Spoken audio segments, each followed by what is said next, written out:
Can you guys hear me? Am I visible? Hello, hope you're well. Hello, Steam Sams. Hello, Bowser. Hello, Kodai Shinigami.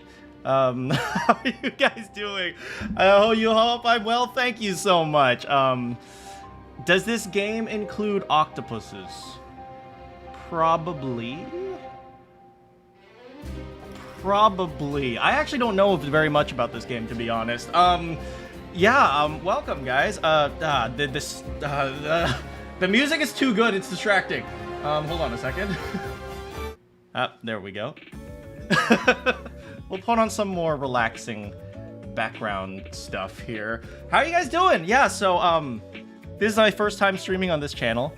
I've streamed a little bit before, but never really in any official capacity, so welcome.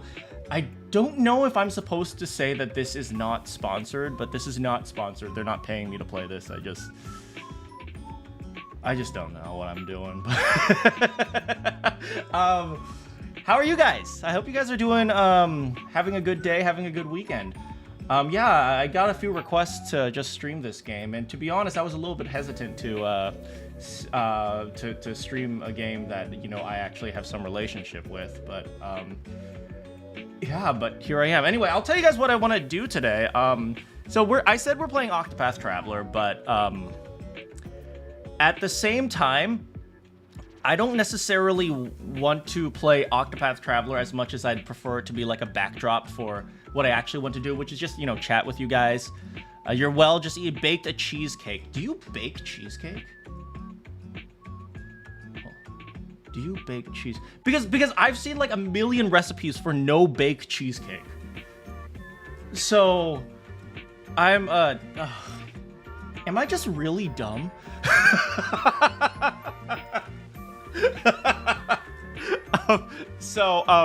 Yeah, but what I wanted to do was I wanted to kind of play Octopath Traveler, but more than that, I just wanted to do this like a stream.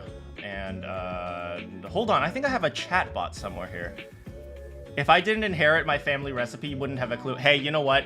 That makes me very happy. I'm not the only one who's stupid. Let me turn on the chat bot.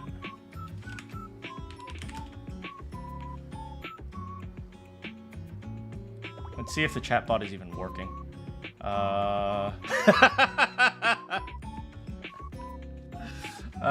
So yeah, for some of you who've seen me before, you know I have like a chat bot in the background, but I've turned off a lot of the commands. The only commands that you really have right now are the ones that add to my counters over here, so you guys can keep me accountable by keeping track of how many times I simp, because... Okay, look, in anime there are some very cute girls. So, yeah, anyway, I'm totally getting off topic. Okay, what I wanted to do today was I wanted to play Octopath Traveler, but more than that, I wanted to chat with you guys. So, probably we're going to be playing, but at the same time, we're going to be pausing a lot, and like, you know, if you guys have any fun questions that you want to ask me, things like, you know, like, anything to do with voice acting is great, I think, but, you know, you could also ask me a lot of things like, how do I feel about video game industry, or...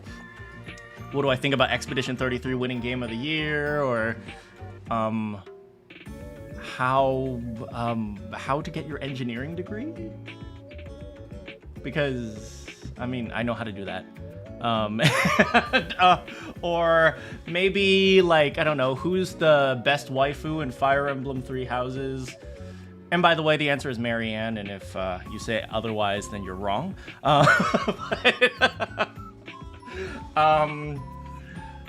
Yeah, so yeah, just feel free to just chat and have fun. And I got my coffee right here. Yeah, but let's just start up Octopath Traveler, and then as we go, and if you guys haven't been able to tell already, I'm a very twitchy person, so like I move around a lot, so you'll see that. But that's what Marianne is from. Marianne is the kindest, most gentlest soul who absolutely stole my heart. She is my first waifu. That is not true. My first waifu is probably Lyn from Fire Emblem 7. No, probably not even before that. There was a cartoon. There was a Kirby cartoon. And there was this little... Then in the Kirby cartoon, Kirby Right Back at Ya, there was this little blob girl named Tiff. And I had such a massive crush on her. I was like 7, okay? So... yeah, so I've had... Yeah, waifus are... Anyway, I'm gonna shut up before you guys start clipping me out of context and canceling me. What's my type of waifu? Breathing? Actually, they don't even need to be breathe. They could be like a rock or something.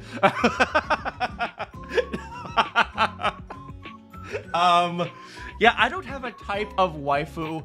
See, waifus are like M&Ms, right? They may all look different on the outside, but inside they are full of chocolatey goodness.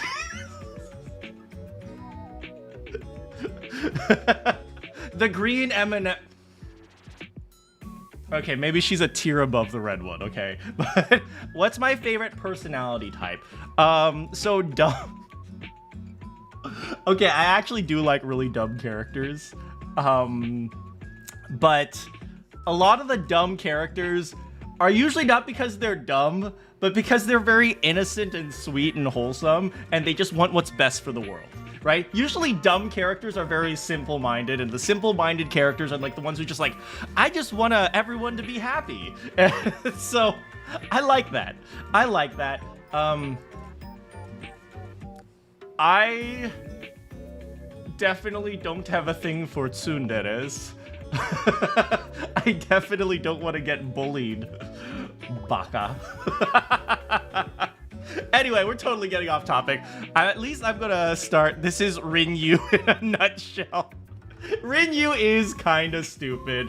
I mean, I don't know who Rinyu is. How's it going? Okay, there's some more people. Hello, Punk Face. Hello, Oh, I already said hi to you, Kodai. But Kodai, hello again. Hello, Trifly. When were we on topic? That is fair. Fair. So, I don't know who Rinyu is. I'm gonna pretend like I don't know who Rinyu is. But yeah. So, what was I? Well, welcome to the channel, right? See, this is why I like dumb characters, because I'm really dumb. But yeah, we're gonna start the game, guys.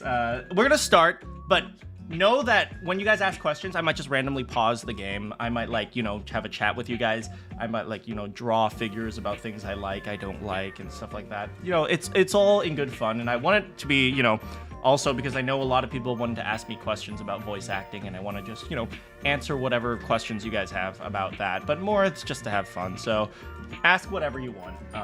I'll try to answer what I can. I can't guarantee I can answer everything I can. Bust out MS Paint. I have... I'm gonna pretend I didn't read that. So when MS Paint does come out, it'll be a surprise. Big if true. Anyway.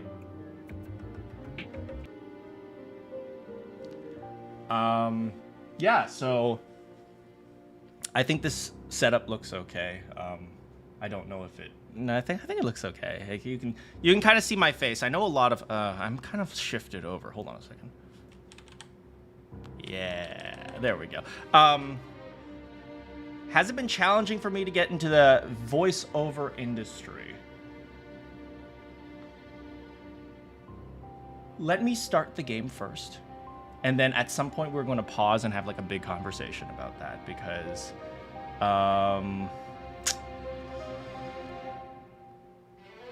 yeah, but remind me to come back to that, because that's a big question. That's like a really long-winded question. Hey, how's it going? Durlamergy. I'm just gonna call you Dur. How do you sound so confident in my videos, and now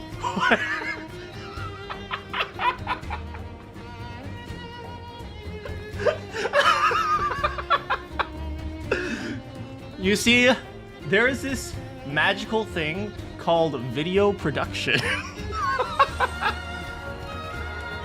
No, usually I am very silly. I'm kind of like I don't take too much seriously. So like when I make videos, I really have to lock in and like be like serious about things. But yeah, Lammergeier, Derlammer, that is German. I know German.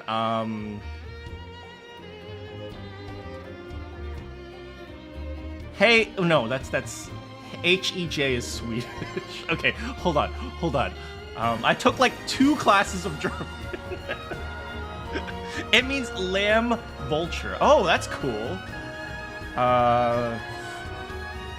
Guten Tag. That means good morning. Yes. Apple strudel. Okay, you know what? The pixel art is so cute. Yeah, I really like this game in terms of like aesthetic. I think the aesthetic of the game is really good. How radically different I am compared to the character I voice. You know, people tell me like they think I'm always like on some sort of like a trip or something like that, because I'm just always like overly silly. I don't take very many things seriously. When I take things seriously, you know something's wrong. And this is why I'm going to say right now, if you came here for serious, in-depth plot analysis of Octopath Traveler 0, you've come to the wrong place. Because I am incapable of taking anything seriously. So this is how we're going to play. As you can see, I've only, played 4 minutes to try to make sure the graphic settings are good. But if the graphic settings look off, let me know. There is a type of way I play these types of games, especially these big text-based games. I like to call it my full experience. Which is, you see, I hate voice actors. Voice actors are the worst, right? Voice actors, I have no respect for voice actors. So usually, I just turn off the voices and do them all myself. So, welcome to what is probably the worst possible playthrough of Octopath Traveler 0.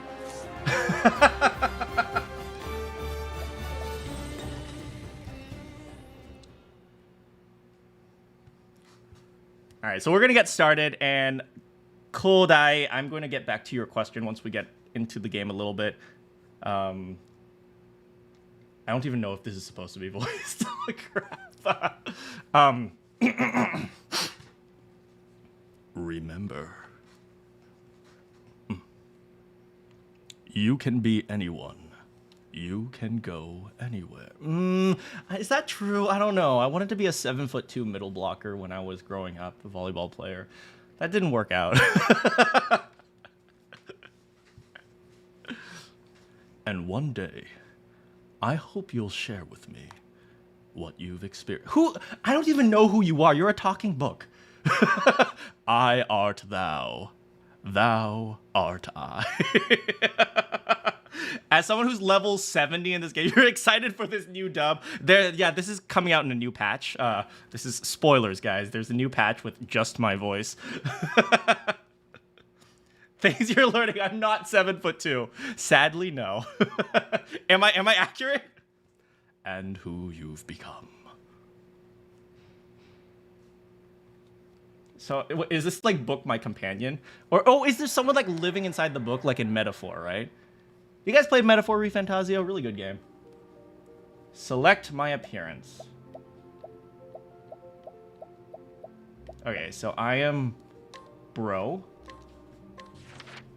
Why volleyball? Well, I was a volleyball player when I was growing up because volleyball is super cool. I also will say volleyball where I was growing up in the West Coast of the US was considered a girl sport. So very few guys played volleyball, and I got made fun of like crazy being a volleyball player. Oh, man.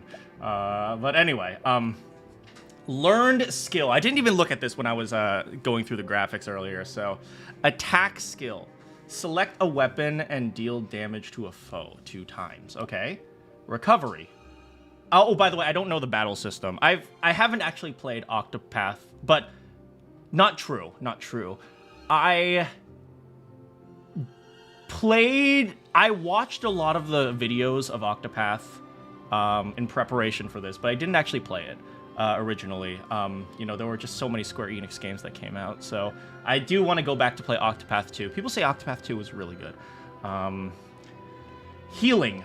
Grant HP recovery to an ally and restore SP by 10%. Lower physical attack and physical defense for a foe for 2 turns. Okay, so at my core, I am a support. I was a diamond support in League of Legends back when many years ago. Stun locking is best locking. Well, I'm not much of a... I don't know. I was one of those people. Octopath is great gameplay-wise. You're about to restart it with a difficulty mod. Oh, that's fun. Yeah. Mods, man. Like, can you mod PlayStation? I think you can only mod PC, but it is on PC, so... So I'm going to go with the recovery skill. I am a support at heart. A support is essentially someone who lets everyone else do the work, and you take the credit, so... It's way harder on console, is it?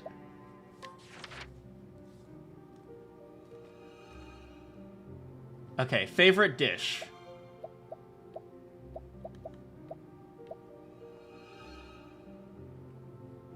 Well, as some of you may or may not know, there is something I really like. It is cake. And you see... Oh, wait, we're talking about food. Oh.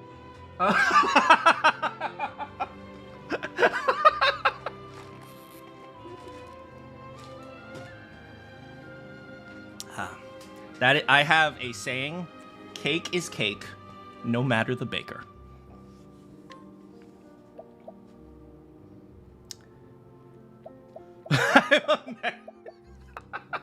People have given crazy names to their favorite dish.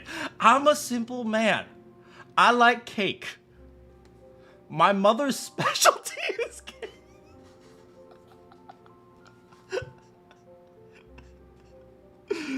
Am I like 5?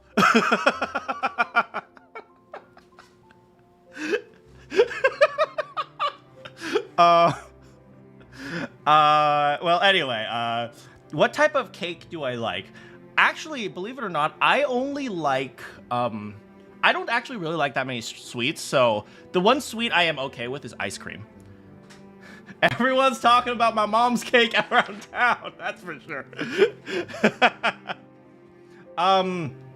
Yeah, as you guys can see, you can, type, or questionable. That'll add to the questionable counter. I already have 2. And you can type war crime or wholesome or simp or Chad, and then you can add to the counter down there. Belongings. Okay. I get 3, I guess. Okay. Wait, is it belongings 3 or belongings I get 3? No. Oh, I guess, wait, no. Cake. No, it's okay. It's okay. You're fine. You're fine. Okay. Belongings. Okay, plus elemental attacks useful, physical attacks useful, useful. A key, not so useful. Mushrooms, useful but for different reasons. You've seen more questionable names. Okay, fine. Then I'm good. See, I'm the most wholesome and innocent person on the internet. Nourishing nut.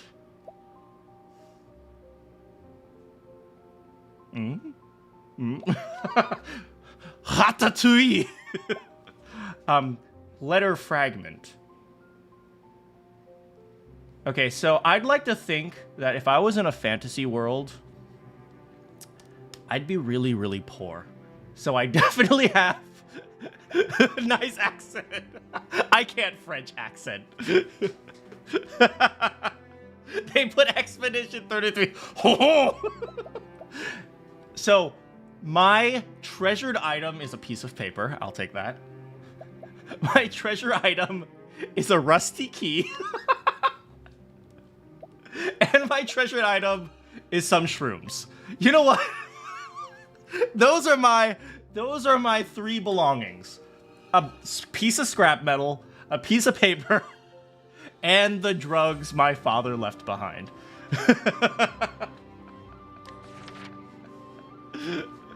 Finally enter my name. Yeah, we'll just go Gary. We'll just go Gary. That's fine. Are we ready to begin the story of Gary?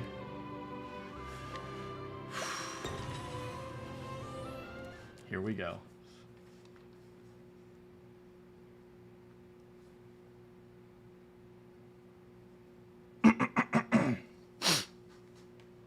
Gare Bear.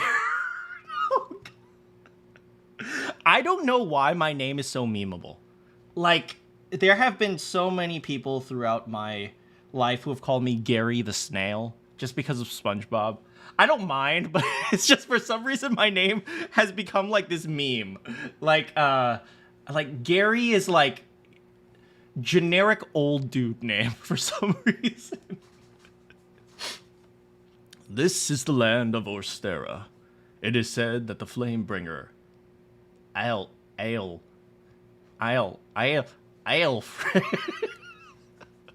this is gonna be a great stream. Aelfric brought light to the world and sealed away the dark god. Now evil threatens this land once more. You think of Gary from Pokemon. Smell you later. Gary Oak wouldn't be pleased about that. Gary Oak is like 40 by now, right? Now evil threatens this land once more. The wickedness that is human greed. Okay, that's on me. That's kind of just a description of me at this point. Is there supposed to be music here? I don't think so, right? I heard music earlier. Okay, there we go. And he's still 12. My greed sickens. Hey, look, I really like the pop-up book style of this. I feel like lately the video game industry has tried to be so realistic with their art styles that they don't really have like interesting art styles anymore, which is why I really like the HD 2D style. There are some like really unique styles out there. Like, I'm going to once again glaze Metaphor. Metaphor's art style is fantastic. Am I going to voice the sound effects? Well, I mean, I hear the stepping of the feet, so I think we're okay there. I mean, I can go step, step, step, step, step. Okay, well, I promised the very first voice that we would see here. Am I metaphorically? I hate it. I hate stupid puns. Okay, so I promised the very first voice in this game. I'm assuming this is a dude. Sup, bruh? Oh, the sacred flame flickers. Oh, blue flame, like, what is it that troubles you?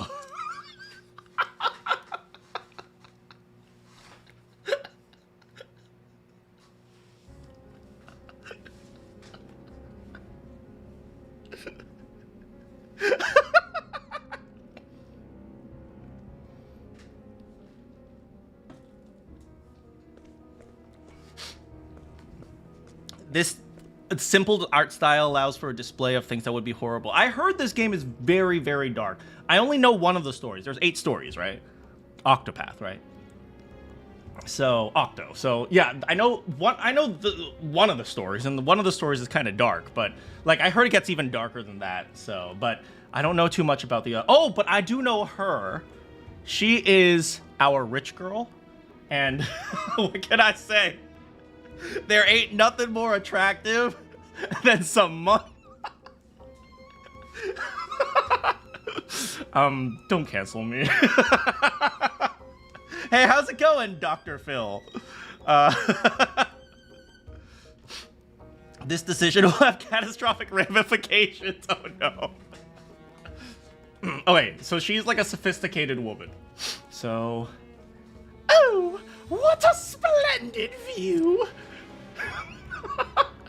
From here, the people look like ants, hustling and bustling about.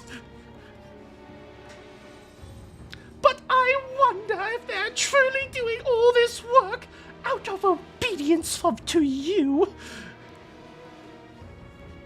And not because of these poor, impoverished hearts of theirs desire wealth, you filthy pores!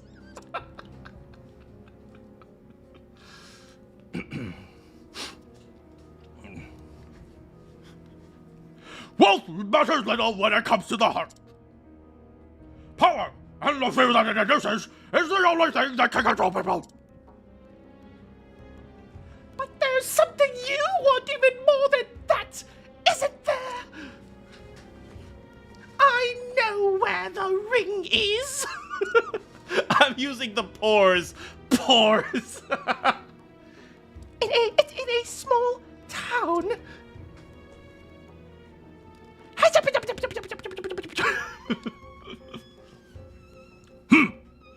So you would have me dirty my hands for this? I am a hero. Oh god, A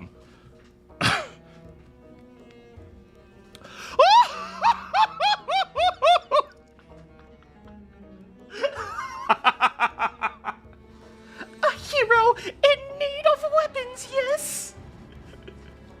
And I shall ready as many as you need. I think that one was pretty good. The laugh was pretty good, right? For a price. Come at us, list. Oh god. Ghost dude. The laugh was great. Sounded like the mean girl in slice of life animes. Oh, I know this guy's super he has more fruit. He is more fruity than an entire orchard.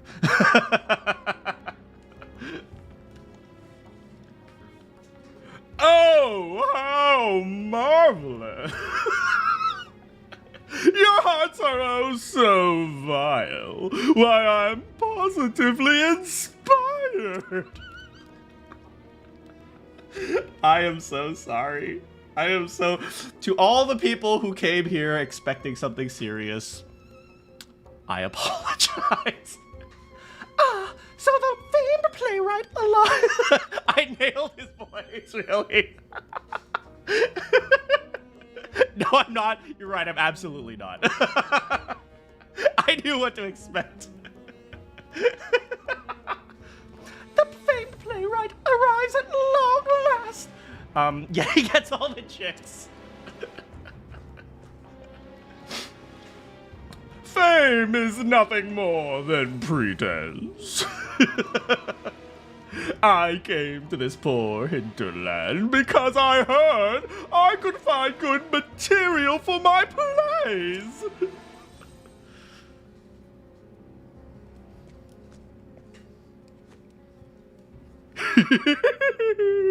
But I suppose you two would make for fine material as well.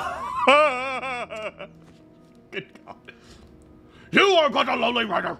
Know your place. He sounds like a dog now. Oh, come now, everything we desire will be ours before long. It's only a matter of time. Oh, these characters, I've ruined them. It's over. It's just... At least the protagonist is silent, right? I can't ruin that.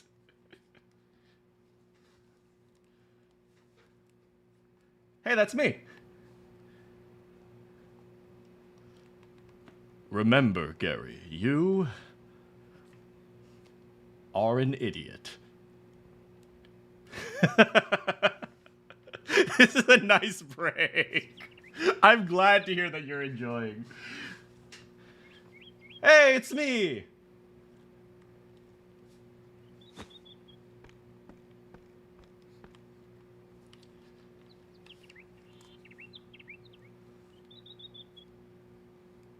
I realized I didn't really customize my character, but then I thought about it, and I kind of look... If I woke up with bedhead, that's pretty much exactly how I would look, so... That's okay. Yusia.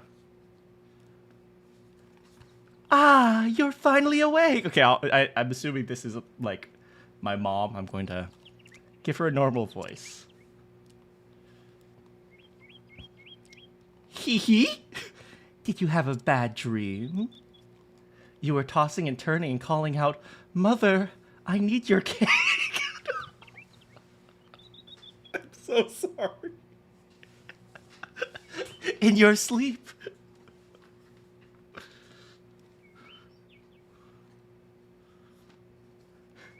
You know, you're not a child anymore.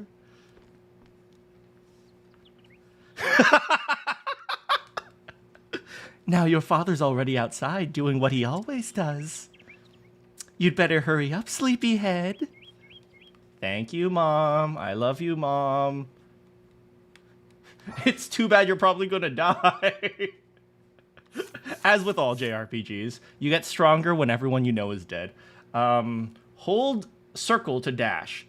Beware of encountering enemies is higher while dashing. I'm just assuming that's because your chances of encountering enemies is higher, but you move faster, so functionally you probably encounter the same enemies.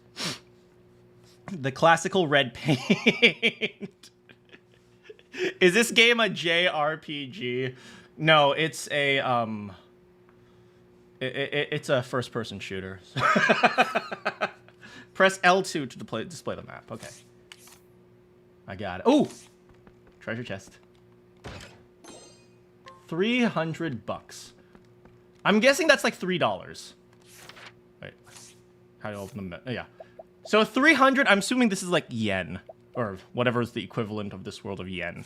Because in these JRPGs, they never really have like a cent system. Now that I think about it, I live in the US, right? And then there are, people who live in Europe. They have like a euros or dollars or pounds, and then they have a point and something something. Why don't we just multiply by 100? Maybe Japan got it right. Maybe it should be 100 yen instead of $1, I don't know, just a thought. Hi, Mom. I love you, Mom. Oh, Gary. Oh, no. Oh, Gary. Here, I made you some of your favorite cake. You can't fight on an empty... Should we be having cake for breakfast? Seriously, I played the wish fail scenario till the end. They almost all wear red. We will see what happens. It doesn't make sense. Oh, God. Oh, God. Puns! Oh, I hate them. Now eat up and show your father who's best. Yes, Mom. I love you, Mom.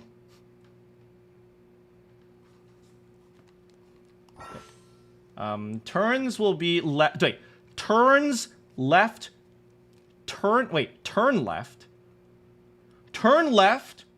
Turns left will... Oh, turns left is the noun. Turns left will be carried over to the next battle. Oh, dishes have an effect. Turns left will be My first language is English, everyone.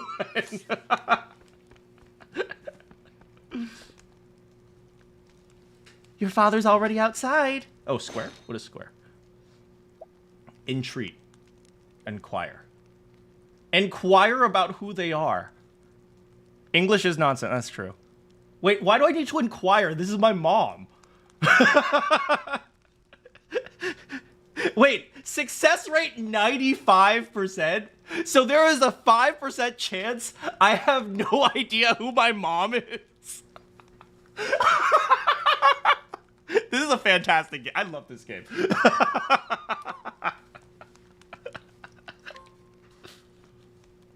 Oh, what's wrong? Gary's mother. She watches over her darling husband and child and makes the tastiest cake. Hey, Mom, can I have your nourishing nut?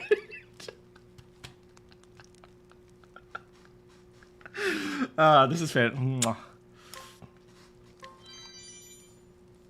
But don't tell your father. Wait, hold on a second. Hold up, Mom.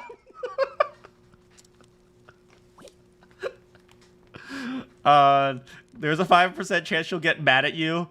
You're trying to talk her and tell you nothing. That's just silly.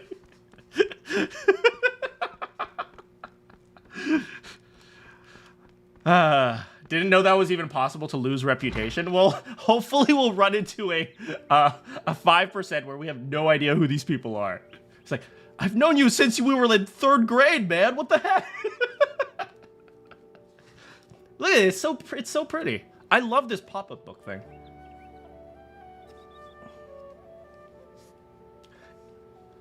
Are pop-up books still a thing?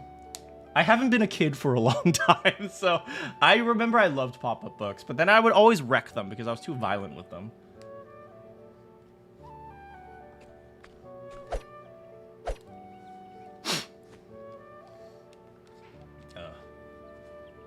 This is Daddy.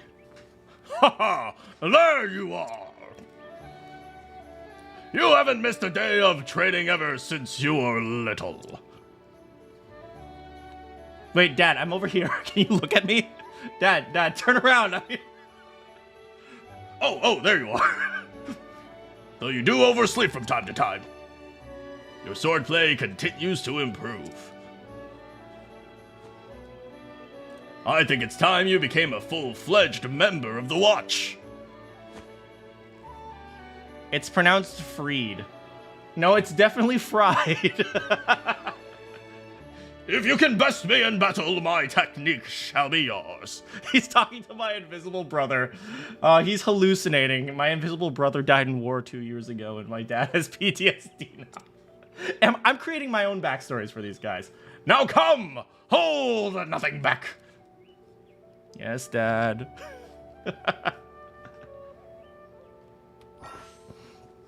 Various negotiations can be conducted with townspeople. Approach fried, and press circle, or square. That's not a circle. Square. Inquire. Oh, at least I have a 100% chance of knowing who my dad is. I've been waiting for this moment. Everyone in town trusts him with their lot. Oh, that's a bad sign. Contend. Okay. Contend with them to obtain items? Contend. Hold nothing back.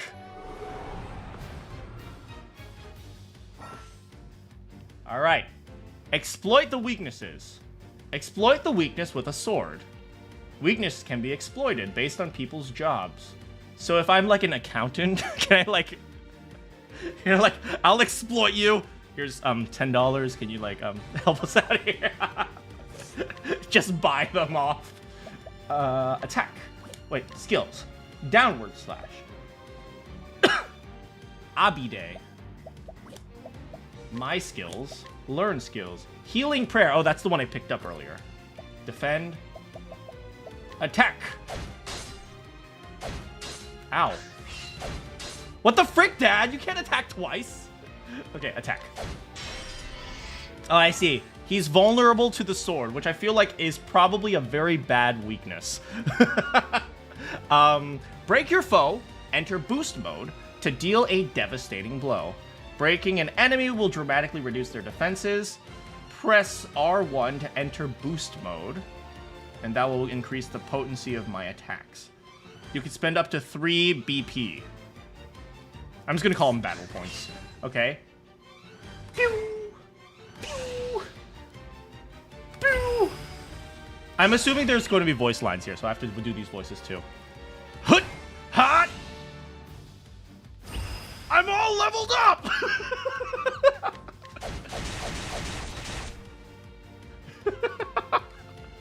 Very good.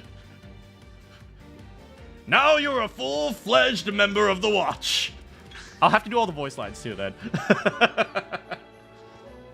You've gotten stronger. Ooh, I got a vacuum slice mastery. For the future of Wishvale, in quotes. This is the way of the Watch. Never forget what it is you wield your sword to protect.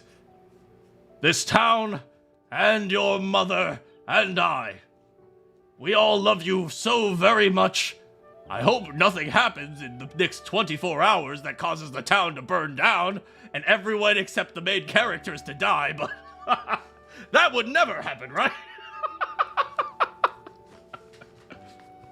Now then, tomorrow is the Day of Reverence. Wouldn't it be terrible if our house burned down in the middle of a festival? Oh, but that's not going to happen. Oh, good one, Dad. Oh, you silly Dad. The Watch must be vigilant so the townfolk can enjoy the festivities. That said, I'd like you to patrol for a bit. You can start off by visiting the carpenter, Lavore.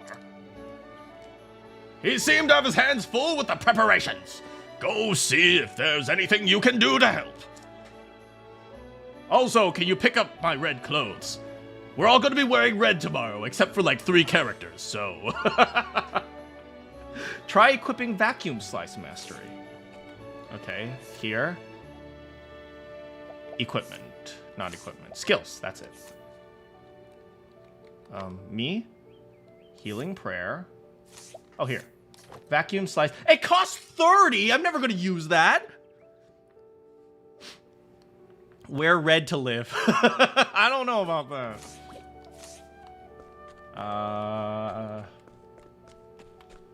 Hello, little miss. Hello, cat. Hello, Granny.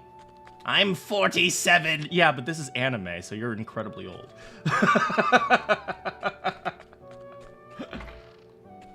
Don't mind me, I'm just gonna go in here, take people's stuff. You know, just... It's okay if I do it, because I'm the main character. Hag maxing. In anime, hag maxing is like 35. Oh, the shop. Montia. Seems like a dude. If it isn't Gary, can I get you anything? Villager's clothes. Can I sell you my clothes? Just walk around naked. Do I want any grapes? Grapes seem good, but nah. The first NPC to survive, but all the other ones do. Ooh, hello. Hi there, my name is Gary, and I just noticed you standing there. Hey, you know what? She's not even talking. I think she's just so enraptured with me. So you wanna right. I need to go do stuff. I'll be back for you later. Not this way. Oh right, I can run. What about this way? Did I play Fire Emblem Engage? The 30+ old thing is pretty. I did play Fire Emblem Engage. It was a very straight. It was one of the stranger series of the Fire Emblem series. They seem busy. I'll come back later. I want to go to church, man. Okay. Did I see you hitting on my girlfriend? No.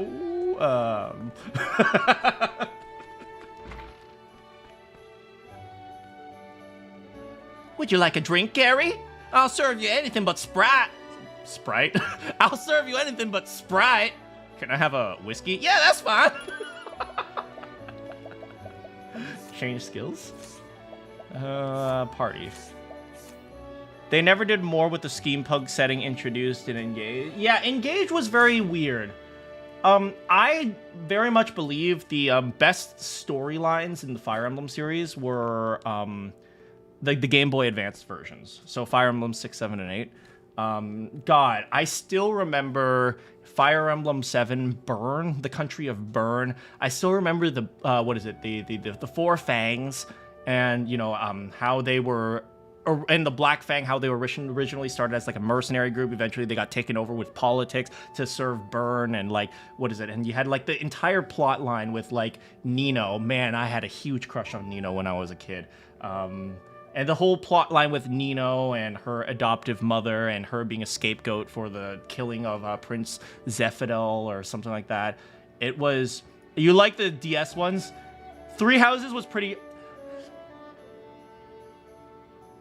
Okay, you know what? We'll talk a little bit about video game stuff in a bit. First of all, let me just inquire for you guys. Time. Need my help? Collection point info. A resident of Wishvale, who's unmatched in both his strength and love for alcohol. Oh no. I'll take... Oh, cheap whiskey. Sweet. Gimme, baby. Oh, what? You can't drink it? I guess we're a minor in this game. Whatever. Watchman. Need something from me? A watchman who was born in the Highlands, but settled down in Wishvale after meeting Carbell. Oh, Carabel. Oh, that's his wife. Contend? I give my all, even in my training. Wait, am I just beating up some random dude?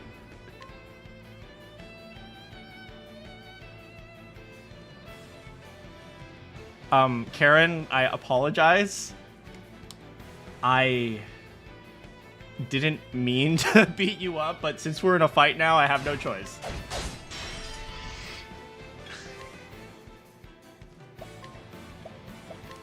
Let's try a downward slash.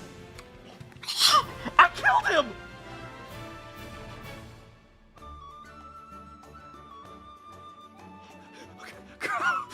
I didn't mean to! I'm sorry, Dad! Oh, thank God he's not dead. You earned this! Nothing to worry about. Family Guy death vote. Oh.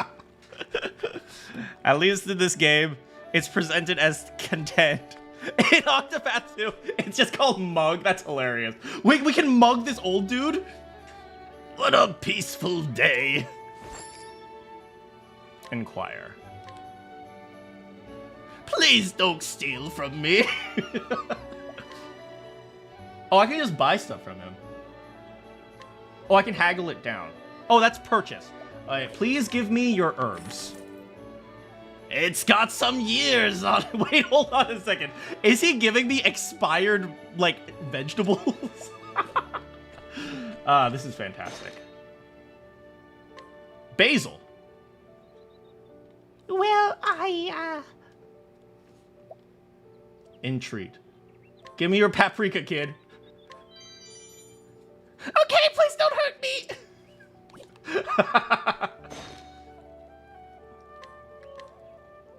I love the young people. Entreat. Give me your vegetables! Okay.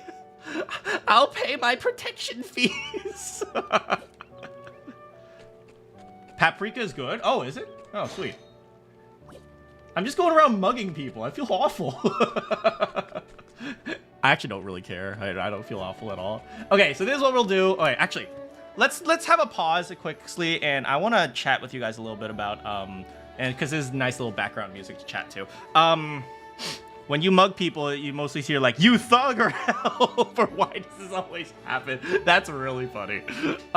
Yeah. So some people asked what is my advice? What was it exactly? It was like, what is my advice for voice acting since it's your dream job? Okay, hold on.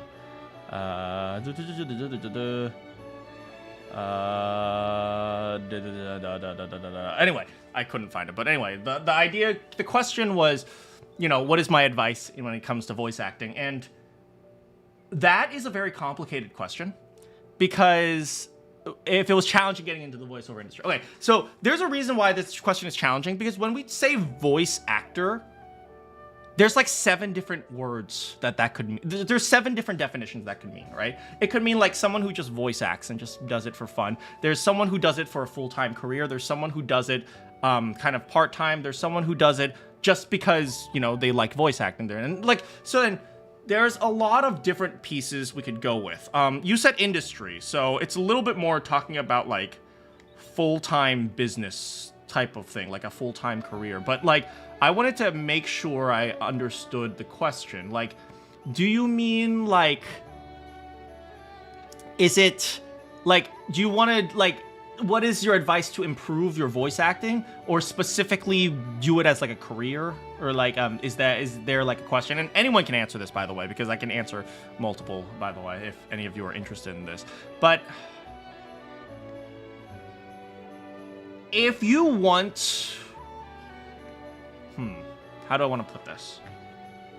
Okay. I'm going to start like this. I'm going to start by prefacing like this, okay? Do it as a career, you do it for fun, but you're not sure how to make it into a career. Okay. I'm going to preface it like this. And, so first of all, I'm kind of a weirdo when it comes to voice acting. And I don't mean that like, haha, I'm silly and quirky. I mean like, truthfully, a lot of the way I approach the world, I don't get along with very many actors. And it's not like we get into fights, and it's just our philosophies are a little bit different. And so I'm prefacing it with that, because if you look at, oh man, I'm going to go into an entire spiel about the voiceover industry right now, but the voiceover industry at the moment it's in a weird place, because the acting industry has a lot of actors. Yes, the acting industry has actors. Wow, crazy. But actors are oversaturated. I don't want to say oversaturated. That's not exactly what I mean. But the voice acting industry is full of actors, obviously, right? And when it comes to actors, they solve problems in a very emotion-heavy way, right? This is right, obviously, because that's kind of their job, right? But as a result, a lot of the industry hasn't really thought through how to deal with problems in a more analytic way. At my core, I'm a scientist, right? I spent 10 plus years getting an engineering degree. So, like, I approach things very analytically, very scientifically. And as a result, you'll see a lot of the things I say don't really always mesh with the things that a lot of actors say. Voice actors are pretty dramatic from your experience. It's true. And so I'm prefacing it like that because the reality is this. When you have a problem in front of you, it's not like you can do either. It's like you actually need both. You need both solutions. But right now, the industry is full of people who only look at it from one side, which is the emotional experience. It's one of the reasons why, if you look back at the strike, not 2025 when it ended, but before the whole strike blowing up Genshin Impact thing, for those of you who know what I'm talking about, long before that, the origins of the strike were about AI, right? And so when the voice actors saw that AI was going to had the possibility of taking their jobs, they started, striking, and they went on. I mean, they didn't really strike. They tried to negotiate it, and then when that didn't go through, they ended up striking.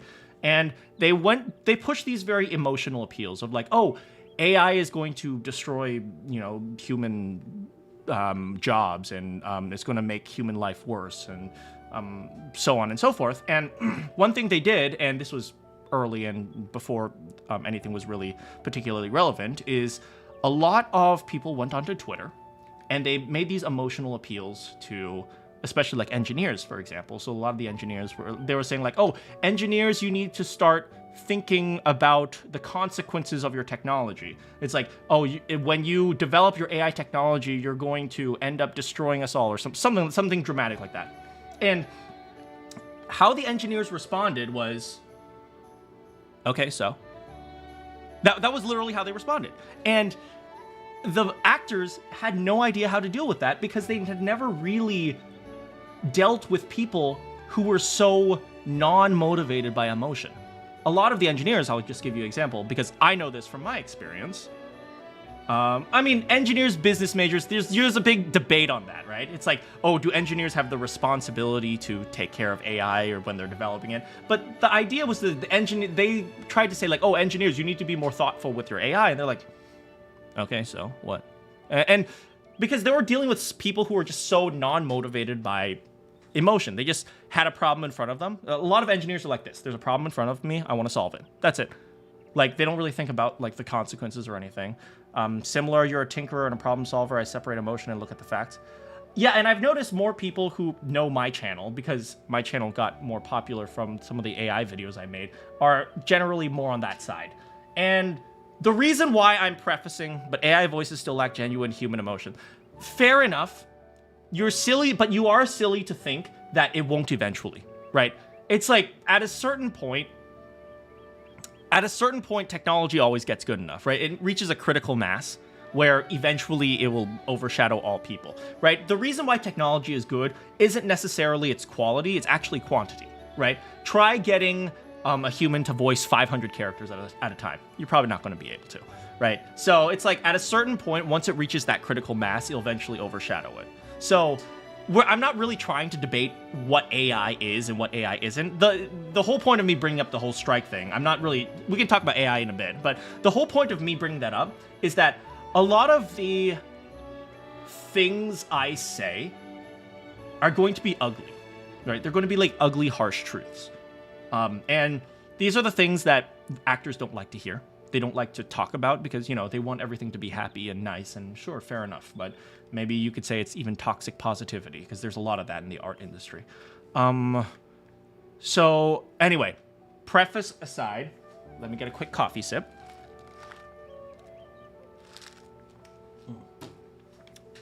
What is my advice to break into the industry? And I say this like half facetiously, half realistically. I'm a naturally talented voice actor. The best way to build, unless you're naturally, the best way to build is to build your own project and do voicing yourself. I mean, that is definitely one way to do it. I mean, there's lots of people who got started on YouTube, for example. This is my advice. And it's a really ugly piece of advice that most people don't want to hear. If you want to break into the industry, the most important thing you need to do is get a real job. And I say that half facetiously, half realistically. Because most people, they see people like out of nowhere, they break into the industry. I'll tell you this, right? I suddenly appeared out of nowhere. I got to voice in Octopath Traveler. And I think that's great, right?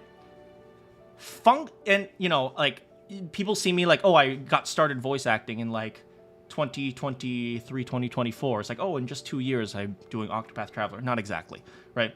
Functionally, I got started in voice acting in 2015, right? I got started specifically because I took an internship at PlayStation doing engineering work. And after that internship, you know, I didn't pursue it too much because I had a few opportunities to do some artsy stuff at PlayStation, but I didn't pursue it too much, but I continued to track it for several years and build up the experience that way. So, you know, for the people who see that I got my start in 2024, they're like, oh, in just 2 years, I'm not even in a year, right? I got to be in an interesting game. No, that's not true.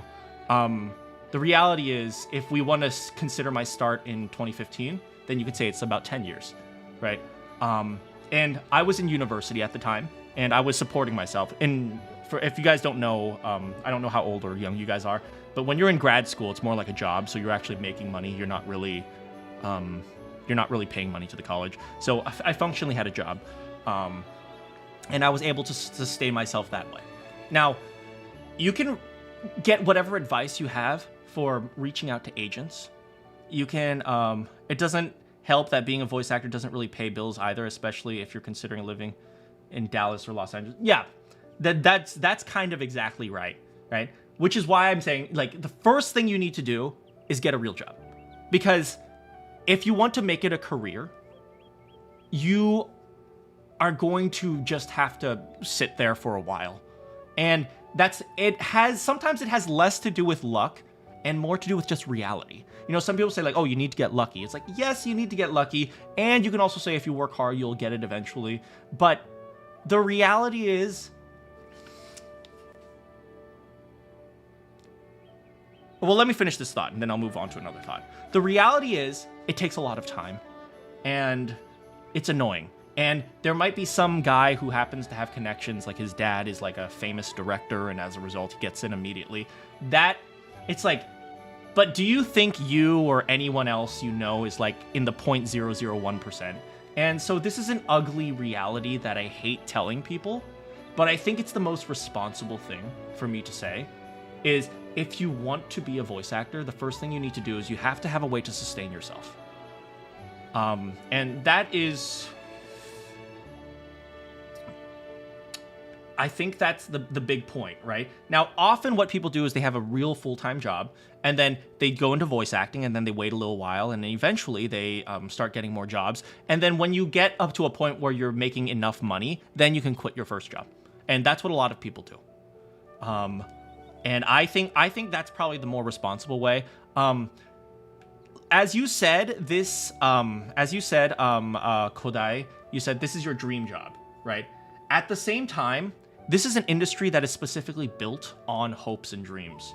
And it's kind of a nasty thing to say, to be honest, but it's an industry that's specifically built on trying to get people to follow their dreams, and as a result, you can take advantage of them, right? You've heard all the horror stories of the 80s and 90s of people who wanted to move to LA, they thought they'd make it big, and as a result, they can't do anything, and, they live poor and sometimes even homeless for the rest of their life because, it turns out there were a lot of people who wanted to take advantage of their hopes and dreams in order to do things.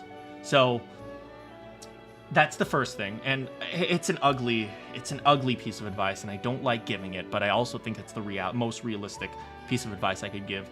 The second one is also a nasty thing, and... You're good. I'm not bothered by an ugly truth. Okay, I'm glad to hear that. And so I'm going to give you another piece of very ugly truth, but it's also kind of realistic. Spend money. That sounds so weird. Okay, but this is another piece of reality, right? If you are submitting, voice auditions using like a Blue Yeti or something like that, that's like a $150, $200 mic, I think. Or even this is like a $200 mic, right? It's not that expensive. It's going to be harder to get jobs simply because your microphone isn't good enough. You could be the greatest voice actor ever. If you're using a Blue Yeti, your jobs will be a lot lower than they could be. And, Shures are surely fantastic. Surely the Shures are surely fantastic. These are great podcasting mics, but they're not great for like clean voice acting audio, right? I'll tell you this: the first mic I got, and it's kind of gross. The first mic I got was over $1,000, and in order to get into a voiceover, and people will tell you, "Oh, you don't have to spend that much money. You can use just whatever mic you want," right? It was, for those of you who are wondering, it's the MKH 416 Sennheiser shotgun mic. That was my first mic. Or my first voice acting mic. And those people, and some people can say like, oh, well, you don't need those mics. True, right? It's more important to have voice acting skill than it is to just buy a good mic. But obviously, right? Obviously you need voice acting skill, right? So there's no point in saying, oh yeah, just make sure you're a good voice actor. It's like, that's not really helpful at all, right? Which is why I say you need to have a sustainable job, right? One of the reasons why I was able to get into voice acting a little bit more is because I had a disposable income for me. So I could try things out and I could fail. And, spending money is one of those weird things.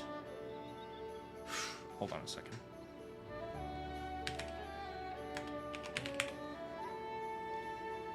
We need a reference. Okay, this is my beautiful boy known as MS Paint. Okay.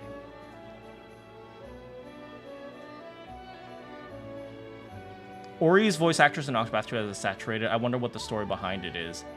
I mean, hey, sometimes not everything is perfect. Anyway, let me move over here so you can see me. But doesn't hurt if you can get something tangential, either like audio engineering, or if you can like learn something. Absolutely, it helps. But okay. So this is my friend MS Paint. He helps me a lot.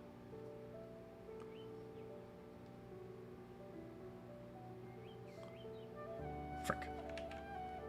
Okay, 1, 2. Time.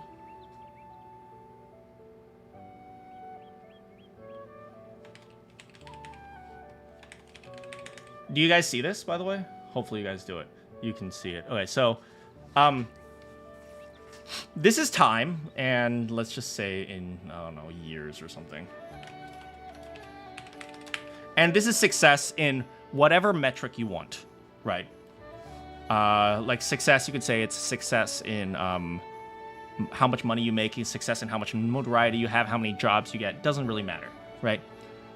Every single piece of what is it? Every single voice acting career looks something like this.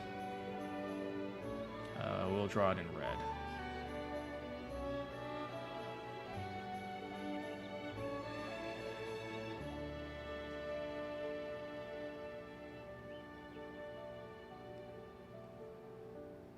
Every single career looks like this. And there are a lot of people who will say, oh, you don't need to spend money. And they're right. You don't need to spend money. But I'm also saying you need to spend money. And I'm also right. And this is why. Okay? Let's say this is 1. And this is equivalent to full time. Yay. Okay. This right here, maybe you start at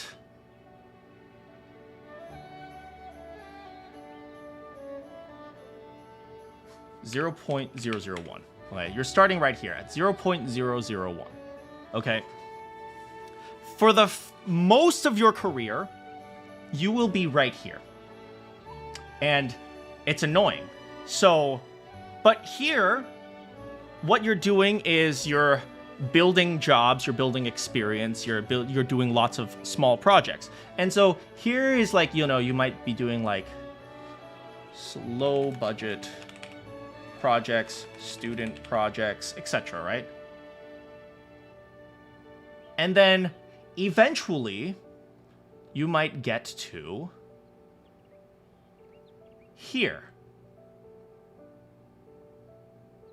That point right there. And let's just say this is 0.1. Oh. 0.1. What happened? There we go. This is 0.1 right here. Okay. Now, when people say you don't have to spend money to get started, you don't have to spend money to get a lot of jobs, to get a lot of notoriety, to get a lot of, you know, to get nice projects, they're right. And the reason why this is happening is because, do you think AI will take a low budget entry level offering to let me get back to that.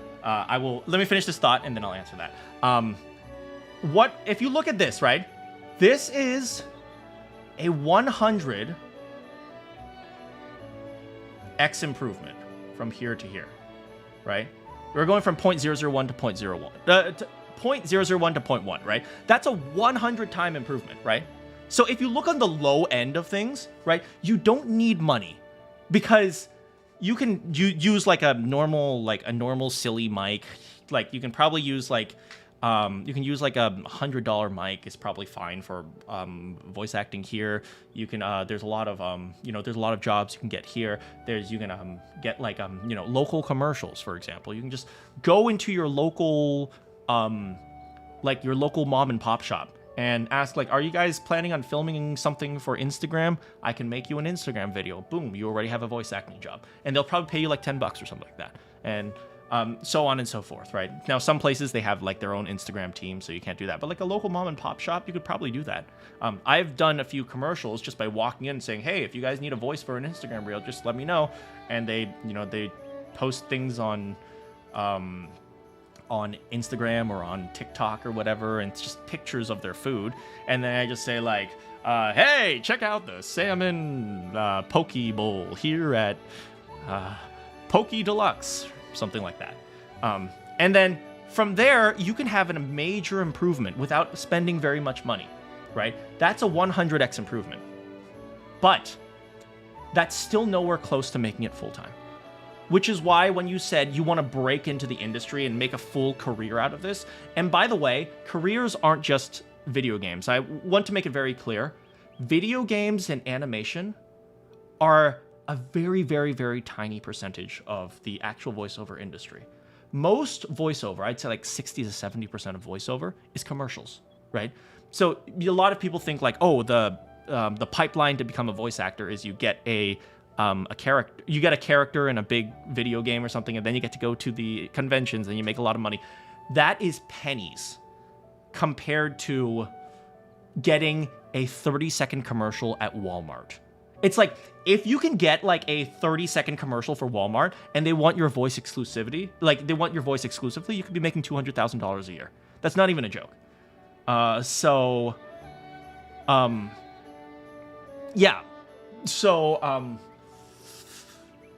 it's like when you talk about this right here, even going to full time, before you even think about that, think about the entirety of voice acting. There's audiobooks, there's commercials, there's narration, there's a lot of corporate stuff. Corporate stuff is huge.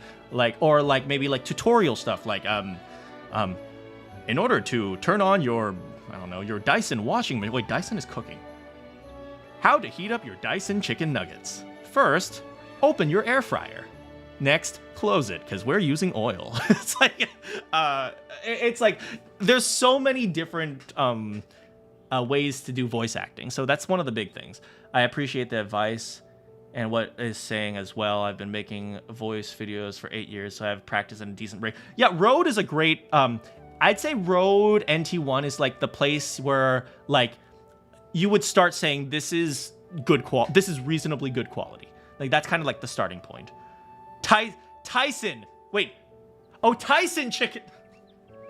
You can tell I don't do very many commercials. MS Paint is not in the Octopath. That was wrong. Hello, Arcade. But yeah. So, yeah. And then here is the point where I say, I call this point the spend money point. Like when your career is starting to you're starting to see some success in your career, you're going to have to start spending money on things like voice demos. And my first 3 voice demos that I consider good quality, each one was like $4,000. So that's no joke, right? That's like a lot of freaking money.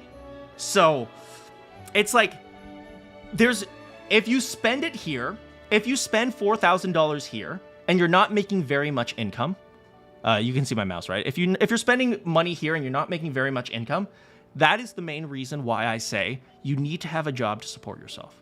Because I made a lot of mistakes. I got a demo way too early, right? And so it wasn't very good quality and it was expensive. But I had a job, so it was like, okay, $3,000. It sucks I lost $3,000, but hey, at least I'm not like broke now, right? So it's one of those things where you're going to hear 2 completely different pieces of information.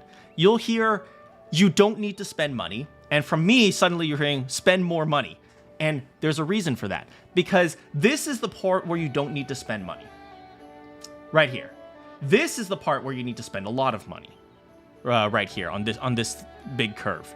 And so a lot of people, they say, oh, people told me not to spend money. Why isn't my career taking off? And as a result, they always get stuck right here. And they never go further because people have told them don't spend money. And don't spend money is a great piece of advice when you're still trying to build up your skills down here. But once you've finished up building your skills, you've taken the classes, you've gotten the courses, you've gotten coaching, you understand how audio engineering works, you understand how to, EQ your voice and so on, all this stuff. Once you've gotten through all of that, you need to spend the money. And how to know exactly when to do that? Well, one of the ways I knew is because I had a really trusted coach that worked with me. For those of you who don't know, Joe Zisha was one of my coaches. Claude from Fire Emblem Three Houses. So he was really helpful in that. But if you want to, if you want to make it full time, you have to work with someone, and sometimes it's not necessarily even a voice acting coach. Sometimes it's a financial, like an accountant or something, and then they'll tell you, okay, I think it's a good point where you can spend some money, use this income to try to get better demos, talk to agencies, because the one thing you don't want to do is talk to an agency with a crap demo. If you submit to them with a crap demo, they'll just throw it out and be like, okay, I never want to see this guy again, right? Or someone who knows how to market, yeah. But the point is, you need to be able to navigate this curve right here.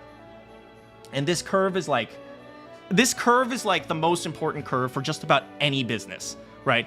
And I'm doing it in the form of voice acting, but it's true for everything, right? But it's just a lot of people don't think about this because it's one of those things that you don't want to think about. But yeah, so this is kind of how I approach it, right?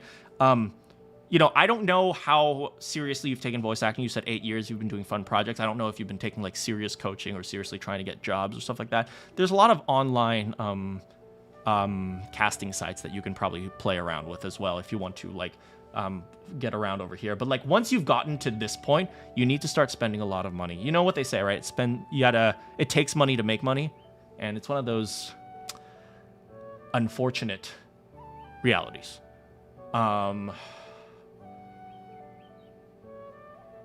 Yeah. Yeah. So that's kind of how I say it, at least in terms of a career business perspective. Anyway, that's Microsoft Paint, my best friend. Anyway, I saw someone say, do Dur. I'm just calling you Dur. Dur. I'm so sorry.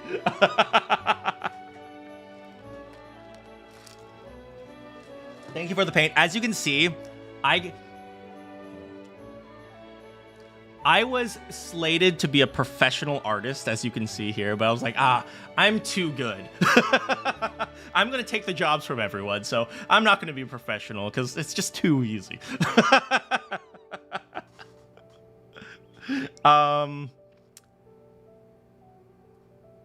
Lammy. No, you're Dur. You're 100% Dur. Hey, how's it going, Bronze? Give me a moment. I'll answer that question in a bit. But Dur says, do I think entry AI will take out a lot of low-budget entry-level offerings, or do you think cultural gatekeeping will hold? I'll tell you a funny story. There are a lot of artists. I'm going to use visual arts. There's a lot of visual artists who are kind of naive, who are on Twitter, who say, look at we're winning the AI battle because we're seeing less art that's made by AI. And I'm like,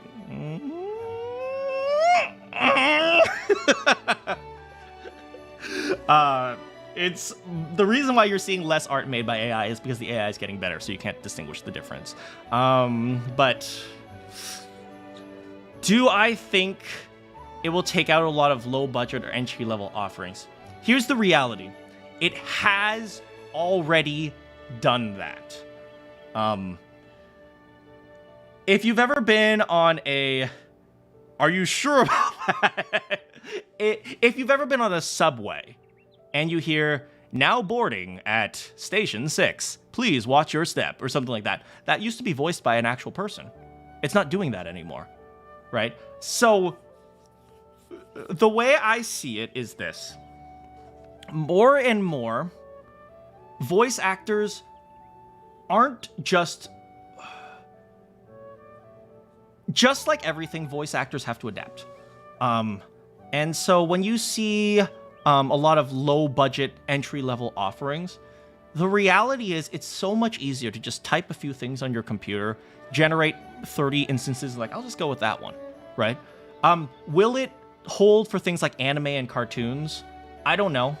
Eventually, it'll probably be good enough. The one advantage that people have is almost entirely psychological, which is people don't like robots. People don't trust robots. And that's been true for generations. That's been true since the beginning of time. People don't trust technology. Where am I going with this? The clankers. Maybe you should get yourself a clanker.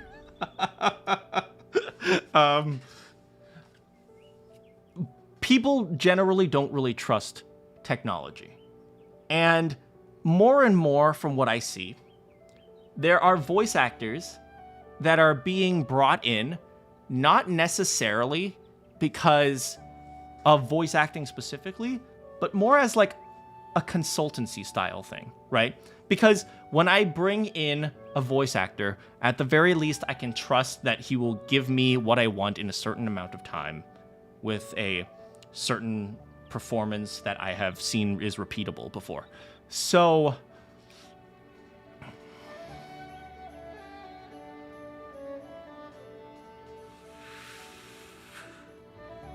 do I think cultural gatekeeping will hold? I think that depends on the people who are in the industry, right? Or the people who are kind of running it, right? One of the advantages that I've seen a lot of people have is just because they're likable, that more people hire them, which is kind of a terrible metric for voice acting, but it's kind of also the reality that it's a hard question, man. This is a really tough question. I don't know, because I want to say that, you know, voice actors will be able to be okay, but I can't say that for certain. In fact, I have reason to believe that a lot of the low-end jobs will just be wiped out, because eventually people will stop caring. That's kind of the reality. The moment it becomes normalized, people will stop caring. And eventually, in the infinite amount of time, eventually it will become normalized. So all the low-end jobs will end up, well, some of the very low-end jobs at the very least. You ask because most audiences do riot when AI shows up. Not necessarily. Audiences riot when bad AI shows up. That's the key there. There are, I think Expedition 33 is a fantastic example of that, right? Expedition 33, eventually they talked about something AI, right? And suddenly, like, everyone's like, oh, I hate this thing, right? It's entirely psychological, right? The idea behind disliking a game simply because they used AI, I've always said an easy way to do that is, okay, just make a law where it says made with AI on the box, right? But you also have to consider that for very small teams, the only way they have to compete with very large teams is AI, right? So it's eventually, unfortunately, eventually these types of things will become normalized, and some of the lower end jobs will become taken, because we've already seen it, like I said, with the bus systems, with the some commercials, by the way. Here's, I think, an interesting comparison. Do you guys know freaking the TikTok voice? I figured out how to do this with 5 easy steps. It's all mechanical. And none of the people on TikTok care. So, if that kind of gives you an idea of the direction that things are heading. The stupid freaking TikTok voice. Oh, God.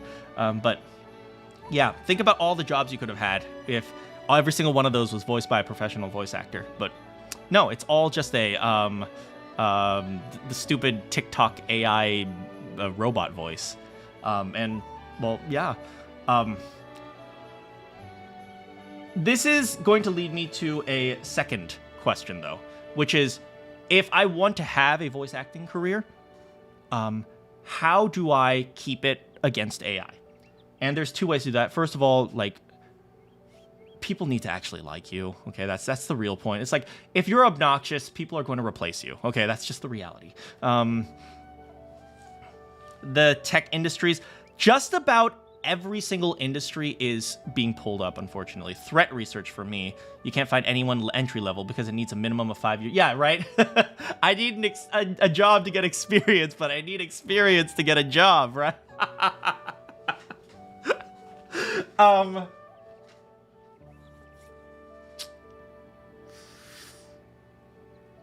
Which is actually kind of going to segue me to the next point that I was trying to make anyway, which is, if you want to have a reasonably successful career against AI and voice acting, I'm going to use voice acting, but to an extent this is true for anything, you need to actually provide expert level understanding of things, right? So I say this, right? I said this earlier.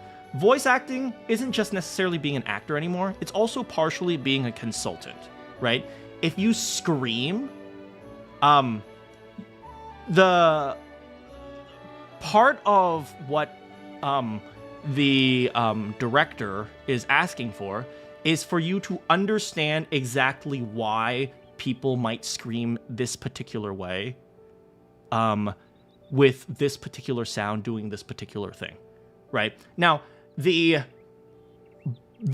voice acting box, right? You might just type in scream, and then maybe you give them the script, and then they'll make a scream. And maybe the scream is really good. Maybe the voice acting robot can make a really, really, really good scream, right? But the director doesn't have some level of expert level certainty. So, one of the reasons why, some people might ask me to come in is because I'm not just a voice actor. I actually am a expert in throat science, or let's say speech science, right? I spent many years in college studying how throat movements work, looking at like laryngeal throat images, and I forgot what they're called, but and understanding when people scream, the throat moves this way, and when people are in pain, the throat moves this way. And as a result, I can communicate that with the director if I need to, which the hey, yo, get out of here. I can communicate that with the director if I need to, but in a way that a human can understand. Whereas I can also produce the sound. And so even if they decided they don't want me as the voice actor and they want to use the AI, they could still bring me in to analyze the AI to make sure that the AI is functioning correctly. And that is kind of, I'm the throat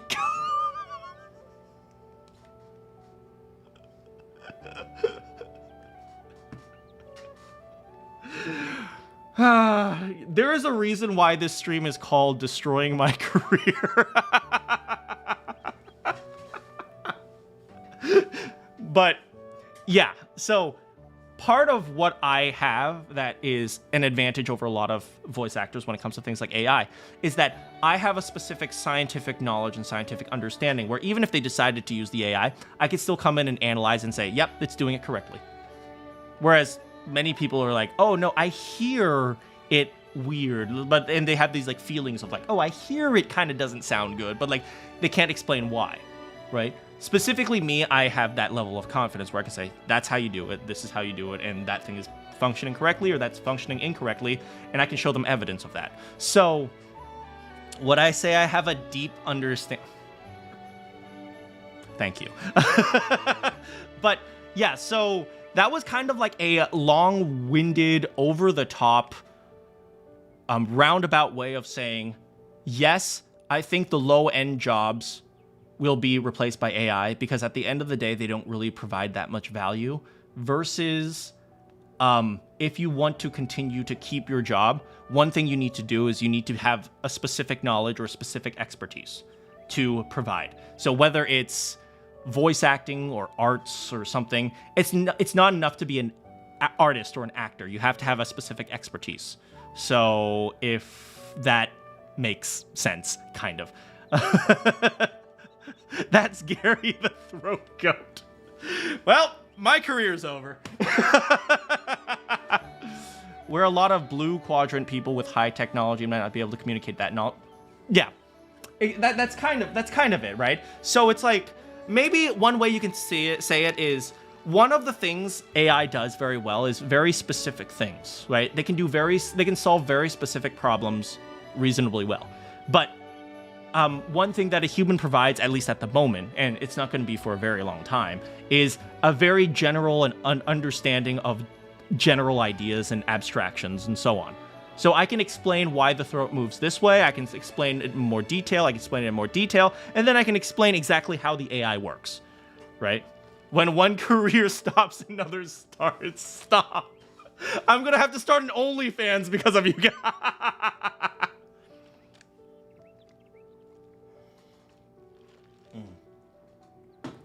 How many drinks do I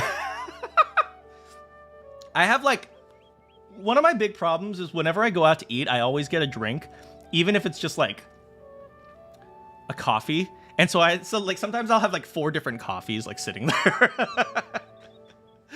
Anyway, Bronze, you asked the question. Are there VA competitions held at cons a legit way to begin a career, or are they a pipe dream that goes nowhere after an initial casting? That's a tough question for me to answer. I don't know too much about cons. Honestly, I've only ever been to Anime Expo once, and that was as a fan, and it smelled really bad, and I immediately left.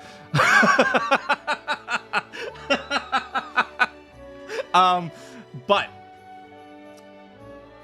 I know some people who have gotten their start with not necessarily the anime conventions, but kind of the classes that that some of those places also present. So like generally when you go to an anime convention, they have those voice acting competitions. It's not just a voice acting competition, right? They'll also have like pass out flyers for like, oh, if you want to be a voice actor, come to this class at on this day. We're holding this for like $150 or something like that. And then they go to those classes and then they get their starts there or something like that, right? So there are some people. Thanks for answering that. Of course, this is I love doing this, guys. It better not be Sprite. It's Dr. Pepper. There are some people I know who got their starts there, but I'm glad you said, is it a pipe dream? Because the answer is also yes. It's both. You could get your start there, but very often people will go there and then nothing will happen. And that's just how it is a lot. Because very often, what's the nicest way to say this? No, I'm not going to say it in a nice way. The people who go to those classes, the people who could get their start at those classes or at those competitions probably didn't need to get their start at those classes or those competitions in the first place. Does that kind of make sense? It's like, if you already are good enough to get your start at these classes, you probably wouldn't be going to these classes anyway. A lot of these classes and these competitions are created to, build interest in voice acting, teach voice acting. But there are lots of people who go to these classes and they use it more as a opportunity to try to get discovered or known. It's like, you don't want to hedge your bet on that. You would rather hedge your bet on building up a series of projects, maybe like small scale projects on like a online casting site. Try to cut the line. I wouldn't even. I get what you're saying. I'm not sure if I'd call it cutting the line, but I get what you're saying. But yeah, but like to an extent, like if you think about it, to an extent, every single voice actor has a way to cheat, and this is another dirty reality, right? Whether or not it's people in the industry that they happen to know that give them a job, it's like every voice actor has had a job where his friend was directing or casting, and he's like, oh yeah, we'll just bring Gary on to do that, or something like that. Every single voice actor has done that, right? There are some people who will lie on their resumes to get jobs that they aren't really qualified for, and I'll tell you how I did it, right? Like I said, I had a reasonable disposable income, so I guess I would be more ethical. I'm one of the more ethical cheaters in the industry, but functionally, what I did is like, I was able to get really high quality demos very early because I had a disposable income at the time. So long story short, if something is designed in the voiceover industry to help you like learn and expose you to things, use it just as an opportunity to have fun or to learn, but don't see that as a career path. If something seems like a great way to increase your career, it's probably not really. The way you increase your career is you build up your project resume, and then you apply to an agency, and then you get some auditions, and then after like 4 years of auditioning, you'll get one job, and then after that, you're like, hey, people like this. It's like, that is, like I said, one of the most effective ways is to break into the industry is to have a disposable income and be able to support yourself while you're doing auditions and stuff. It's also sacrifice. I mean, yeah, it is sacrifice, but that kind of is in the realm of what I'm talking about, right? It's like you have to be able to make enough money to buy the things, to take the time to do this. It's like, at the end of the day, time is money, right? If you're spending time or money, if you're spending time doing something where you could have been voice acting, you could have, spent some money to get someone else to, I don't know, clean your house, right? And you can be working on like, advertising for your voice acting and stuff like that. It's depressing sometimes, I'm going to be honest. You did 2 years apprenticeship at Funimation as a sound engineer, and there were so many people who had to drop everything at a moment's notice for their big break. Yeah, and then do you know what the worst part is? Sometimes it's not even their big break, right? So they drop everything for an opportunity at getting a big break, but in reality, it wasn't even their big break, so they just dropped everything. Yeah, so it's so true. It's very true. Yeah, but don't be discouraged. I'd say don't be discouraged. I would say, okay, everything sucks when you're broke. I know this sounds so bad, but everything sucks when you're broke, okay? When you can make at least enough money to sustain yourself while you're doing voice acting, maybe you don't always get the jobs, and maybe you don't always get the career growth in voice acting that you want, but at the very least, you look at it and say, well, at least I'm better off than that guy who doesn't have voice acting jobs and also doesn't make money, right? It's like, at the end of the day, not being broke is like a 500x multiplier to your career. So that is legitimately the best advice I could ever give. It's like, find a way to sustain yourself and go through the motions properly. Go find a coach that you rely on and that you can legitimately trust. I contacted several different coaches before I even hooked up with Joe Zisha. That sounds so bad. Before I found Joe Zisha and he worked with me, right? I talked to several people beforehand, right? And eventually Joe Zisha worked out, but you're going to find lots of people that you're not going to, mesh with. You don't think their teaching style works for you. You will, things don't always work out. And it's like, it's going to take some time. It's like, yeah. So, anyway, we're all... this is like the depressing parts of business, you know? It's not even in voice acting. Voice acting is supposed to be fun. But... this isn't the fun part. This is the business part. So... it's not really that depressing. Fair. I mean, hey, it's business. Business is business. We haven't even beaten the tutorial of Octopath Traveler yet, so why don't we continue for a bit?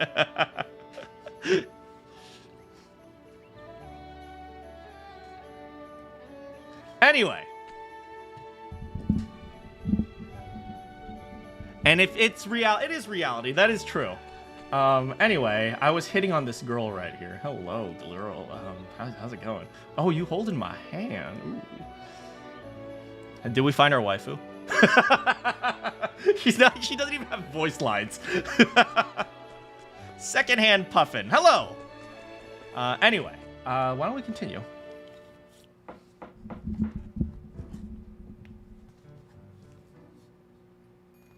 Hey, Stia!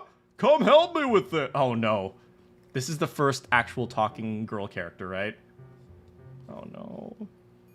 Oh no. Here it comes.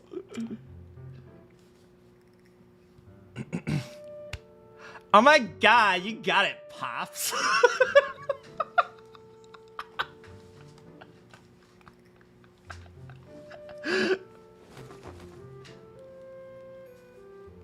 So, like, what do you think about crafting the wood this way? It ain't half bad! Nice work, Stia! You're gonna be a fine successor one of these days! Hee.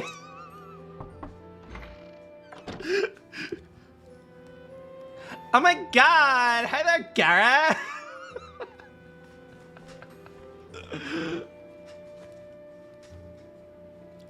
Why are her arms massive? Holy frick, she must like bench 350. Oh, what? Why is paint here?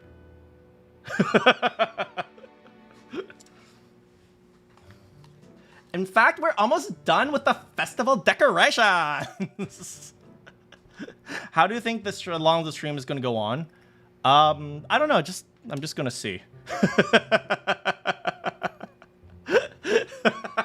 I don't know. We'll see how long it is, but probably for a little while.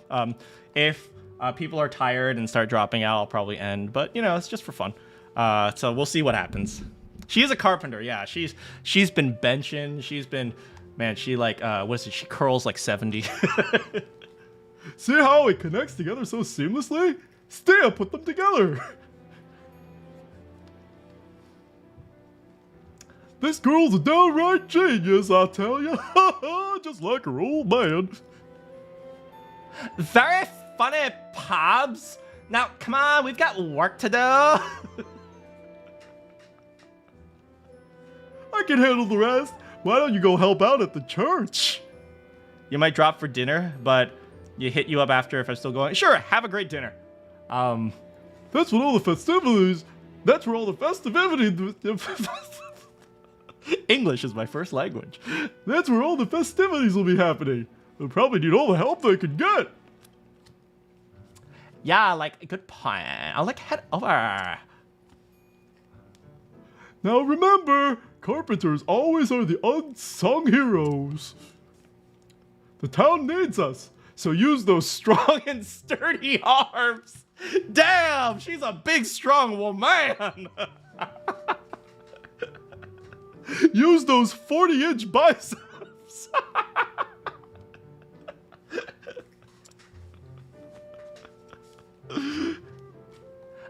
Really, Pops? I'm like a dainty girl. No, actually, you bench more than me. How's it going, Hit? Your next stop's at the church, too. All right, let's just like go together. Is this like my girlfriend? Frick, have I been cheating on my...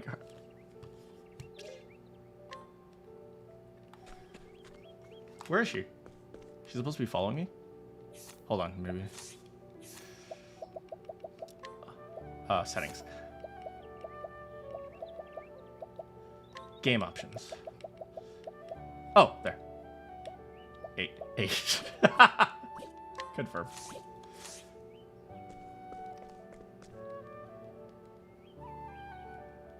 Hey there, girl. Really? In front of me? I'm your girlfriend.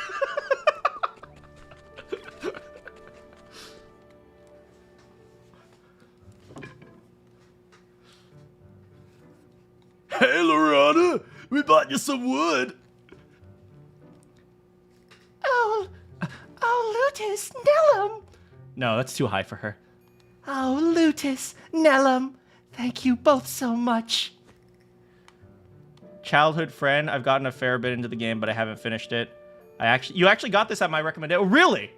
I'm really glad to hear that. I hear it's good. I actually don't know as much as I would like to about this game, which is one of the reasons why I'm playing it. If there's anything you can... I guess she's country. She's like, If there's anything we can do for you, just say the word. wait, that's a girl. Yeah. I don't think I've ever been this excited for a festival before.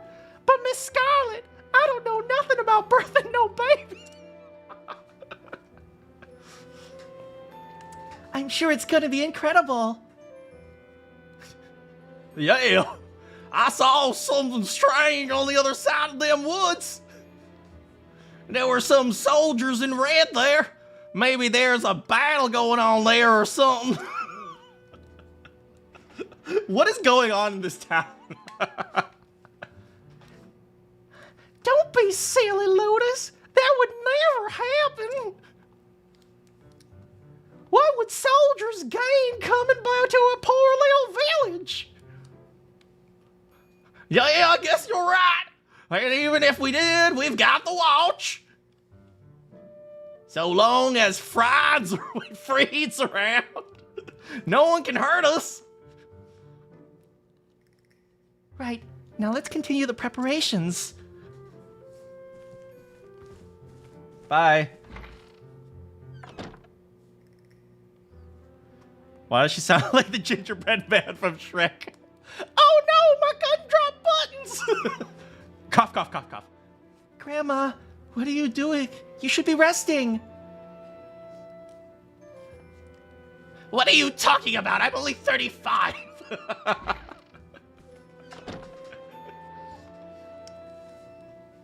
Oh my god, what's the matter, Lorana? Oh, Sia, and Garrett, why do you sound like that? Oh, right, you're really dumb.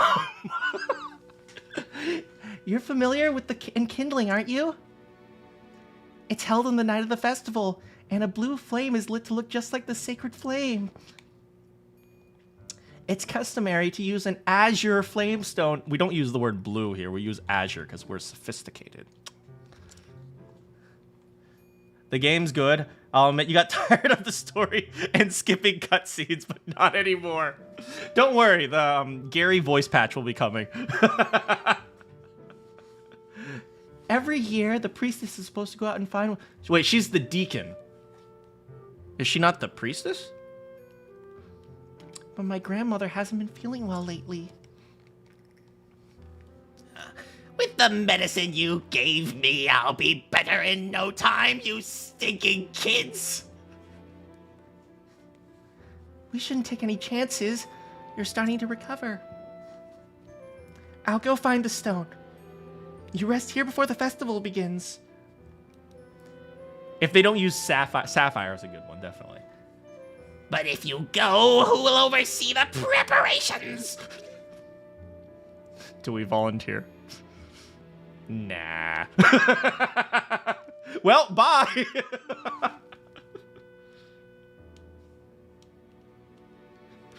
Then I must go myself. Oh, good luck with that, Grandma. Come on, you were supposed to choose yes. Didn't you see the dialogue?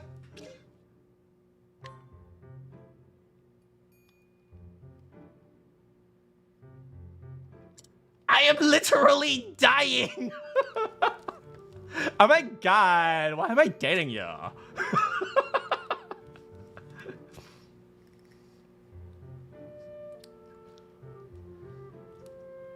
You'll go find the stone for us, Gary?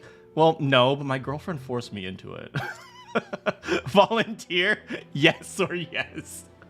Oh, thank you. I can imagine the grandma's just lazy. She's not sick. She's like, Oh, thank you. Cough, cough. oh, I am so sick. I'll go too. Manual labor is what I do best with my giant arms. I can't thank you two enough. You'll find the azure flame stones deep within the cave. May the sacred flame light your path. Now go straight there and come back. For the gods are always watching. All right. Looks like we finally get to go. Oh. Are you really going out to that there cave? Well, be careful. I hear there's a weird scholar. Oh, God, he knows how to read. Thanks, Ludus. I avoid books personally. Oh, thanks, Ludus. I don't know how to read. I avoid books personally, but I'm not going alone.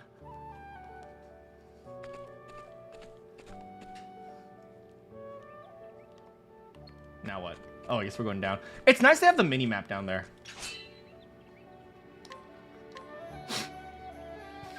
The truth is, Scholars aren't that weird. Oh, nice. Hold on. He gave us, like, a thing. I guess some people, they tell us to pick things. Like, he's like, that over there is a plum.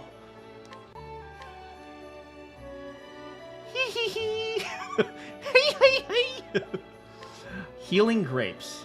Haggle. If you want it that badly. I'd like to think that's a forced haggle. Do we have anything that we can steal from you? No? Oh, does she not have a mom?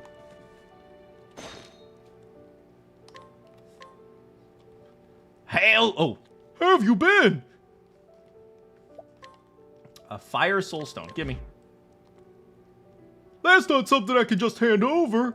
oh, but I failed a 98%. Gimme! Okay, here you go.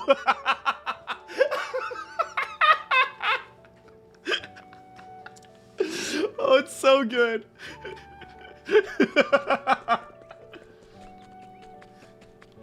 XCOM percentages. Hell yeah. You know what? I'm totally random. Do you know what we need to normalize? We need to normalize toggle running.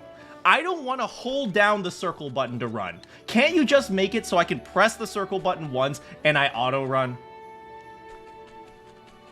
That's something we need to normalize. Jasper. Need something. I think there is a run toggle. Oh, is there? A young man who lives in Wishvale. He may seem timid, but he can spring into action. Leather helmet? Take good care of it. Fire Emblem, 98% in Fire Emblem is not bad.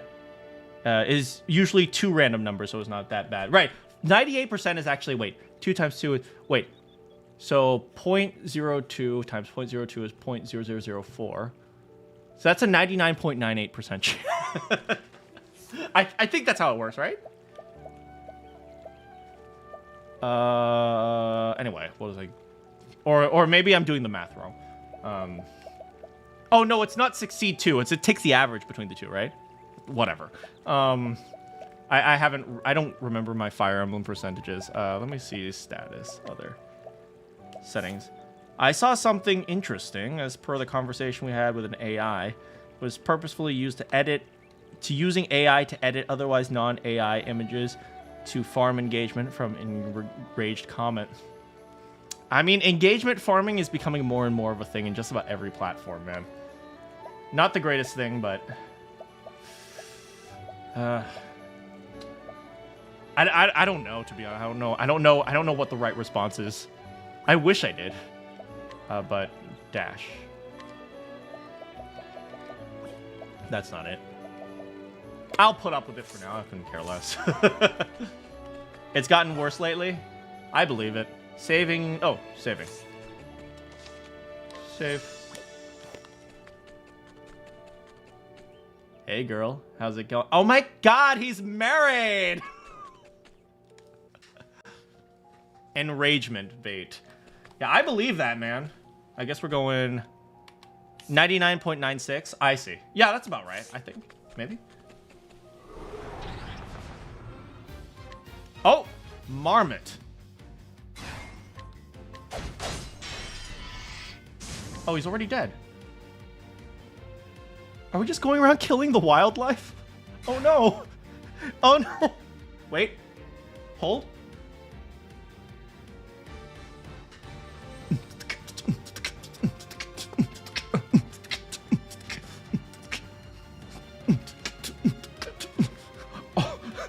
I always say these types of RPGs live and die by the battle music. So it's like you need like epicness, man. My biceps are huge. That's her attack line. My girlfriend's biceps are huge!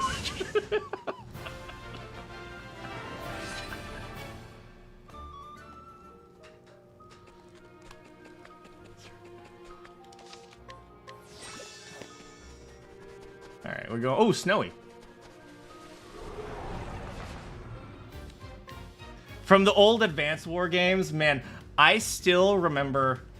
Okay, hold on a second. How do I. Oh, let me just beat this fight first. Oh, axes. Axes must be good against plants.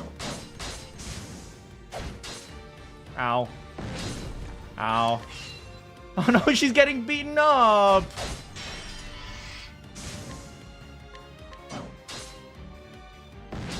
Ow.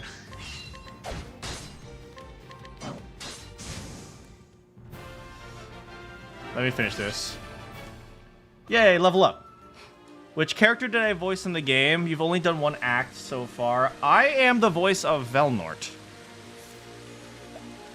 Octopath has amazing music. Yeah. From what I hear, I heard it's really good. Let me see. Give me a moment, give me a moment. Let me go onto YouTube.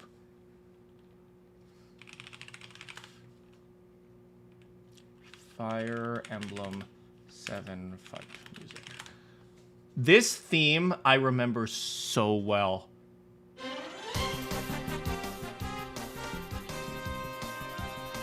Oh, this song brings back so many memories. Oh my god. Memory unlocked. I remember when you were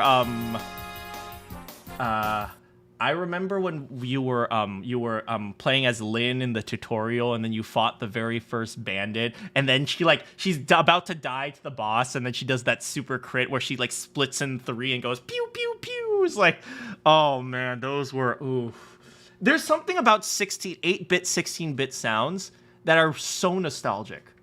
It's like this is what it almost reminds me of, like, this is what video games sound like. That's what it sounds like to me. And this one.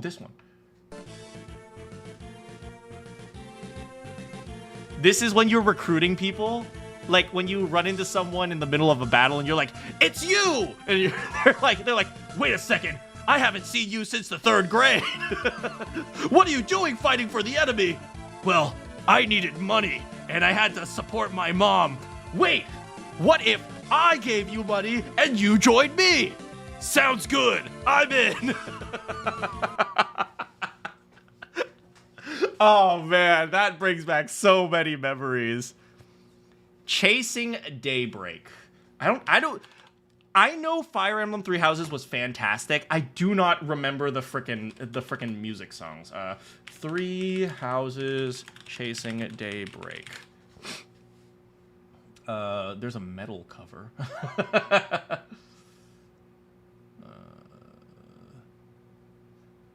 Here. I do remember this one. I do remember this very much. Oh, man.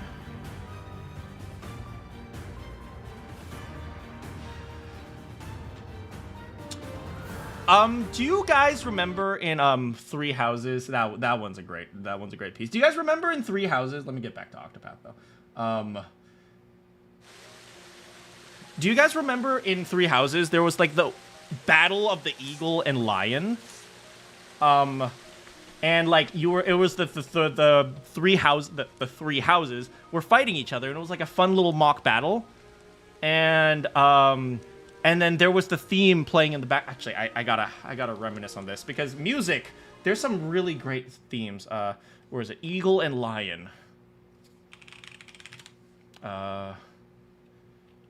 Battle of Eagle and Lion.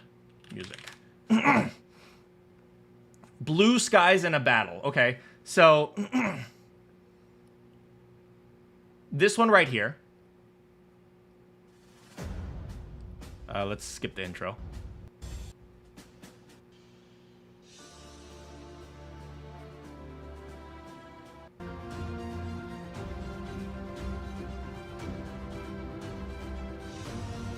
Yeah, so you're having a mock battle, and it's super epic, right? And they're playing this music in the background, right? And I remember listening to it like, oh man, this is so epic. And then like 17 chapters later, you go into the same field, like 5 years later, and you are literally murdering each other.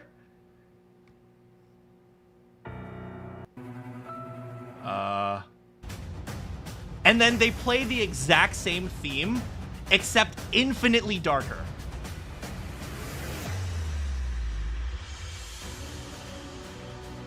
And that was, I remember hearing the war of, I don't know if it's called the War of the Eagle and Lion or something. You're at the exact same field. I think it's Caspar's land, and you're at the exact same field, but instead of having a mock battle, you're just out there straight up murdering each other.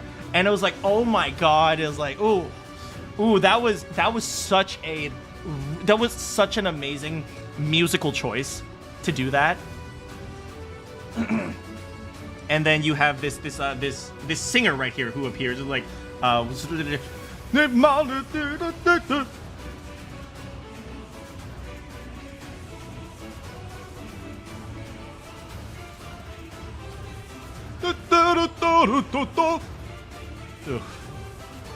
this is, and then let me go to the build up.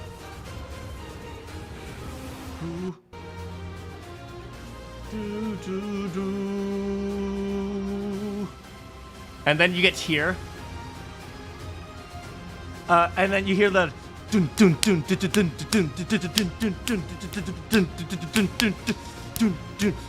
and then you have the snares in the background, like as a war beat. La la la la la la la la la la. It's just so good. Oh my god. It's just so freaking good. Anyway, that's just me randomly thinking about music. Ooh. Anyway, here we are at the cave.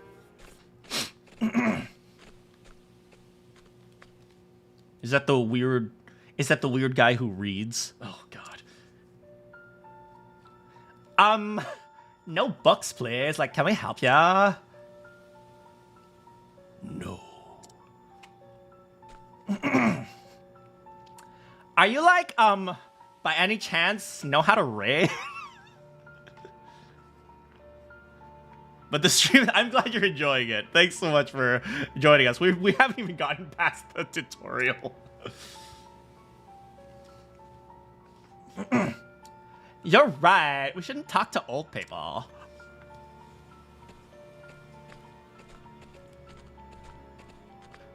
I'm only 40!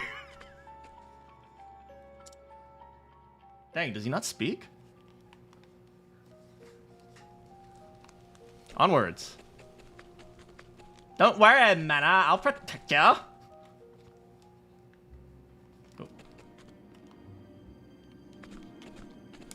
Oh. We should, like, be able to find Azure Flamestones. But, like, I can't help wondering why that scholar kept staring at us. Oh, dang. No progress. What a shock. Oh. Watch member Fen. He looks kind of emo. He has blonde hair, but... Hey, sounds like you guys met Nomos. Fen! Oh my god, what are you doing here? Patrolling, of course. I'm part of the Watch too, aren't I?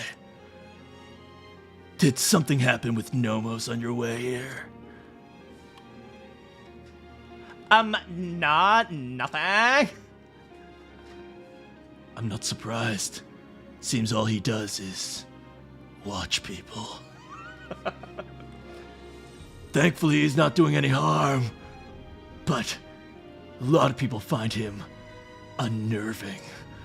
He does kind of have Cloud's hair, huh?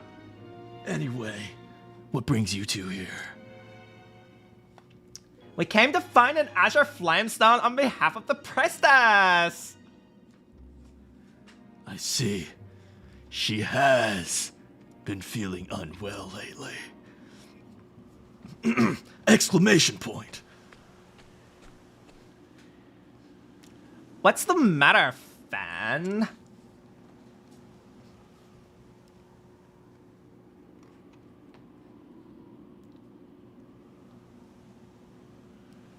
Wait, it's literally right there.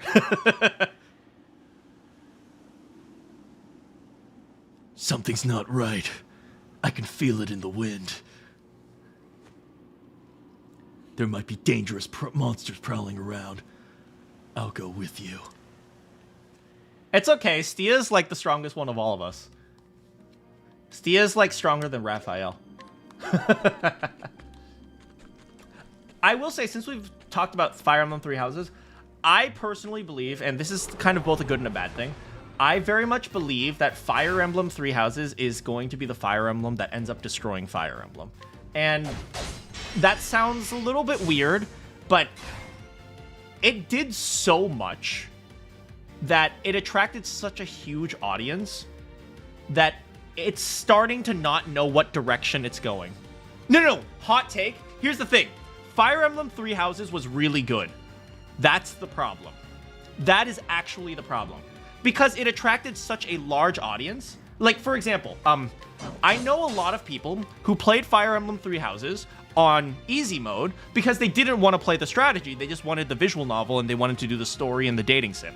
So, to a lot of people, Fire Emblem Three Houses was actually just a dating sim with extra steps. So, as a result, there are people who wanted to go into Fire Emblem for playing the game, but then there's also people who wanted it specifically for the dating sim, and then there are also other people who wanted it for this and that and other things, and there's nothing wrong with a casual. The problem is when you gain a huge casual, normies,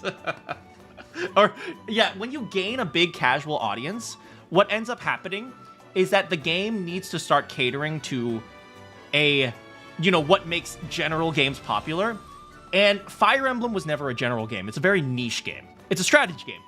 Strategy games are very, very niche. It's like, if you've actually...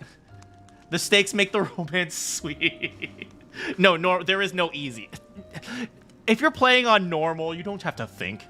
Heck, if you're playing on maddening, you don't really have to think. Just put Lysithea next to a wall and then just have her shoot over the wall and you'll win 90% of the time. Ooh, chest. A buckler. Ooh, I have things I can equip, I think. One of the things I have a love-hate relationship with is for these types of games, I feel like you have to go into the menu like every 3 seconds. You know what I mean? That's what happened with Fire Emblem General since Awakening. Yeah, with the Awakening, with the whole dating sim and the main character thing. Yeah, it's been happening since Awakening. I think Three Houses was the inevitable accumulation of that, where, you know, they did such a good job with it that everything's going to start falling apart. And that's why I'm feeling a little bit nervous for the new Fire Emblem game, because I don't think like, if you've ever tried replaying Fire Emblem Three Houses, it's like, it's fun, and then when you play it again, that you have to play through the first 11 chapters again, and you're like, okay, skip, skip, skip, and then you're essentially just spamming the A button, skip, skip, skip, skip, come on, come on, come on, come on, okay, I don't want to do this exploration thing, just take me to a seminar or something. And then, as a result, you know, most people who play a game, they only ever play it once, right? People very rarely do endgame content. So when you're actually looking at some of these games like Fire Emblem and so on, you just want... You agree to a certain extent, since Engage wasn't engaging in the slightest. Yeah, and I think Engage was an attempt to bring back the more historical hardcore audience, but I think the numbers just didn't suit it. Like, if you look at strategy games have been on the decline since like the early 2000s, right? People don't like strategy games anymore. It requires too much thought. And by the way, I'm not saying that people are stupid. I think people just don't want to think for their leisure activities anymore. Like, I'm one of the people who loves XCOM and Fire Emblem and stuff like that. But I think people, you know, they want to play an action game now. They want to play a game where you have to dodge the sword attack when the sword attack comes, and then attack when you can attack.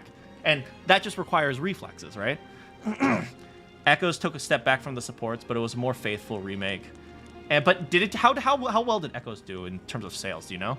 You just want them to do with one with steampunk mechs. You know, speaking of steampunk mechs, the one thing I've always wanted them to do is an armored archer, because that is a legitimate historical thing in history, right? Archers would run out with these massive shields and hide behind them as they were shooting. So I don't know, maybe it would be like a ballista guy or something like that. He like walks around with a massive ballista on his back or something. That'd be cool. But yeah, when you're talking about steampunk mechs, that's what I was thinking of. Wolves. I can appreciate how the first several battles are so easy in this game. Look at this. Genosian crossbowmen? Is that what they're called?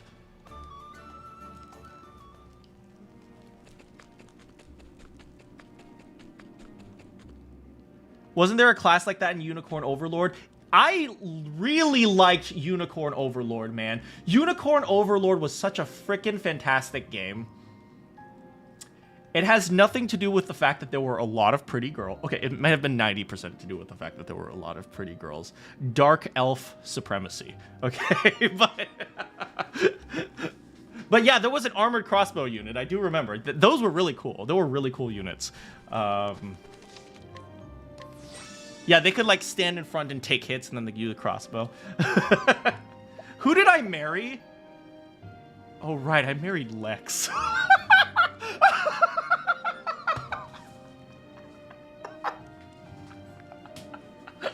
I was so conflicted on who I wanted to marry, on which girl I wanted to marry, that I panicked and married a dude.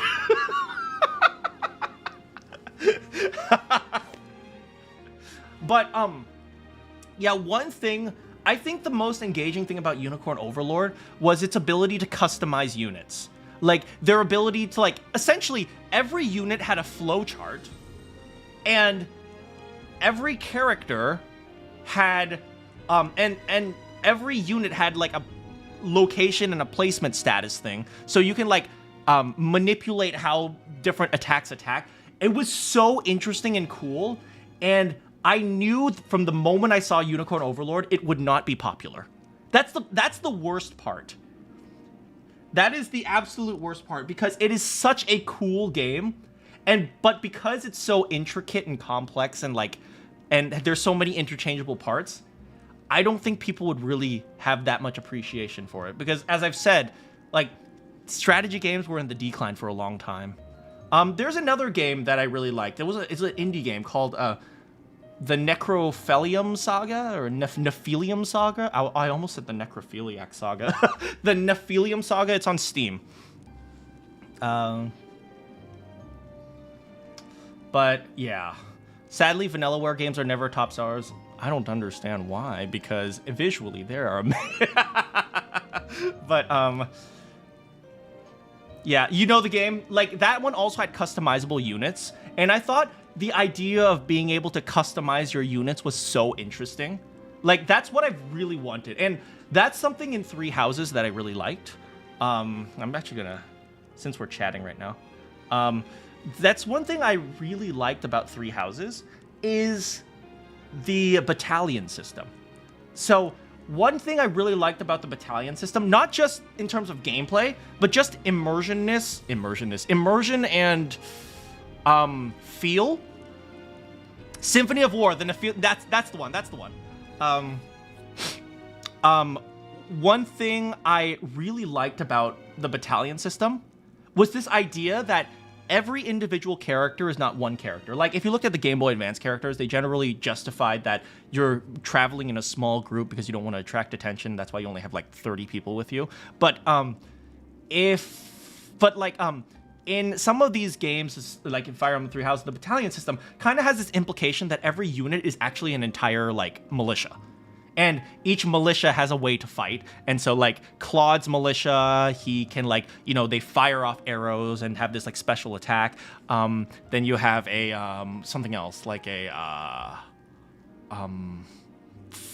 you have, like, some other militia that, like, provides defense for people and stuff like that. I thought that was such a cool concept. Bernadetta was the best girl in Three Houses. How does it feel to be in love with a door?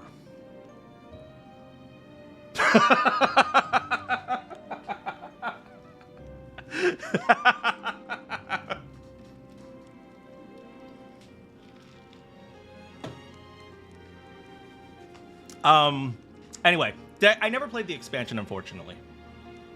But maybe I should. It's like probably really cheap. Anyway, back to the game.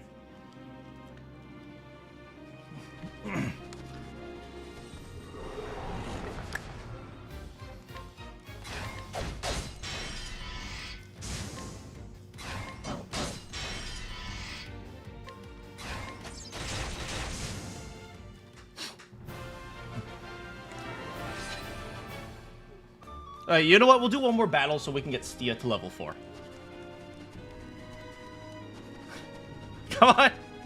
Come on, guys! Anyone gonna show up? I'm making you want to play Fire Emblem again.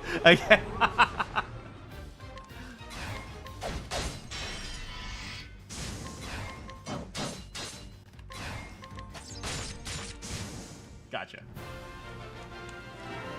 Alright, now everyone's at level 4. Except for Edgy Boy.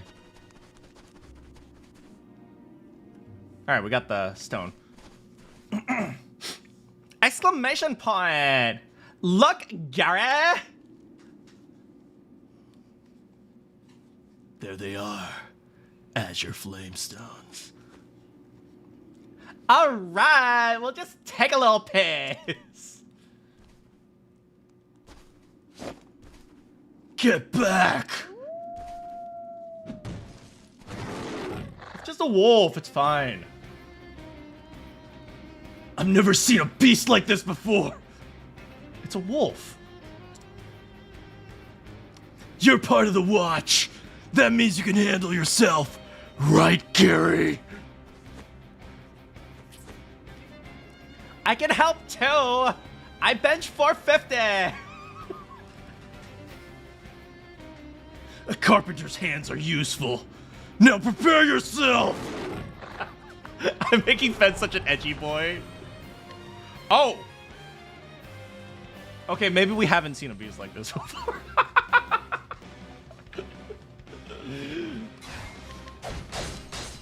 Okay, he's weak to sword. Ow. Ow. Ow. Do we have any healing skills? I haven't even checked yet.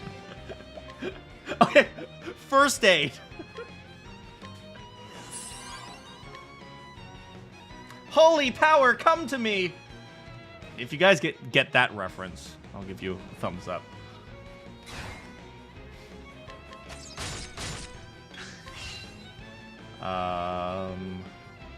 I guess we just... What? Oh, I have to check my skills.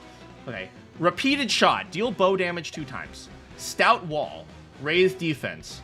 You're an archer. Why are you standing in the front? Repeated shot. 2 times. Right? Because he's vulnerable to that. Ow. My skills. Downward slash or Abide. Adobe. Healing. Oh, I have a healing spell, of course. I'll just do this. My skills. Holy power, come to me. I guess we can do another repeat shot. And then we attack. Okay, if I break him, I think he has 1 turn where he's stunned, right? Which means instead of breaking him, I should do nothing.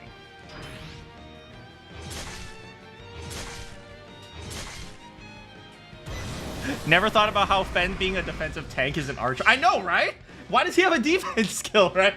Okay, so break it. What is that? Why is he going Super Saiyan?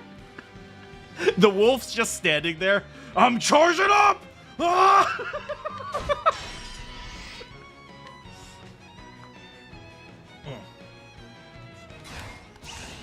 Wait, he needs to have an epic line. Wait, okay. I'm an archer that stands in the front!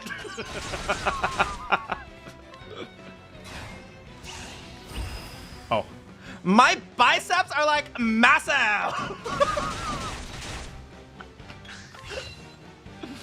I'm never getting hired again after this.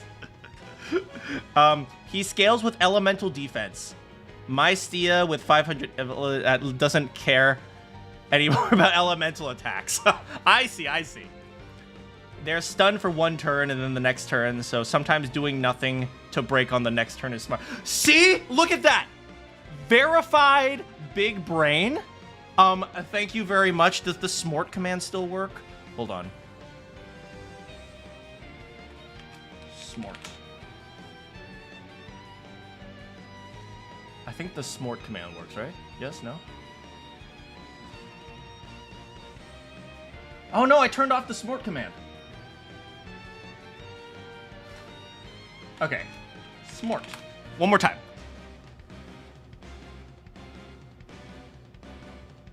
Is it gonna work? Anyway, we'll just attack.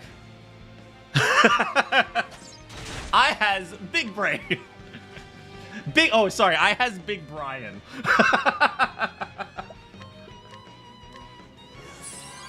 Smirk. I love my mom's cake. Oh, he speeded up? Wait. The following attacks the X number turn. Use this. Wait, what is speed? Where's speed? Where's speed? Where is speed? Speed up and down. You don't tell me what speed does. I'm assuming it makes you go earlier in the turn. The defend command makes the character go first. Oh, that's actually really helpful to know. What did I say? Look, my mom's specialty is cake. Everyone in town loves her cake, okay?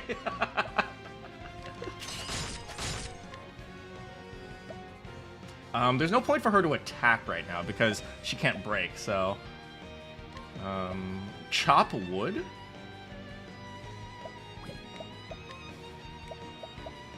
I think speed makes you go slower. That is a possibility. Chop wood didn't do much. Oh, frick! Physical attack down! Actually, I'd rather him do that and just waste his time.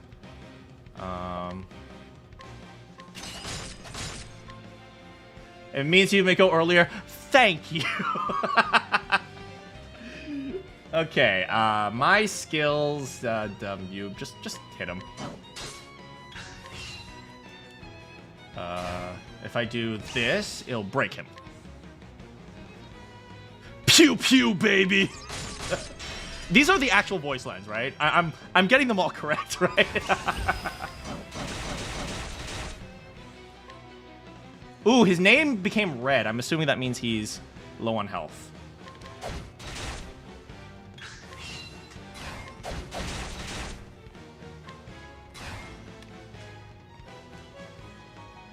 I work out every day. Oh, still no?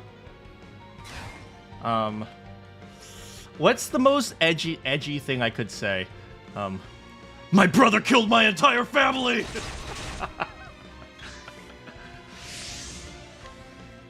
The turn preview is kind of short, but I guess it doesn't loop to future turns. Yeah, it only has this turn and next turn, it seems like.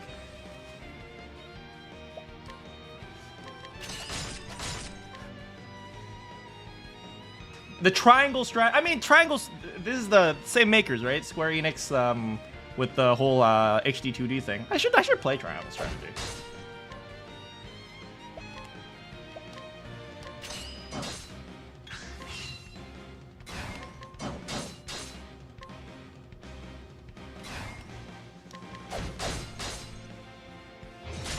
Ow. Has some interesting voice acting. Well, maybe I'll release a Gary Voices Everything patch as well. What's an edgy boy thing to say?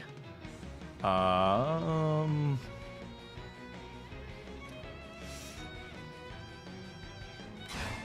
brother needs to die! There we go.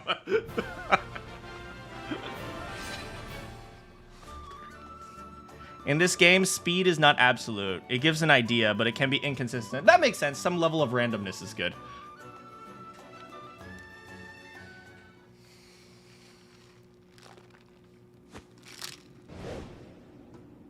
Oh, he disappeared. Even your future is not as dark as my soul. I love that. I doubt that fiend will ever bother humans again. This is unlike the gacha game, which I know that this is based on the gacha game, but you know, it was actually, I'm not a big fan of gacha games, to be honest. I'm really getting more and more annoyed with the number of gacha games that are coming out instead of, you know, like actual games. What is it?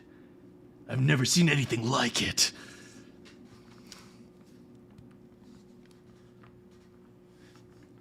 I'm so glad you're here, fan. And you too. What the frick? She's like, I'm so glad you're here. Oh, also, you're here. That's fine. I had no idea you'd gotten this strong. I guess that's to be expected. Training with the captain every day. Had to put down Nikkei when it started to feel like work. God, like, people don't realize they're spending like $120, $150 per character. It's crazy how, like, I've said this several times before.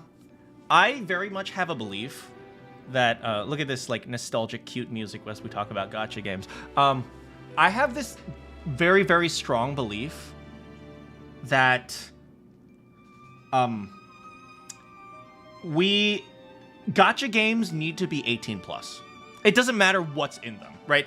I'm not even talking about the sexualization of it, just the nature of it. They should be 18 plus. But, like, I don't believe they should be illegal, right? It's like, if you want to spend hundreds of dollars on some anime girl, hey, if you're above the age of 18, you have every right to do that. But, like, leave the kids out of it. Like, don't try to take advantage. Don't try to use these marketing strategies on, like, 12-year-olds. You know what I mean? That's kind of how I see gacha games. It's like, you know, my grandma used to love gambling. It is absolutely psychological. There's like 7 different types of currency to try to obscure how much money you spend. My grandma used to love gambling. And, you know, she was old. And I would always say, you know, you can go ahead and gamble. Just don't expect you're going to make money, right? If you want to do it and it's just fun for you to watch the silly colors and see if you win, it's like, sure, absolutely. But don't, you know, pretend like, you know, don't pretend like you're being smart with your money and trying to beat the system or something like that. It's like, no. Because the reality is you were spending $120, $150 on it. And it's the same thing with the whole gacha game thing, right? I remember there was this big treaty on microtransaction. I'm going to call it a treaty. I don't know exactly what it is. It used to be heavy in ZZZ and Hisser, Honkai Star Rail. Honkai Star Rail.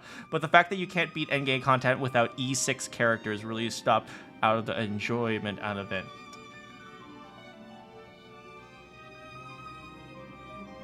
I stopped caring once I got Bernice. Okay, I hate Bernice. She's stupid. I definitely don't have a secret crush on her. But, man, it's just, yeah, it's, how do I put this? Like, microtransactions.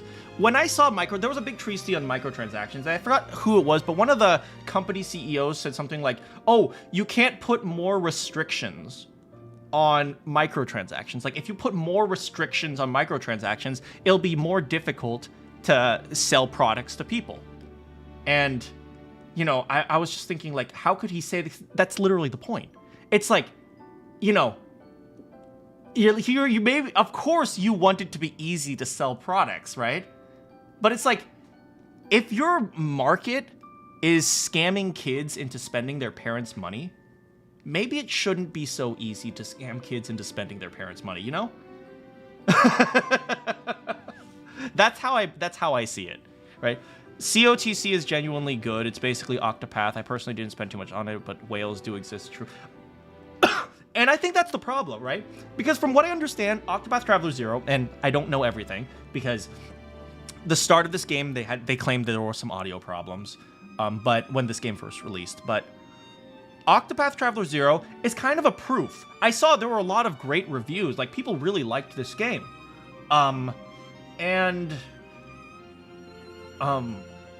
Which is great, but it's kind of like a demonstration that, you know, with all the gacha content, from what I understand, Champions of the Continent, to an extent, wasn't a very successful gacha game. It kind of struggled in terms of money, and to the point where they had to close it down and move over to NetEase or something like that. Like, they had to close down the American servers. Everyone had to transfer over to, like, the Asian server. Something along those lines, I think. And so it wasn't very successful. And then Octopath Traveler 0 comes out, and apparently this is, like, a really well, I'm not gonna say well-renowned, because I don't know what it is, but, like, apparently people really love this game. It's kind of like a demonstration that you probably could have just released this game. But then again, I don't know if this game would have come out without the gacha, but that's kind of the idea, you know? It's like,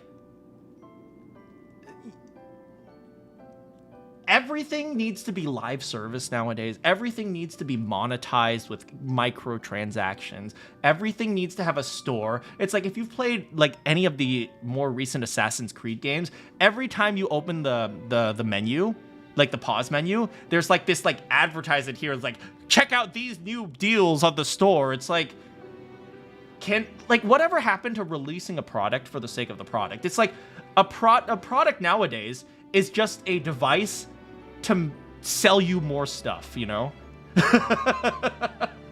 You blame business majors? I mean, yeah.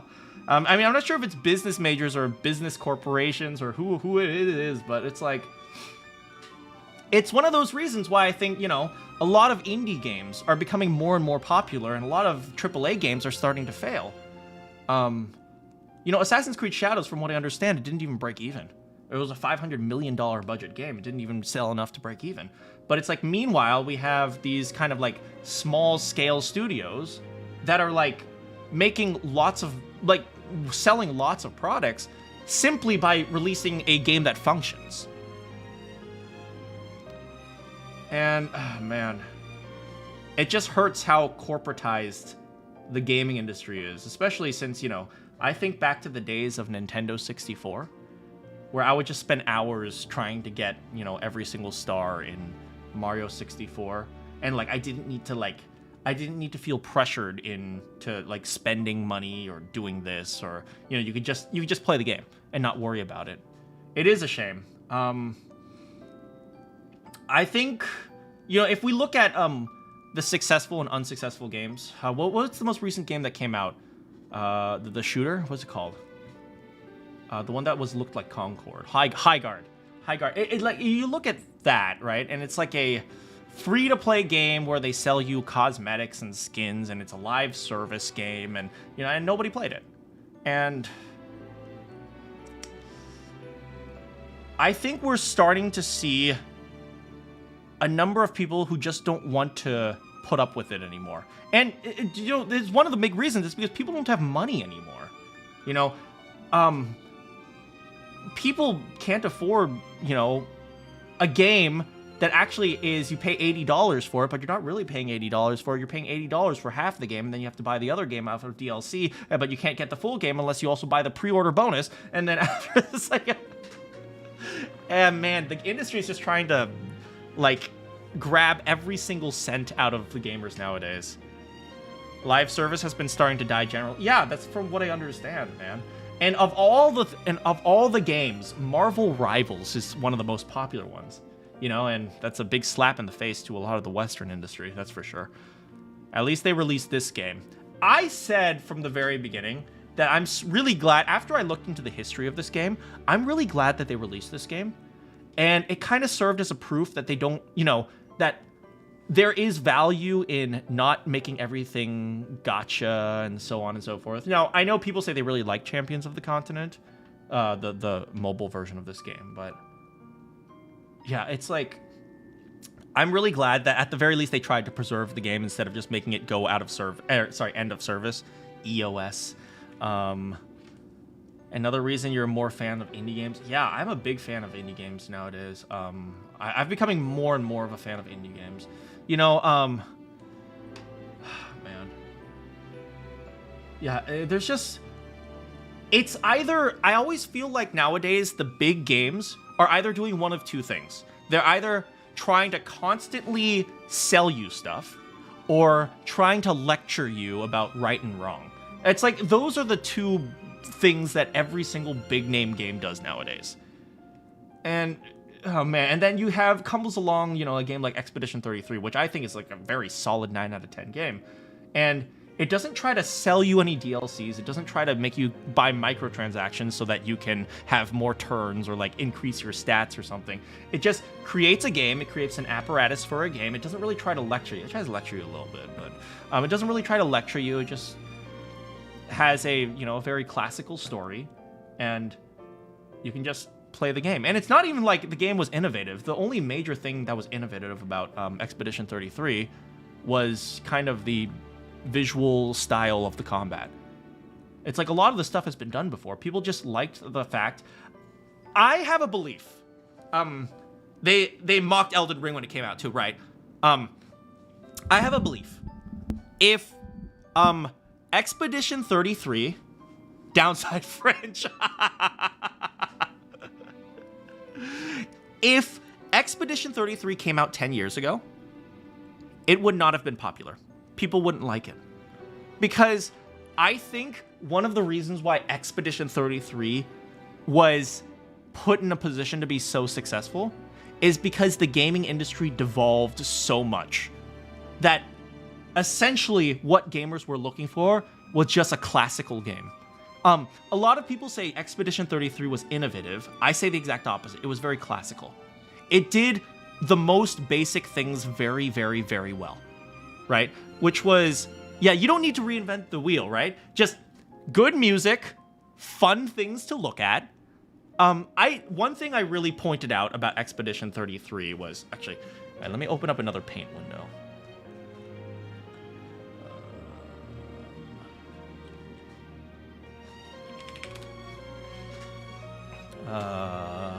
Here it is.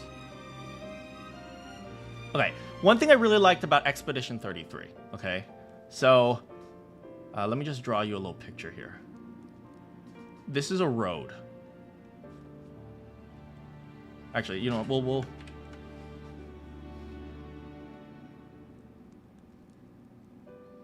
Okay, we're going to do Expedition 33 and Assassin's Creed Shadow. No. Assassin's Creed Shadows. Let's go with that, okay?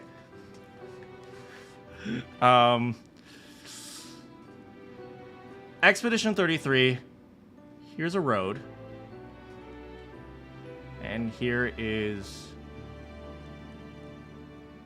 Gustav. And Gustav has brown hair that kind of goes whoop. Like that. And then, no, like this. There's Gustav. And here is Mael. And Mael's small. Right? And Mael has red hair. And a little ponytail. Okay. Should have just labeled it cake. Okay, so here's Gustav and Mael, right? And they are walking along this path right here. Just walking along this path. And there is a pillar over here. And it's cracked. And then there is a floating mask right here that's kind of made of rocks. Right? And then there's these bunch of floating rocks up here. And then there's maybe like a dead body over here.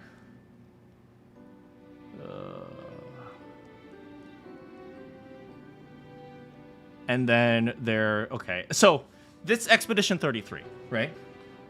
And what do you do with all these things? The mask, the floating rocks, the pillar, the dead dude, right? 2 rocks and a...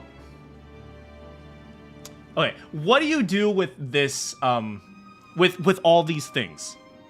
The answer is nothing. Nothing. They literally serve no purpose other than to make the game look nice. That is what I really like about Expedition 33, because what's going to happen with Assassin's Creed Shadows, right? Okay, so we have Yasuke here with his big armor. Here, so this is samurai armor.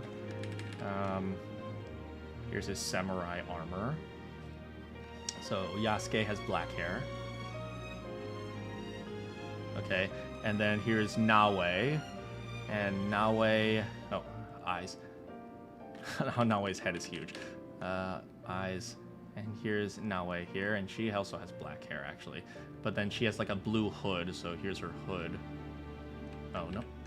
Here's her blue hood right here. And then we have her right here. Like that. Okay, and she has a little knife or something. Okay. So, what do they have here? Well, they have a dead body right here. Right? Loot for 20 gold. Or 10 gold. Loot this for 10 gold. Then they have a pillar right here.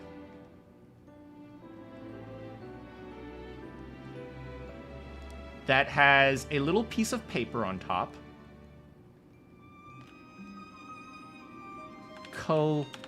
Collect 14 out of 65 pieces of paper. Right? Then they have... That was your biggest gripe because the concept art and then the game like that. Yes, exactly, right? So, and then they have a building here.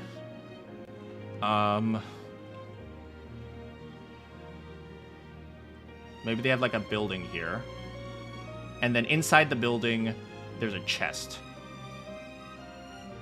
And then open this chest for gear that you won't need in 3 levels. So if you guys have played the the game, like you know that like a lot of the gear you have in Assassin's Creed, they level up with you. So it's like you got a level 14 sword. But then when you get to level 17, you get a level 17 sword. And then when you get to level 23, you have a level 23 sword. So you don't even need... Every time you open up this chest, you're like, oh, wow, I got a level 14 sword. It doesn't matter because in 2 levels, you're going to get a level 16 sword. So it's like they have this thing that doesn't really matter. And then they have collect these pieces of paper. Why? Collect these pieces of paper so you can level up your thing instead of, you know, just clicking on the thing and leveling up. And then here, you have to loot it for... every single body for 10 gold. So like here 10 gold, here 10 gold, here 5 gold, so that you have enough money to buy a sword that you won't need in 3 levels anyway. So it's like Expedition 33 didn't force the player to engage with the world. It just let the player decide if they want to view the world or not. And they just made things really, really pretty, and they didn't bother with trying to do all these engagement traps. It's like nowadays in a lot of these Ubisoft games, a lot of these other games that like are AAA, it's all engagement bait. It's like these things exist just to make it so that you constantly need to like do this and do that and do this and do this, right? If you pay attention in Expedition 33, a lot of Expedition 33 is just walking. It's literally just walking, and you're just looking around at things. And every once, it's like between the two people, what are you doing? You're walking. And like the story isn't progressing. You're just looking like, oh look, there's a big face over there, and oh look, there's a weird enemy over there that's kind of crawling around, the freaking contortionists. Yeah, but none of this is engagement bait. It's just there because they want it to look nice. And that is something, that's an art that has been lost to time. Oh man, it's like not everything needs to have a purpose, you know? Sometimes the purpose is to make a game better. That's it. Engagement metrics are to satisfy the upper management. Yeah, and it's so disappointing to see that that's what happened. Number go up. Look, that number is 75. My previous number was 72. Therefore, that sword is better. So one is leading you with a candy trail to nothing substantial, while other one has you walking up to a gourmet cake. To a large extent, yeah, you can kind of look at it like that. I look at it more like, yeah, this one is just a candy trail of nothing. It's just like, the reason why you're picking up this candy is so you can pick up more candy, right? That's the only reason it exists. Whereas Expedition 33 is like, it's not necessarily leading you to a gourmet cake, but it lets the player decide how they want to play. Do they want to go right, just run across everything and get to the big bad boss? Or do they want to look around and engage with the world? But it doesn't force the player to do any of that, right? It's just like, hey, here's the finish line. Get there if you feel like it. And I think that is one of my biggest problems with a lot of games nowadays. It's just engagement to accomplish nothing. Tasks to do functionally nothing. And if you'll notice, every single one of the games that have lots of these engagement metrics, like every single body you have to loot for 20 gold, it's like, the more you do that, the more you realize, wait a second, why is it that every single one of these stores, every single one of these games also has an online store with microtransactions? Well, gee, I wonder. Maybe it's because they're trying to make it so monotonous and tedious that you go to the store and buy things. So, yeah, that's just... Expedition 33 doesn't have many items in one area, but when you find them, because they're always substantial, exactly, right? So it's not like 10 gold. It's like the only time I'm disappointed in Expedition 33 is when I find a mime. Because mimes are scary. But besides that, it's like every single time I find something, it's like, oh, this is interesting. And they don't bother throwing in like random pointless crap. Yeah, here's one big thing. For those of you who've played Expedition 33, what happens when you defeat an enemy, right? What happens to their items? You just loot them automatically, right? If you look at the number of games that when you kill an enemy, the body falls on the floor, and like 7 items pop out, and you have to go bung, bung, bung, bung, bung. You have to pick them up one by one. Pick up, pick up, pick up, pick up, pick up, pick up. Expedition 33, they just say, okay, you killed this guy, everything goes in your pocket. Right? They just don't make it monotonous. That's like, I don't think people realize how big of a deal of why Expedition is 33 is people like it. That's one of the big reasons. It's because they just streamline things so then you don't have to be overly like you don't have to work overtime in order to do these things, right? Why is it that whenever you kill an enemy, sometimes their body falls on the ground and 7 items come out, and then you have to pick up each one individually? Why don't you just say like, okay, just put it all in your pocket, right? That is like, it's those little things that make you get just a little bit closer to the fun and a little bit away from the monotony of everyday life. I don't want, whenever I go out, I don't want to pick up the things on the floor that I've dropped. So it's like, why would you put that in there? Anyway, I think this is a really nice rendition of my, oh, sorry. You know what? I screwed up. I forgot that she probably has her gestural hair. Now that's my L.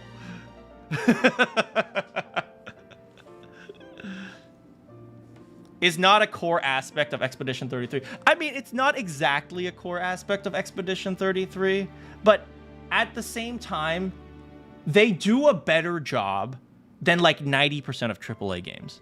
And you're absolutely right. It's not, quality of life isn't that big of a deal. Now, no map is kind of, I think it was a conscious choice. They want you to explore the world. Now, I think it was a bad conscious choice. I think they should have learned from that and probably put in a map in the next game. But at the very least, right, these things, no map, no chroma organization. They tried to put some level of organization by allowing you to sort by alphabetical or by level or by type, but no quest log, that's true, right? But these types of things to me aren't as important because it's very clear that they're trying to streamline the things that are clearly monotonous. I keep shaking my camera, I noticed that, so sorry about that. I was too stubborn to do that as a kid, so I was constantly lost in those games. I mean, yeah, so, you know, by the way, for those of you guys who are curious, one of the places I got my start as a, in video games, or working on video games, was actually doing trailer analysis. Like, I analyzed trailers, and, like, I pointed out, like, areas in which, okay, this is not going to work, that's too long, this is too short, so on and so forth. But yeah, so because of that, when I look at Expedition 33, I look at some of the cutscenes, I said, like, it's not perfect, right? There are some things that I would change, there's some things that I don't think they did very well, but overall, in a world where everything is either engagement or monetization, Expedition 33 is such a big change. And to a large extent, it won Game of the Year simply because of what it represented. So, yeah. Metroid, man. Man, I played Metroid Dread. That was the most confusing thing. I had no idea how to play Metroidvanias. Anyway, back to the game.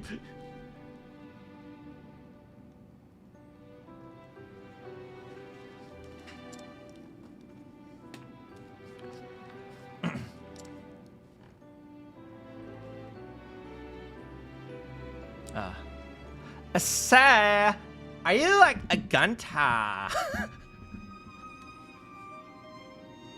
Like, never mind. I was gonna ask you to marry me. Now, come on, we've got a stone to mine. I'll just use my fist because I'm so strong.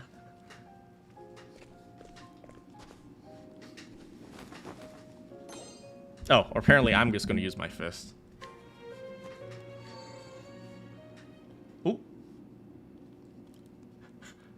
What is that? Is that a ring? Is that the ring of my long-lost brother? Wow, it's so pretty. Oh my god, I do.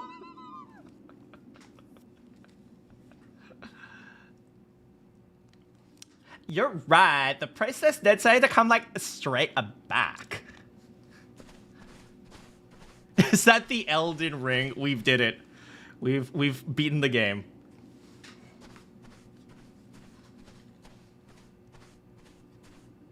Damn it, where's my ring? Oh, I guess he's taking the ring.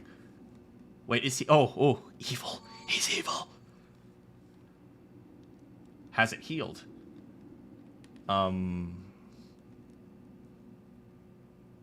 Frick, I didn't think of his name. His voice. Frick. I'm an old man. Has it healed?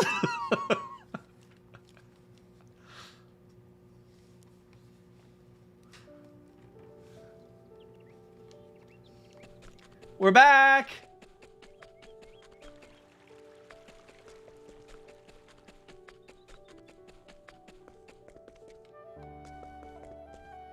Hey, girl. Seriously, again? Can I just marry this girl and just live a peaceful life? Inquire. He's 35. A deacon. What if this entire game was actually narrated by Stella?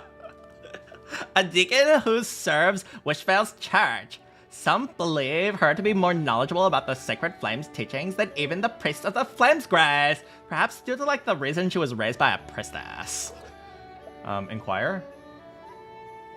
Oh, purchase. Ooh. Wait, we just buy her earring off of her? No. Stop pressuring me. Fine, okay.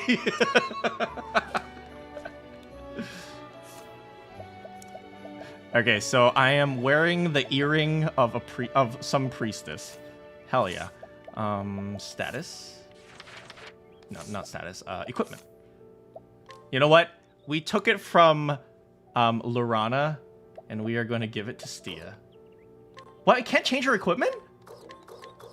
Frick. Well, I guess I'm wearing it now. Everything has a price. Did it help with weight loss and lightning? Get out. Here you go.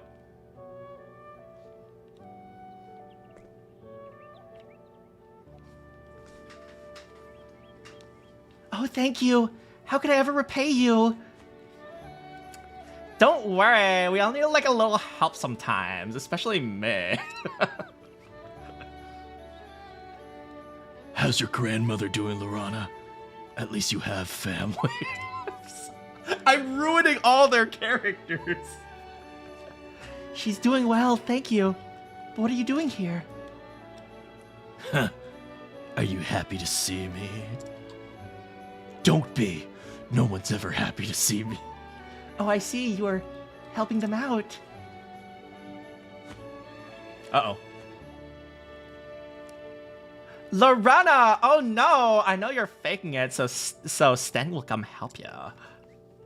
I know those tricks, ladies. I'm okay. It's just a little dizzy spell. Good grief. You're just one person. You can't do everything you know. How's it going, Millie? Welcome!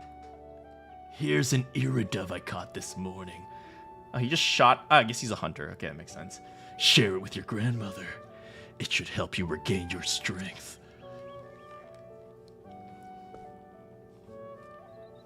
Thank you, Fen. You're too kind. You must all be very tired. Why don't we call it a day and rest up for tomorrow? Okay, see you tomorrow, Gara.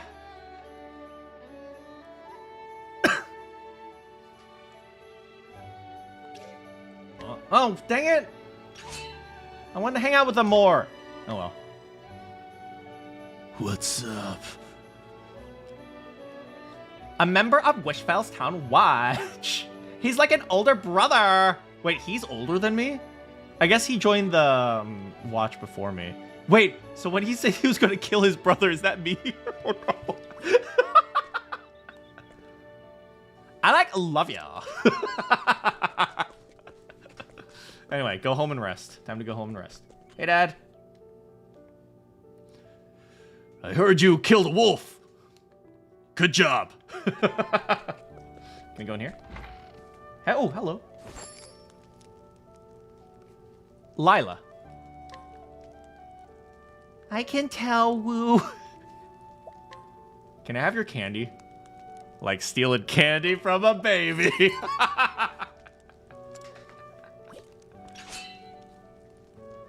Olive. Are you interested? Ma'am, your husband's right there. Content? Wait, hold up a second. It's showtime. Wait, am I just beating up a random housewife?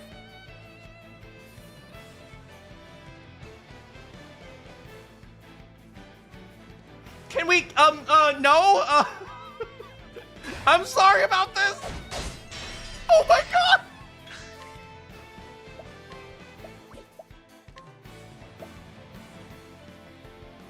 Vacuum slicer.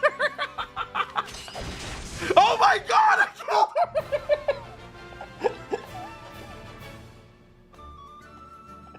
I'm so sorry. And that's it for my show. Okay, she was just dancing. She was just dancing. She's fine. She's fine. Did you just kill my wife?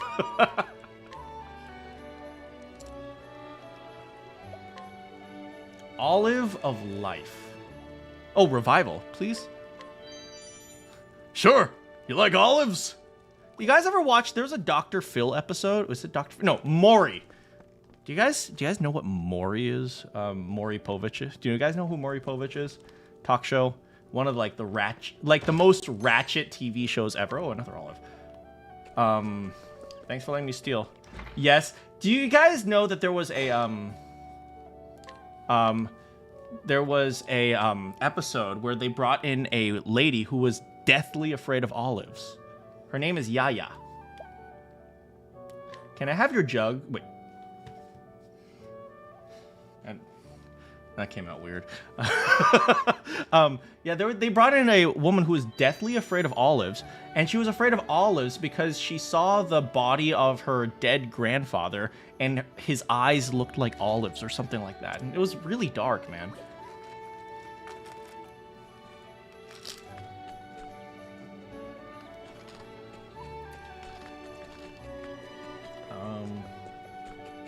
Did we steal from him yet? Yes. I think we've stolen from everyone already. I mean, we've helped everyone. I'm so glad to be of service. That sounds like Maury. Yeah. The Maury show is pretty dark. Although everyone loves You Are Not the Father.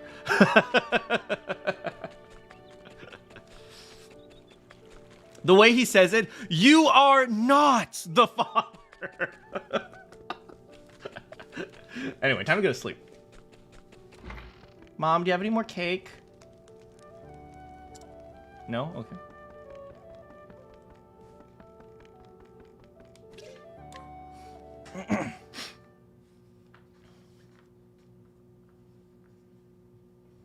Oh.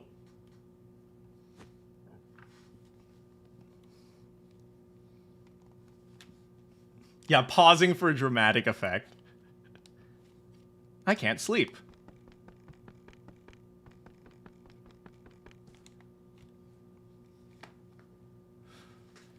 Your skills have improved immensely, Gary.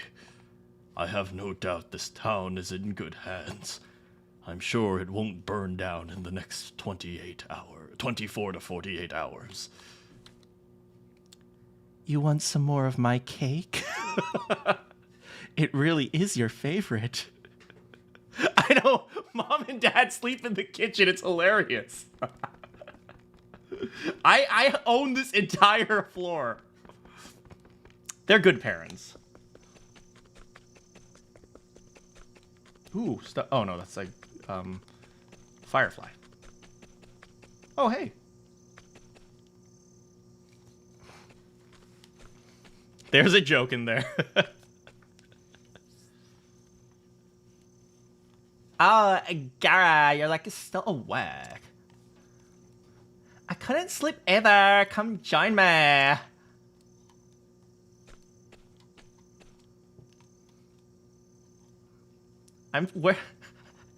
We're staring at the streamer right now. We stood like this and looked out at the town a long time ago, remember? I was like wondering, are you gonna like take over the watch?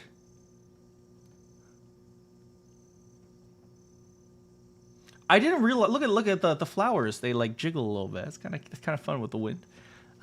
You've been training every day. Though I guess I've done the same, except with carpentry. That's why I'm so like muscular. I guess it's not easy having exceptional parents, is it? Ha ha ha ha ha. The mountains sure are geometric. Look, geometry is the language of nature. I got into like a fight with Pops. He said he wanted me to follow in his footsteps. He gave me his shoes and everything. The mountains are very square. Oh no, it's sad music. I've always looked up to him. I wanted to be just like him. Can you guys hear the music, by the way? Or should I turn it up? He works closely with people to build them a proper home. Sometimes something warm and comfortable. A place they can like call their own. Volume's good? Okay, thanks. Everyone who lives in these homes looks so happy. Oh yeah, it does have a yin yang on the moon too. I love a wish file. I like really duh.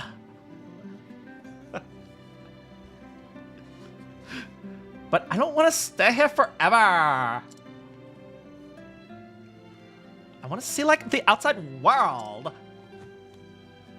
I want to build houses out there and bring smiles to everyone's faces. You can build houses here and bring smiles to everyone's faces. That's like my dream. Cheers to you. No, that'd be awful. You can do it. You really meant it?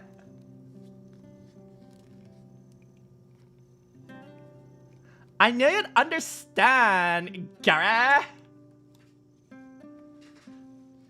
After all, we've talked about traveling the world since we were like kids. So, which path will you follow? See, it's funny, because this game's called Octopath. So there's like 8 different paths you can follow. I love ya. Is she our love interest? Or are we gonna find a Marianne at some point and we're gonna fall in love with her instead?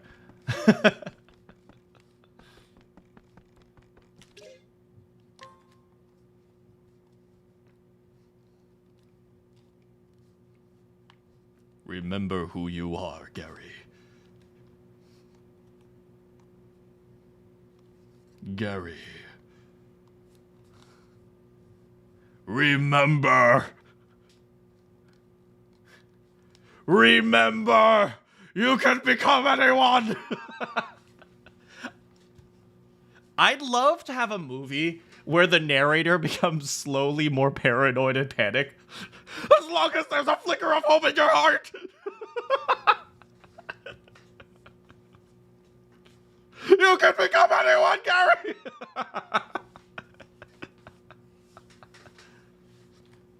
Oh, time to wake up.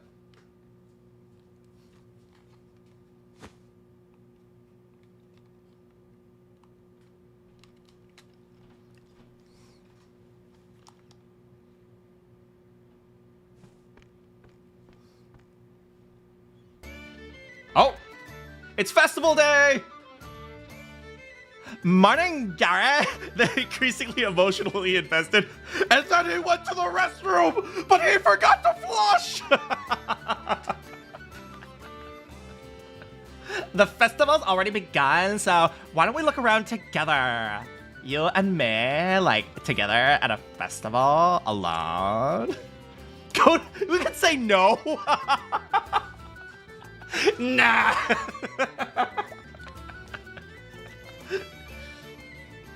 That's the spirit. Music note. I wonder if your mom will make her famous cake. All the fellas love her cake.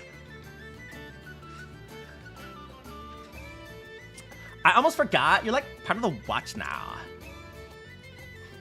I guess you won't have time to dally since you're on patrol. Say, why don't I join you instead? Great, then let's go.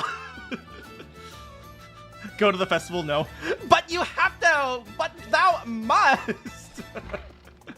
Hi, Mom. I see you're hard at work again today. You should really be with Lorana. Stia sounds kind of dumb. But I love her, Mom. This is not a phase. How's it going, Kioma? Welcome. Go have a look around and consider marrying Lorana and not Stia. She's kind of stupid. Oh, wait, oh, hi, Stia. Hope you're having a good time with my son. No, but seriously, consider it. But I love her, Dad!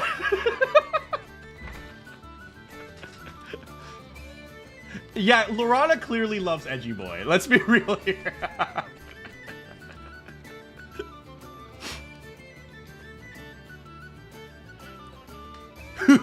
What? You really mean it? You of all people? Why does he sound like Goofy? Well, we're playing Octopath Traveler, number 0. Hey, Jasper, don't say it like that. Oh my god, like what's going on here? Ludius is getting married. Why does he sound like Goofy? Wow, congratulations. I definitely didn't bring Gary here to, like, you know, plant the seed of marriage in his head. Gosh. Great stream. Thanks for coming, Bronze. Yeah, I might do it again if people enjoy it, so thank you for letting me know. Ludius, the chicken chaser. The guy who's always getting in trouble with Fried. Oh, Freed. Have a great night. The guy who runs across rooftops and they get scolded by my old man? Not you too, Steve. I was a kid back then. Laugh. Anyway, the wedding's in 2 weeks. Damn. That's it? Oh, yeah, I know you're not going yet. Hit. Wait. They're getting married in 2 weeks. When my sister got married, it took over a year for them to plan the wedding. Man, countryside life is so simple.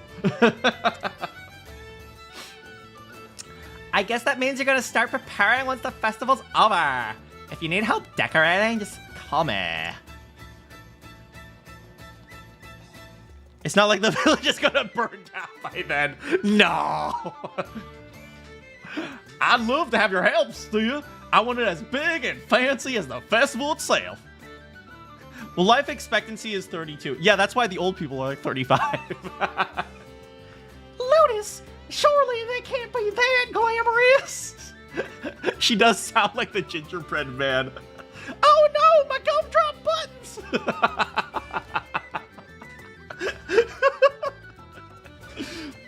Lotus always gets carried away, so be sure to hold his reins tightly. That's kind of kinky. No one asked you, Jasper. Wait, how'd you know what we did in bed? I mean, You don't need to worry. I've known Lotus since we were kids. So I'm familiar with both how reliable and unreliable he can be. You know, there's medications for that, darling.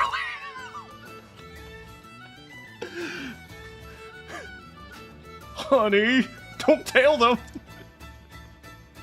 All right, we get it, you love birds. I can't, like, wait for the wedding.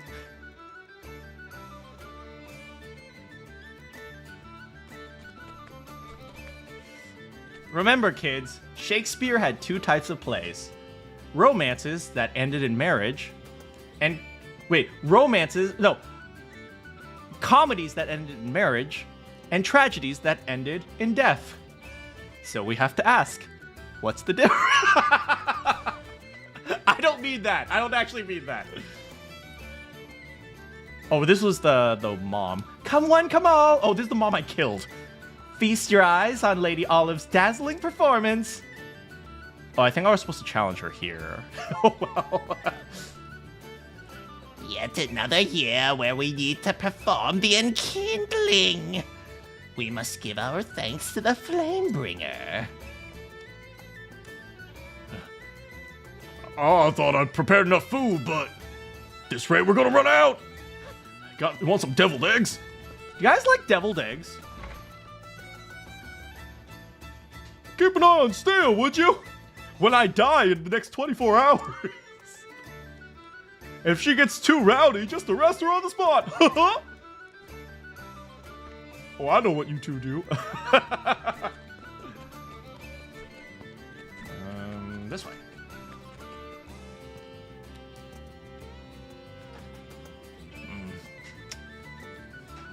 Margot, you had another great harvest this year. I did indeed. Basil came by to eat a whole bunch of it. You can make some good deviled eggs. I used to really dislike deviled eggs. And then I just realized there's just like eggs and mustard. And I was like, oh, it's actually not bad. I don't know why, but like things that have a really heavy mayonnaise taste, for me, it's kind of weird. But like, if it's not too like heavy on the mayonnaise and mustard, I think it's good. Would you like to try some as well?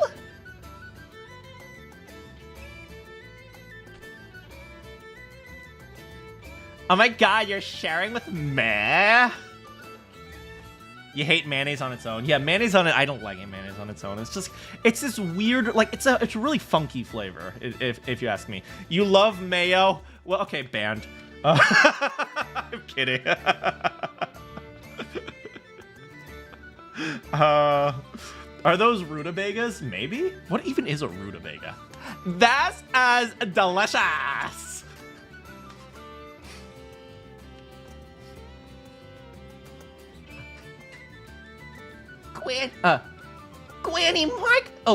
Granny Margot's veggies are the best. Is that, I forgot. Oh, Granny Margot's veggies are the best.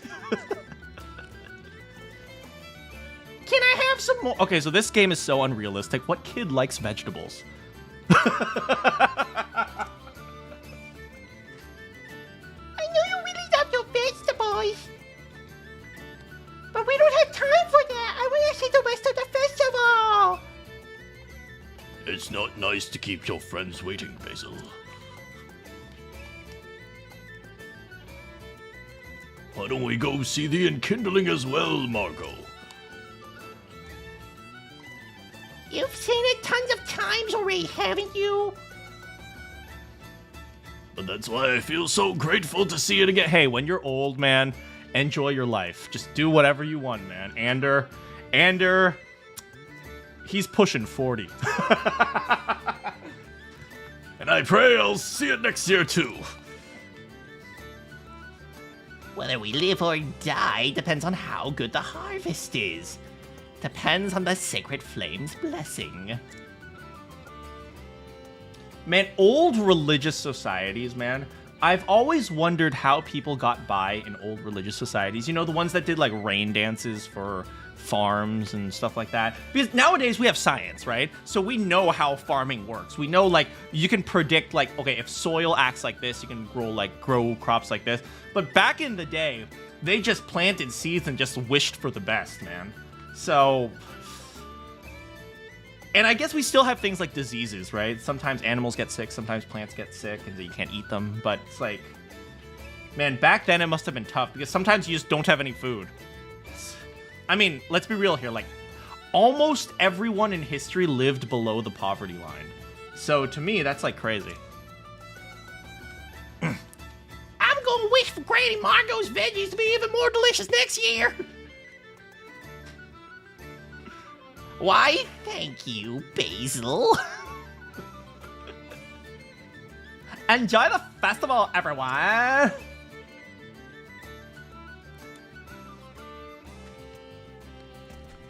Woo. Yeah, people forget how good they have it in modern times.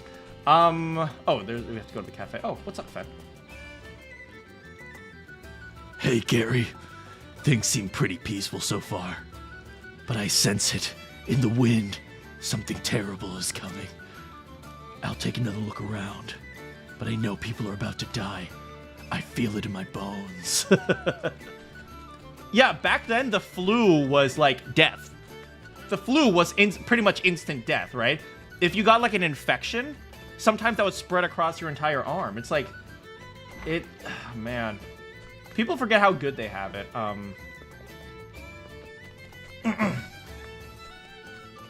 You've tried to plant lychee, but it didn't go very well.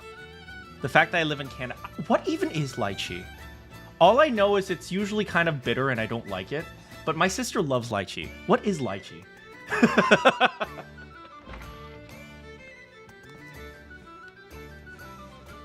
Is it a nut? It's actually a nut?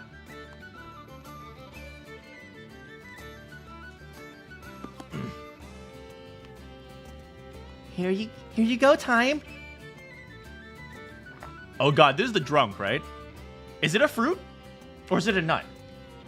Please, drink to your heart's content. You should not be... Do not enable the drunk, Lorana. Lorana, do not.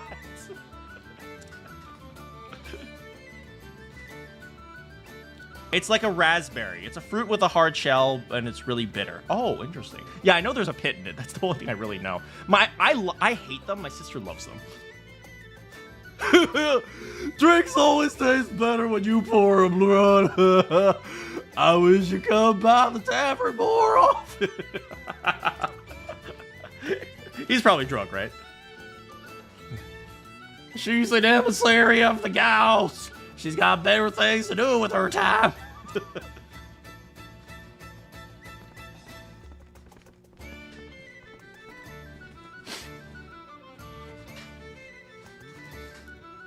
Lorana, you're working too hard. Let me give you a hand. They're the opposite. Well, I don't know what it is. The flavor is weird to me. I just hate the flavor. I also don't like tomatoes. Tomato sauce is okay,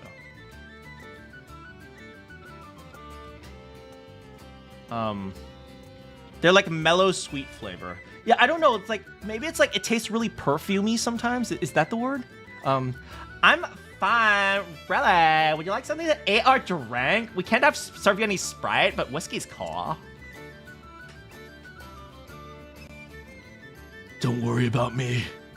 The good mood here is enough to fill my belly. Because my life is dark and depressing. Oh, Fen. He's so edgy and dreamy. She's so into Fen.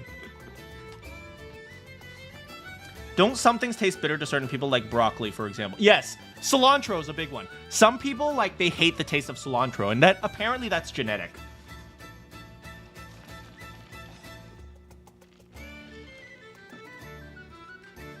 Oh, it's one of the risks I made with Pops.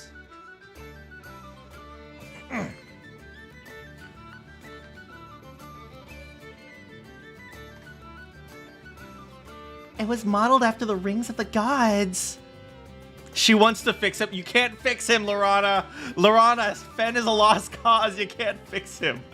It's absolutely beautiful. Everyone seems quite taken with it. Happy to hear that. I'm sure Pops will be like, over the moon. Not like me. I'm gonna fix Gary. Speaking of rings, we found one inside the Azure Flamestone. I've never seen anything that sparkled quite like it.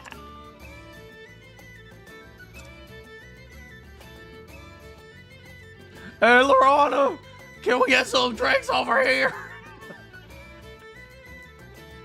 Coming. Sorry, but I have to get back to work. Please sit and relax. The enkindling starts soon. You won't want to miss it. Later, girl. Anything to buy? Business is booming. That's the wrong one. Equipment. Can I equip her with things yet? Nope. Do we even know what steel looks like? Party? Status? No. Equipment, healing, journal, quests, world map. Can I just select the party? Formation? I guess we'll never know what she actually looks like. I guess we can always refer to official art. I'm going to take a quick bathroom break, and then after that, we'll continue with the plot that I have been conveniently ignoring. I'll be right back, guys.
Hello, everybody. All right, let's continue this. Should we just start with the festival? Let's start with the festival. The celebration will end once the ritual... Is there anything else? Oh, can we go in here? Guess not. Anyway, onwards.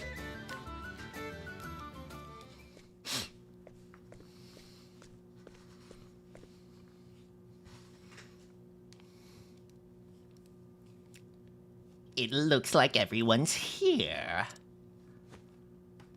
Now then, before the ceremony, allow me to tell you the story of the Sacred Flame. Was the Sacred Flame the thing at the very beginning? The guy who's like, Subrath, Sacred Flame. Was that dude? I think. It is a tale deeply connected to this land.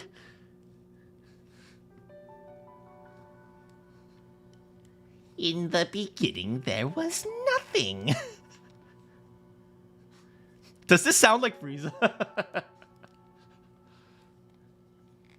I will rule all of the... I don't know. Everything began with the birth of Orsa, mother of all. She created our world, the land of Orsterra. But she lamented in her solitude, so she made a companion, Finis, the father of all.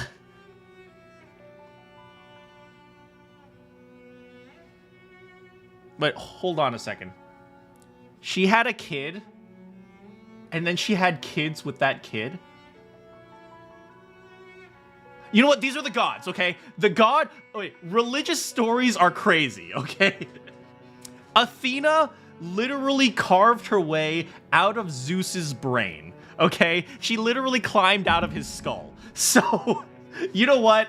Okay, these are the gods. Gods are weird and kinky like that. and they had 13 children. That's a lot of kids. Gods who were entrusted with the world's future. Though they each sought to improve the world, the youngest desired only to rule it. Let me guess. The youngest god will be the final boss, and somehow we will go from like helping people who are being attacked by thieves to, you know, fighting gods somehow, because this is a JRPG. The 8 gods who first stood against their dark sibling fought long and hard.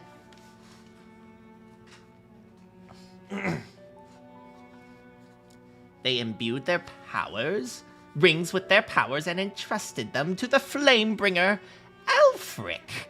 And thus the Flamebringer brought light of the heavens down to earth and sealed away the dark god. Those are cool rings. Even now, the sacred flame shines bright to light the way for us. Slime, wolf, dragon, god. Pretty much. So long as a fire burns upon the pedestal, we shall be protected against the wickedness of the world.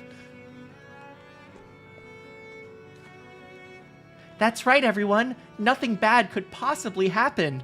Now let's begin the enkindling. Everyone, please take your torches. Come on, let's do it. Let's light a beacon for hope for Wishfire.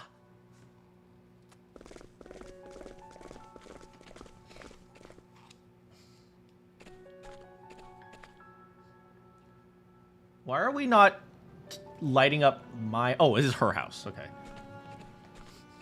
That's fair. That's the old people house. Wait a second, that's Margot. Margot's house is down there. Oh, maybe that's his house? The old man's house? But aren't they married? Wait.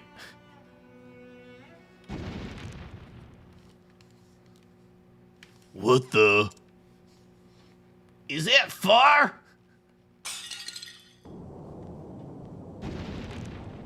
Maybe... did you guys put on the torches correctly? Oh, God.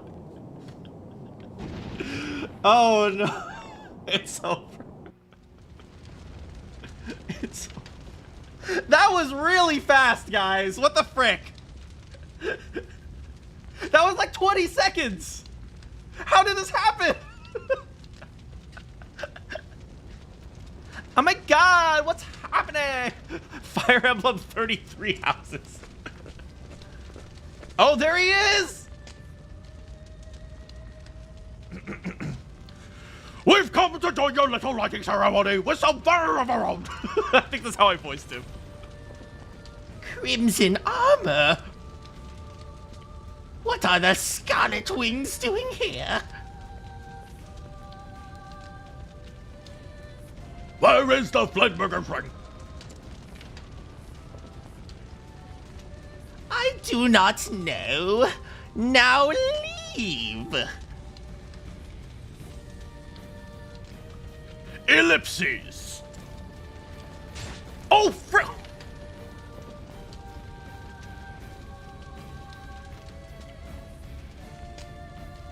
Oh, frick, I have to do the ah.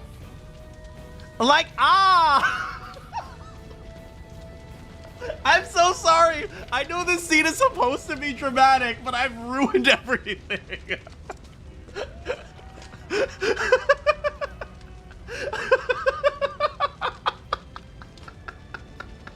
I'm so sorry. I'm so sorry, Hitmaker. Grandma?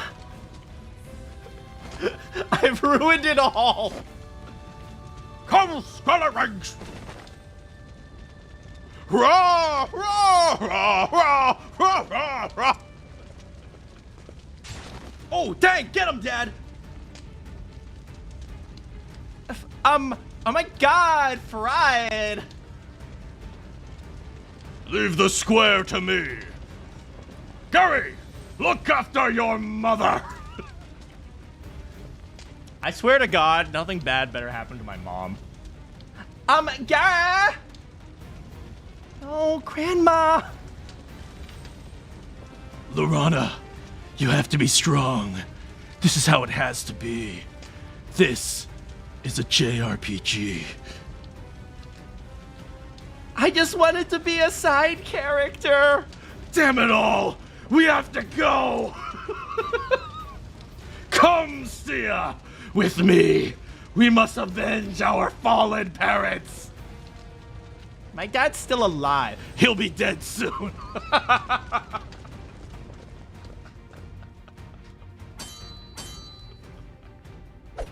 Oh, get him! Get him, Dad! I never expected to meet such a skilled servant in this worthless town like this! Dots! Commander Titos! Why have you come to Wishvale? Ha! Why, indeed! Take it back. Huh? Take what back? You called this town worthless. Oh wait, now is not the time to be prideful. Now is the time to run. No, we can't. We can't. Right? When our dad dies, that's how we get powered up, right? And I won't let an outsider like you denigrate the people who live here. You are pitiful. Come on, Dad. Come on, Dad. You got him. You got him. Yeah, he's got this. He's got this. Dad's got this. Tell me, what do you know of the ring? Supposedly, it is in possession of someone in this town. Suffering builds character. I don't know what you're talking about. Get him, Dad! Come on! Your sidearm is truly impressive. Why don't you join my forces? I just realized I can voice titles like Scooby-Doo. Ruh-roh, Raggy!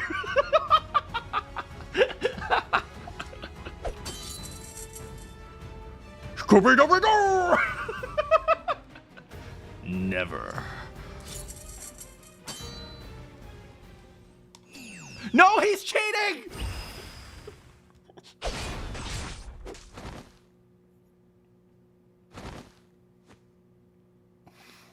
God, no!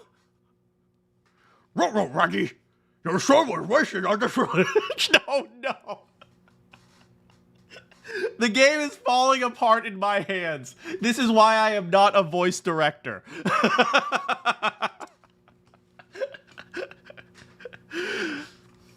It was a mistake for any of you to live here. Ruh-roh. Scooby-Dooby-Doo! Dad. Gary.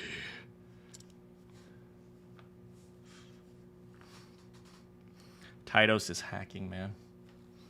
We need Shaggy now. Oh, there's my house. Oh my God, what did you do to my mom?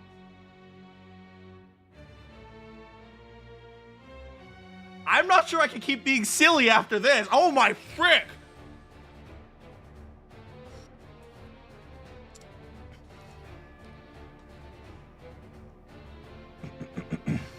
What a bore. Nope, I can keep being silly. Her cake was entirely unremarkable.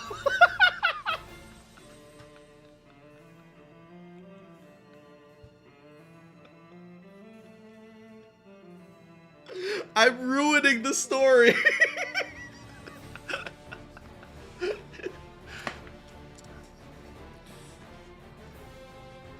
I couldn't even write a single worthwhile passage based on the dry, bland cake.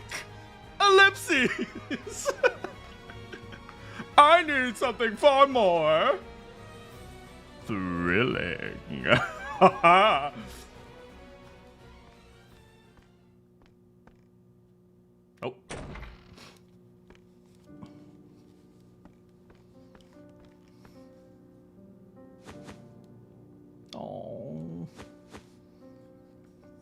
I would cry, Mom. But I'm a silent protagonist. I'm not allowed to.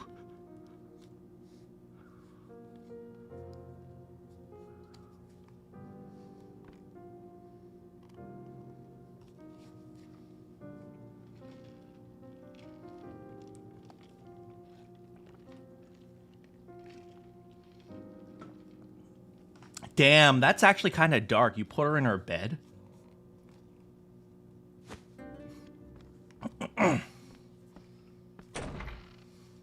Yeah, in the kitchen, right? You don't even take her upstairs.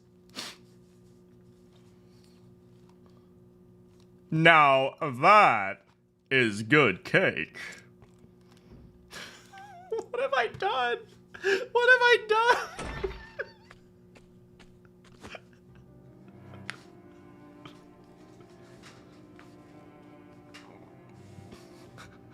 Like, zoinks! Who are you coming in here all alone? Like, wielding a weapon, your eyes full of rage? Zoinks, Scoob! Oh, wait, I think I understand. I can't do Shaggy. Oh, wait, like, zoinks! Come on, Scoob! You want me to put you out of your misery, don't you? Just like your friends here!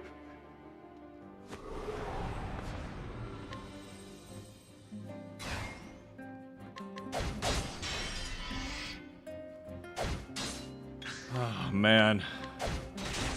Did we get him? Ow. Not much there, just attacking back and forth.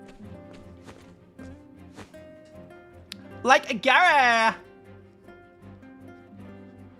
What do you think you're doing? Do you have a death wish?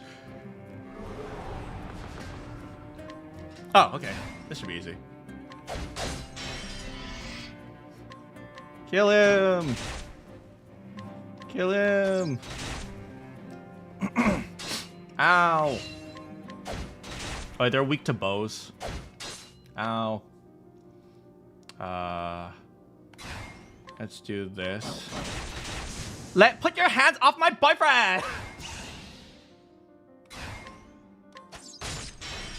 There we go.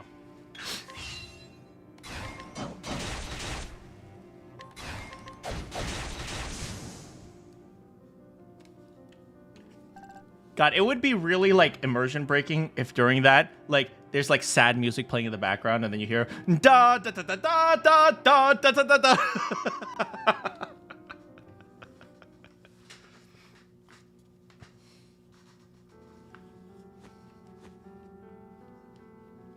Garrett, it's your mom? She'll never bake another cake again. No, I liked her cake.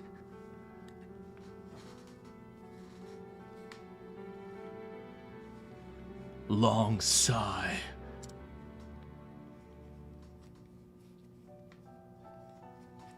Come on. We have to go. I have experience in losing everything. No, wish fail. Damn it. The flames are getting stronger. Come on! This way! Oh, we didn't find her dad yet. Pops, like, please build car. Oh, he's actually really sad.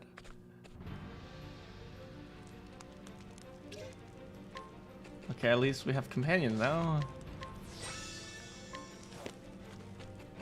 Anything over here? Nope. Oh. Oh, frick! They're just hanging out around here, huh? We'll use on them. Let's see what she does. Wait.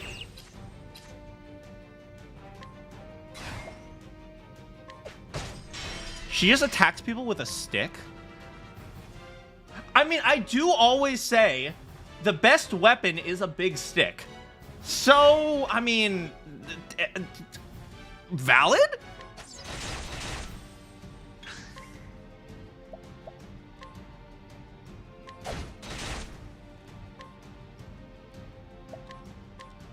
Doing him. Ooh. Ooh, do you hear the trumpets?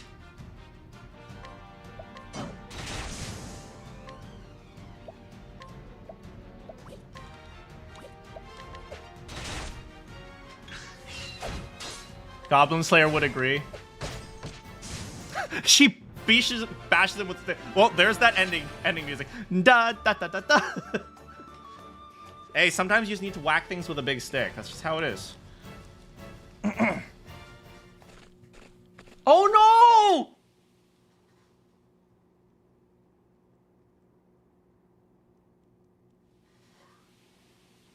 Ah!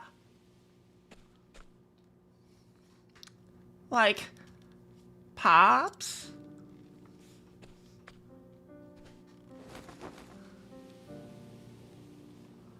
Nah, like, Pops. It can't be.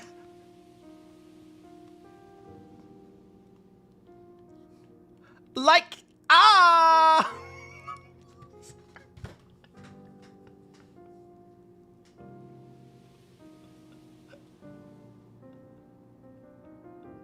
I'm so sorry. I'm so sorry.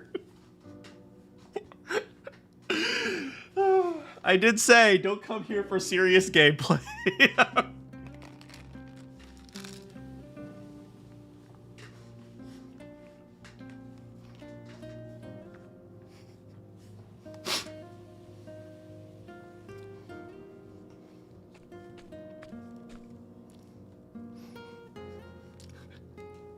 He was trying to help everyone escape.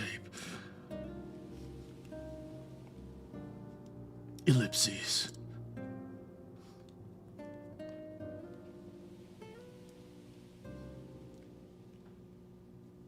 What was even the point of having the watch? We couldn't save anyone! Oh, poor Fen. Poor Fen.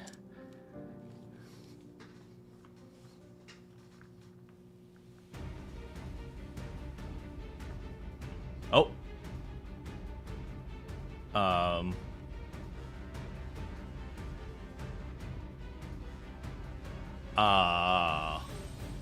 It's over, old man. You've given us enough trouble. The upcoming boss music is your favorite? Alright, we will pay attention.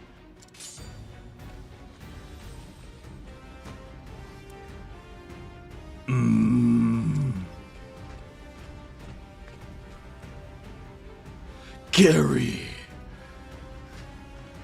Hey, looks like we've missed a few.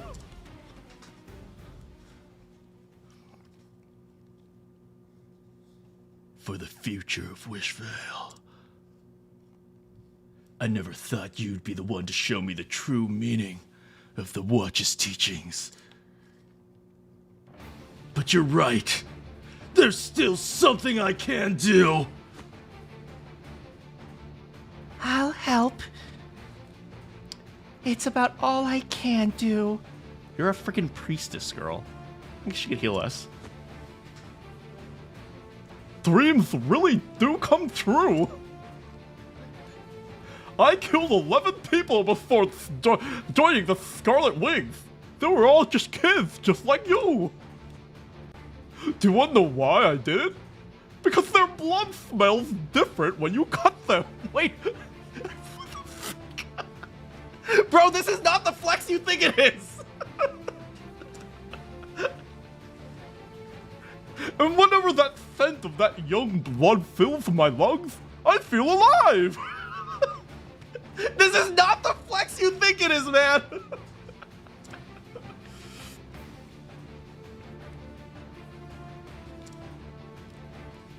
And today, the air's gonna be filled with the sweet scent of your crimson.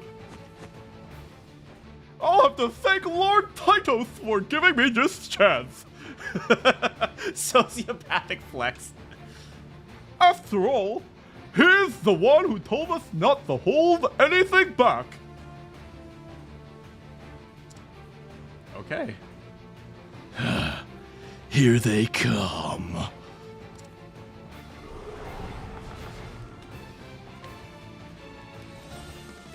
Oh! Oh, wait, hold on a second.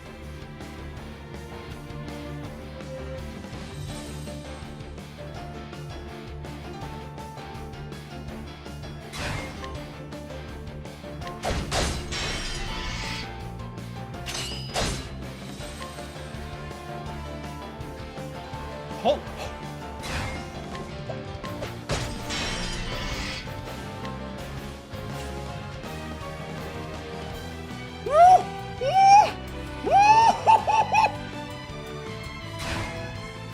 Yes!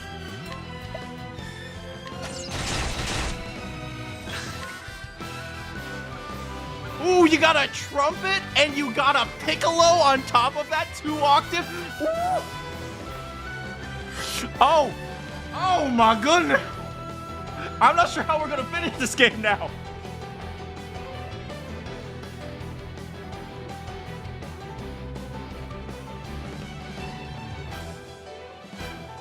Ooh, do you guys hear those runs by the violins?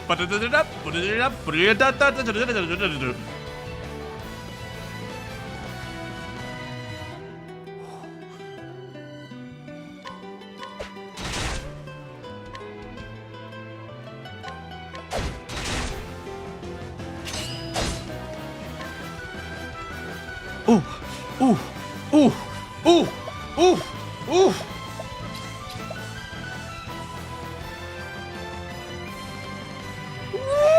It's good! It's good!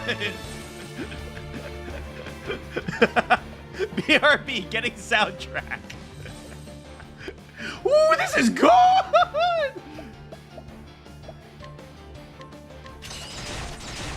One down. Oh, oh, he's still alive! He's still alive, everyone!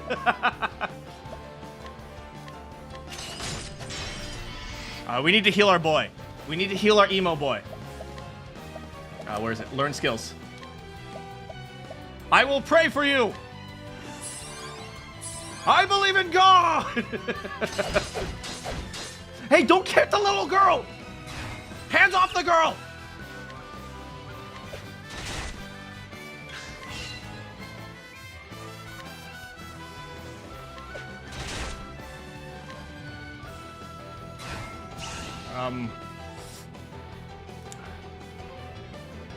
I am an orphan!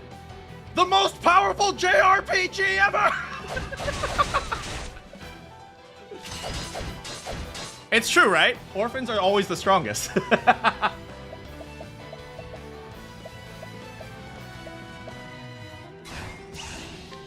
gonna kill this guy ASAP. Okay, okay, we need to heal her. We need to heal her.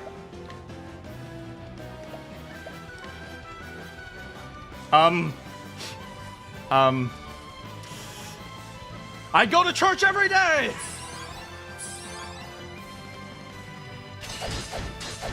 Oh, God. Oh, jeez. She's okay. She's okay. She's fine. She's not fine. She's about to die.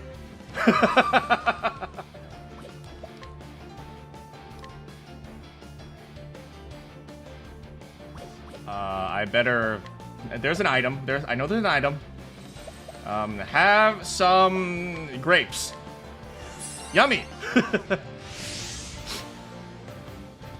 Oh. I have a big stick. I love how he is weak to stick.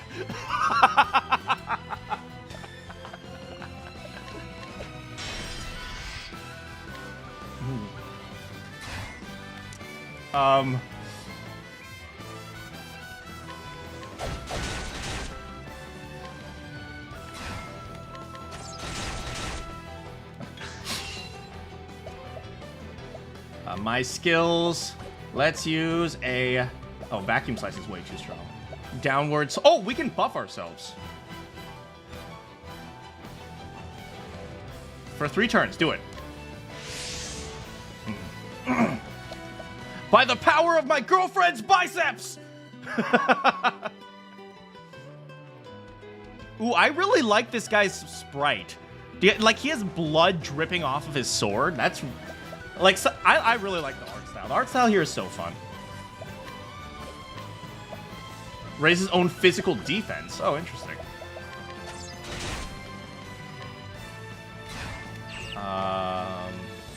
We should probably heal. Uh-oh. Yeah, this is probably just going to take a while, just because... oh, frick. I don't know what that means! Use this!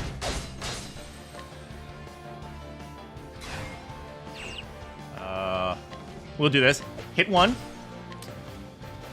Hit once. And now... Poke. You silly captain! Yeah, they have really cool... I really like this turn system. The turn system's so interesting because, like, sometimes the best move is to not move. When it is a good move to not do anything, I like it when systems sometimes make you make suboptimal moves in the present so you can make more optimal moves in the future. That, to me, that's really cool.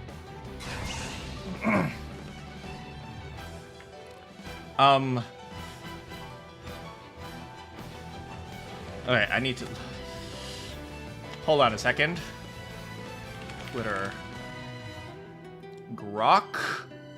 What are some really edgy one-liners for a anime protagonist who is also an archer?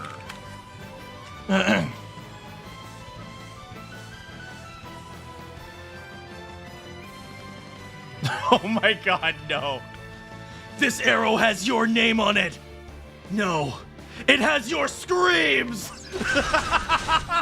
That was so good.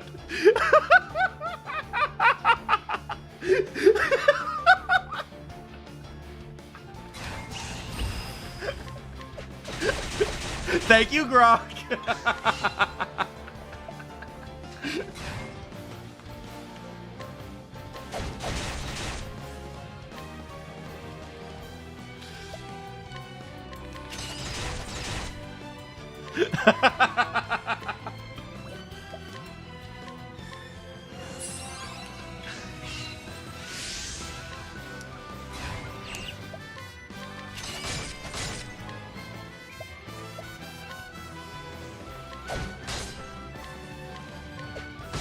All right, so we've got this guy locked down. We have him locked down. We're good. Wait, we need more. All right, what else, Grok?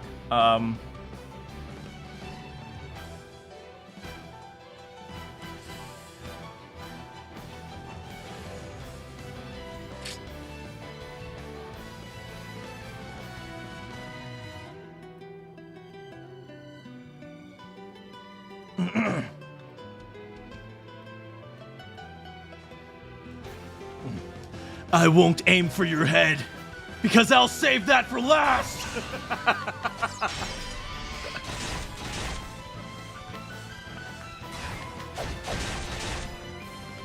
I want to beat him with Lorana, with the big stick.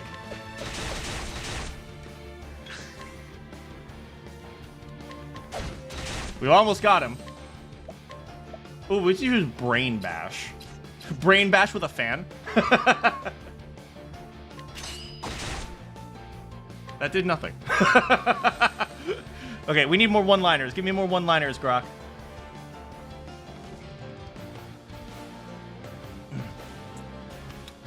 This is where you beg, and I pretend that I'm deaf!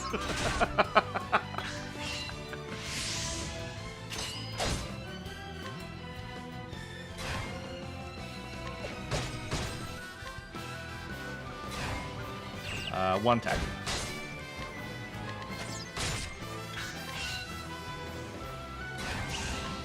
And...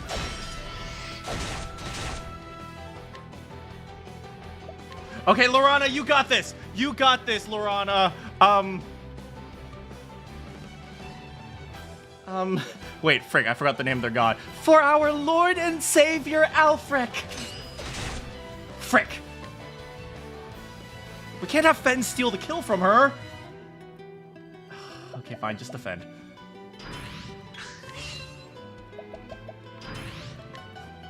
I am a good church girl. No, come on, Lorana.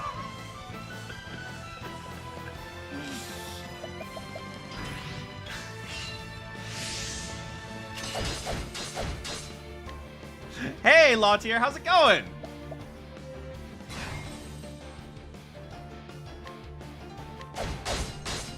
Okay, do not kill him. Do not kill Steel. No, Fed, no!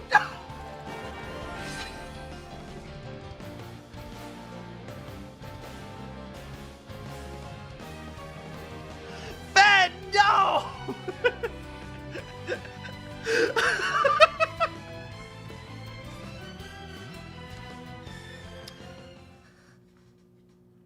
I did get auto powerful.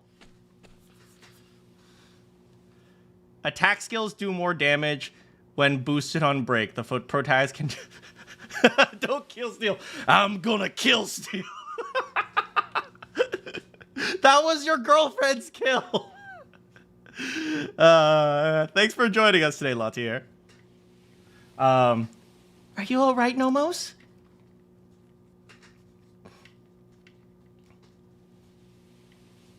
Yes, I'm fine. Was your house destroyed? It's still standing. If you want, you may come to my house.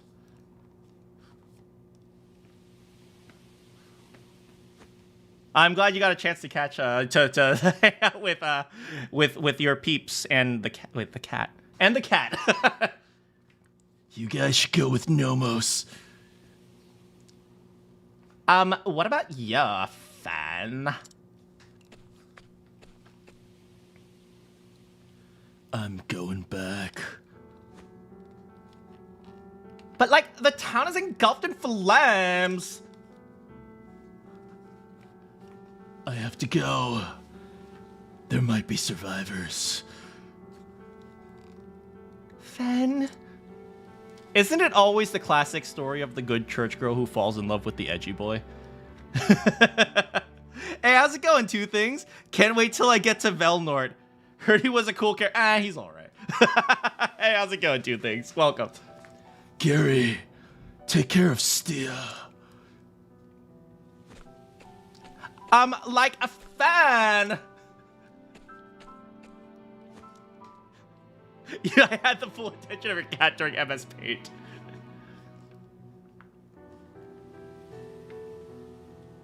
Ellipses. I can't just run away.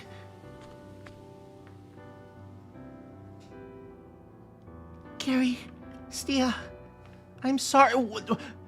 How about we don't run towards the town that is filled with dead people and fire?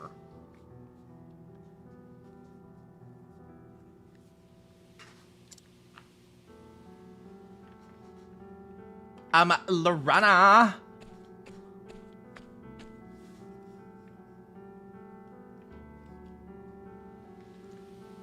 Well, I'm glad you enjoyed it. My Stia voice. She's best girl, obviously, right? Wait till you hear Taito sounding like Scooby-Doo.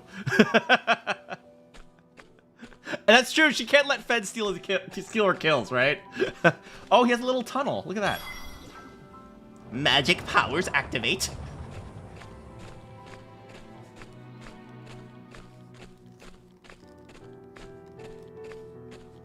Oh, gee, where'd they go? Secret tunnel!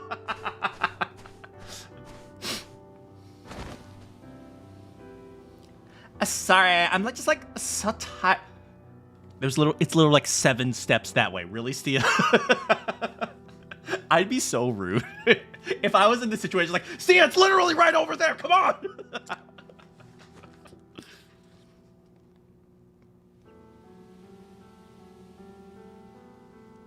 You don't have to say anything. Yeah, the mountains here are very geometric. I won't try to stop you or tell you what to do. I will just stay here and watch over you. I'm pretty sure this guy's supposed to have like a deep old man voice, like, I will just stay and watch over it. But no, he sounds like this.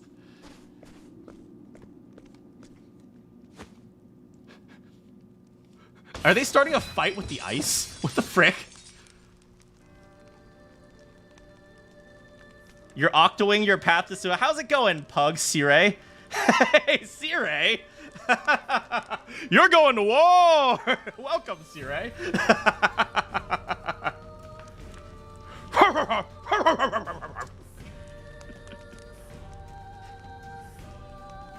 Oh, it's not Sire, it's Pug Cereal. Okay, well, regardless, you're going to war!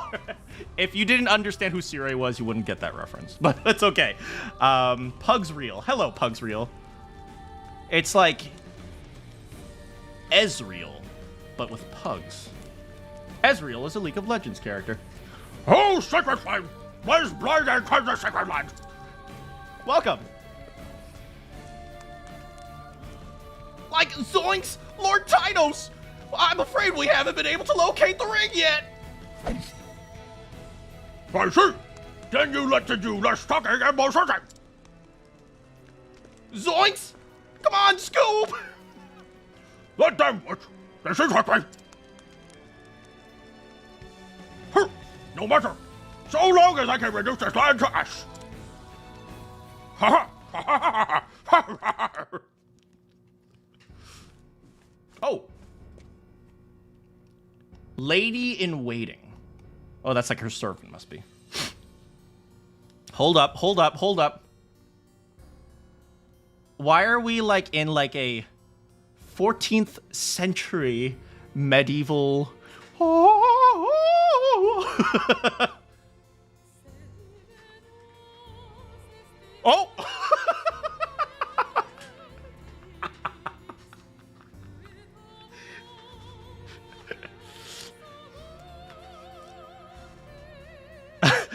There's a fight with Tytos where his voice has a reverb effect, and it sounds like that. Lady Herminia. Whisper, whisper, whisper. Yeah, it's very, like, classical... No, not even, like, Baroque opera. Oh, my, is that so? I thought that Tytos would beat me like an obedient dog. But it seems he may have had some other purposes in mind. Well, that's fine with me. He's not the only one who will benefit. We have a 16-year-old bottle of red wine, don't we? I'm gonna be honest, I don't really like wine. But we can still make it work, Lady Herminia. I'm just saying, you know, if I don't like wine, it's more wine for you, so... I mean, we can make it work. Bring it, for I shall like to make a toast to the blood spilled this evening. Now the weird clown.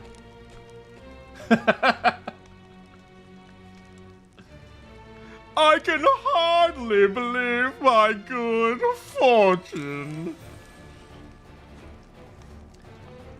Damn, his theme is super majestic.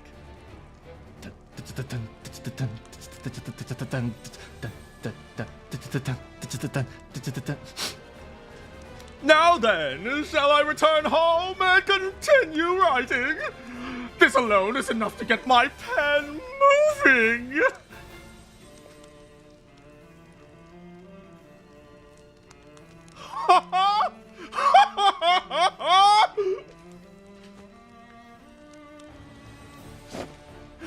Marvelous!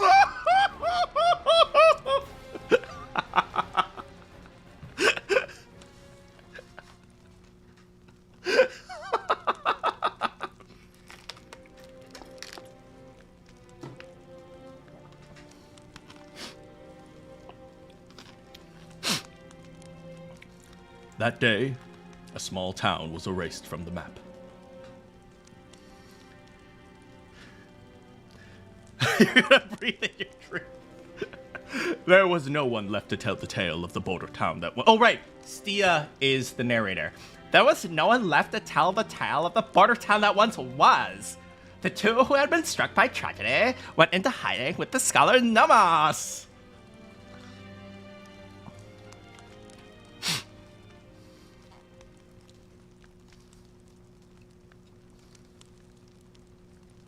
And then time marched on.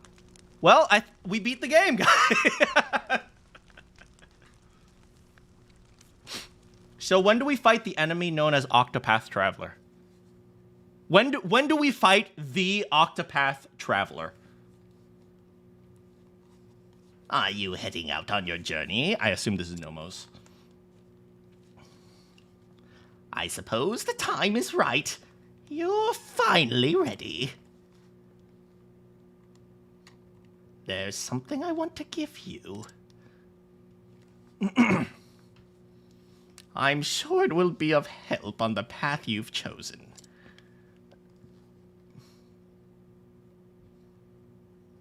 Okay. Yes. The thing he wanted to give me was a job. Look, if you're going to live with me, you are going to earn your keep. You're going to get a job and stop sleeping on the couch. Okay, Nomos, I'm sorry.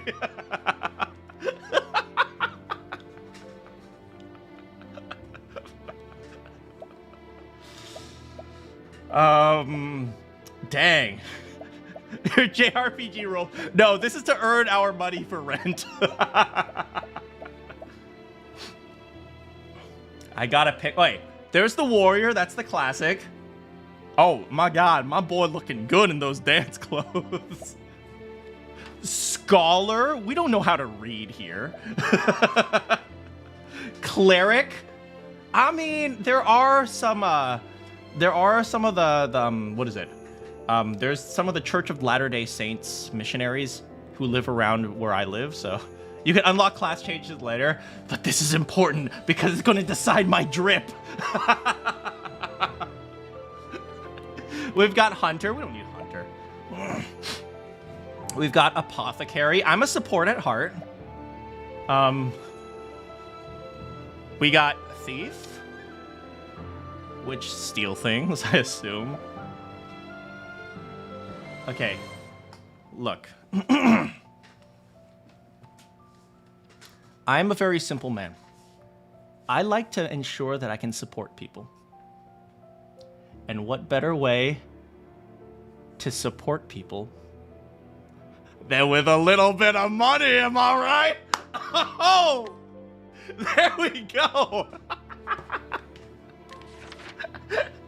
You know, sometimes you gotta fight your way through things, and sometimes you gotta buy your way through things.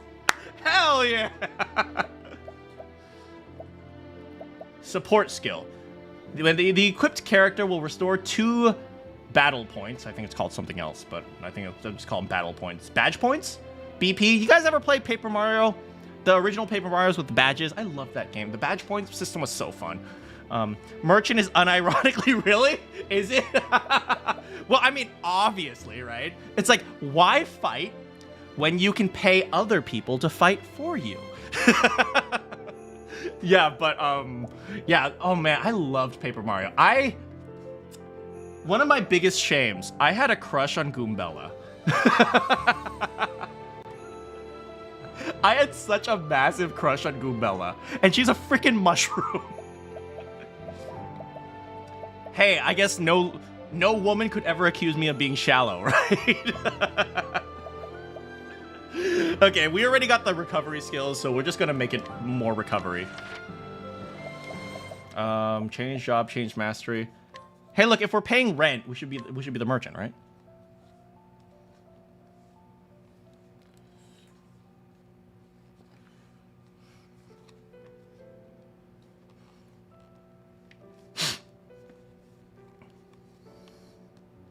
Yeah, Goombella is such a cutie patootie.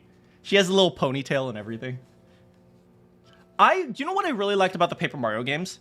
Okay, now we're just going off on a random tangent, but what I really liked is it expanded on the idea of Mario that not all the enemies are enemies. Some of them just live a normal life, right? Not all Goombas are like trying to kill you. Some of them are just archaeologists.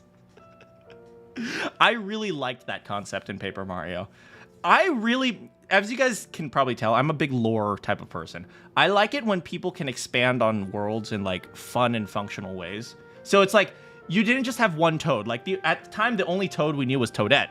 But then suddenly, here comes along like a Toad mom with her Toad baby who lives in Rogueport, right? Or Rougeport, if you don't know how to speak. Yeah, they ditched that in later entries. But the Mario RPG series, Paper Mario 2, Thousand Year Door, which I think was the best.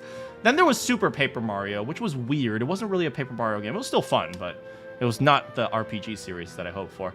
And, you know, like, I think when people compare the games, Expedition 33, the first thing they compare it to is Paper Mario, so. Like, thanks for everything, Namas. You needn't thank me. You're going back to live in Wishvale, yeah? Wishvale's gone. I'm sure you know that it's gone. Yeah, I really liked how they gave her explanations of every NPC. Fun fact for the censorship, which I actually thought it was kind of disappointing. In the original Paper Mario 1000 Year Door, one of the first fights you fight with Goombella was these 3 Goomba bros. And the 3 Goomba bros, they're hitting on her. They're like, hey, why don't you ditch this old fat guy and come hang with us instead, girl, right? And in the newer version, they censored that, and they just said something like, oh, don't mess with us, or something like that. And actually, I'm actually a little bit disappointed they ended up censoring that. First of all, I don't think it needed to be censored. And second of all, it kind of took away the personality of the world.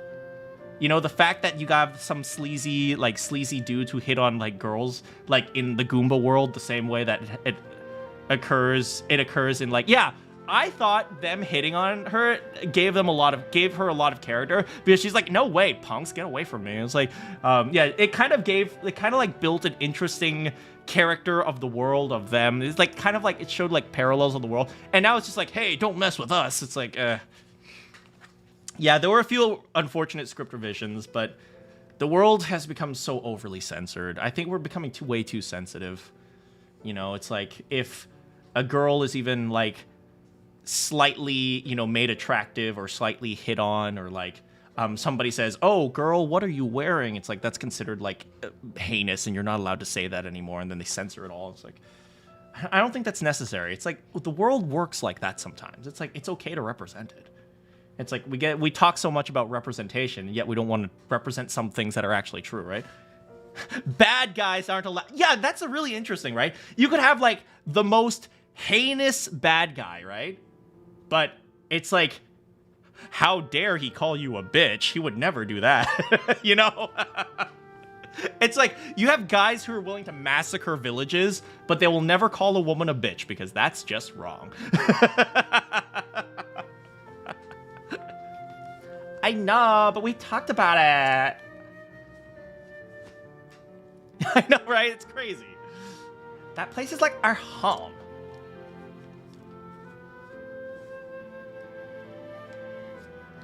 We've been preparing for this moment for a long time now. Look at how big my boyfriend's backpack is. Or writing evil people as evil seen in their endorsing. Yeah, there's a lot of like, I won't say politics, but there's a lot of lecturing nowadays. It's like, okay, with this sad music playing, we'll go into another little conversation. I have had this belief for a very long time. And it was my old writing teacher who taught me this, which is, how do I put this? The best villains are the ones that are right. They are the ones that are the best villains, because it forces you to see the world in an uncomfortable way, right? The best written stories don't tell you the solutions to their problems. They force you to think about all the solutions and all the ramifications of all of them. In the best written stories, every single choice you can make is always wrong. Because no matter what choice you make, it's bad, right? And that is what makes an interesting story. An interesting story, especially an interesting villain, they don't just make the characters uncomfortable, they make the reader uncomfortable. Once again, I'm going back to Metaphor. For those of you who played Metaphor ReFantazio, who I thought that was probably the greatest storytelling I've seen in a video game in a very long time. Metaphor. If you guys remember, the villain, and just a little bit of spoilers, I won't try to spoil too much. The villain is functionally in that game, the villain never lies, right? The villain does heinous things, and then people confront him on it. It's like, hey, you did this terrible thing. And he's like, yeah, I had to. I had no choice. Anyway, bye. A lot of the things he says end up being true. And so for those of you who haven't played Metaphor ReFantazio, it's essentially it's a story about a political race, and the front runner is this terrible dude, right? The front runner to the political race, the guy who's the most popular, is this really awful dude. But people are behind him because he's charismatic, even though people think he's done some heinous things. He's killed, he's a kingslayer, etc., etc. And a lot of the trials and tribulations that the protagonists have to go through in that story are because the things that the villain says are true. And that's the worst part, because they cannot fight him in a battle of good versus evil. Because in a battle of good versus evil, the protagonists would actually lose. That's what makes the story so interesting, because the villain, his name is Luis, is right almost all the time. It's such an interesting story. And there's this one scene in the game that's really good. Slight spoiler, not really. You have a friend, his name is Stroll, Leon Stroll, right? And his village was burnt down. And eventually he is able to confront Luis at like a party or something like that. And then Luis essentially signed off on letting that city burn down, his village burn down, Stroll's village to burn down, so that he could send resources somewhere else, essentially, right? So Luis actually signed off on that. He's like, yeah, that village, screw that village, go over there. And so Leon Stroll, he confronts Luis, and he says, how could you let my village burn down? And Luis's response was, because there were other things that were more important. Anyway, bye. Like, he does not lie about it. He's just like, that is reality, bye. And that is such an interesting concept. That's such an interesting story, because it tackles the realities of what is right in a practical world. And I think we need more stories where we actually explore the idea that what we consider as evil could actually be correct, right? And that's what you were saying, Hitmaker. You're saying, like, writing evil people as evil. The best stories, to me, the evil people are usually the ones who are correct. And his lore, yeah, it's all just so good. It's all just so good because he is functionally, it is difficult to argue that he is evil. Like, you know that he's evil by feeling, but you don't have him as evil by fact. And that's what makes a good story.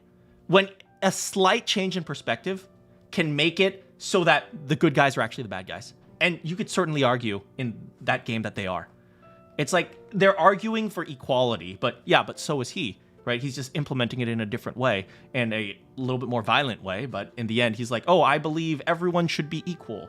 And at the end of the day, he is actually more like you as the protagonist than he is against some of the other people. And it makes people feel so uncomfortable. I remember playing that. I felt so uncomfortable. I was like, am I agreeing with a mass murderer? And the answer was yes, I was.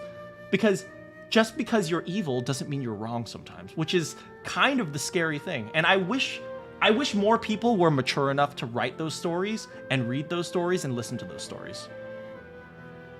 You think of Solid snake, solidest snake. When I think of that archetype, I don't know my Metal Gear Solid lore as well as I would like. Give me 1 second to look it up. Solidus snake.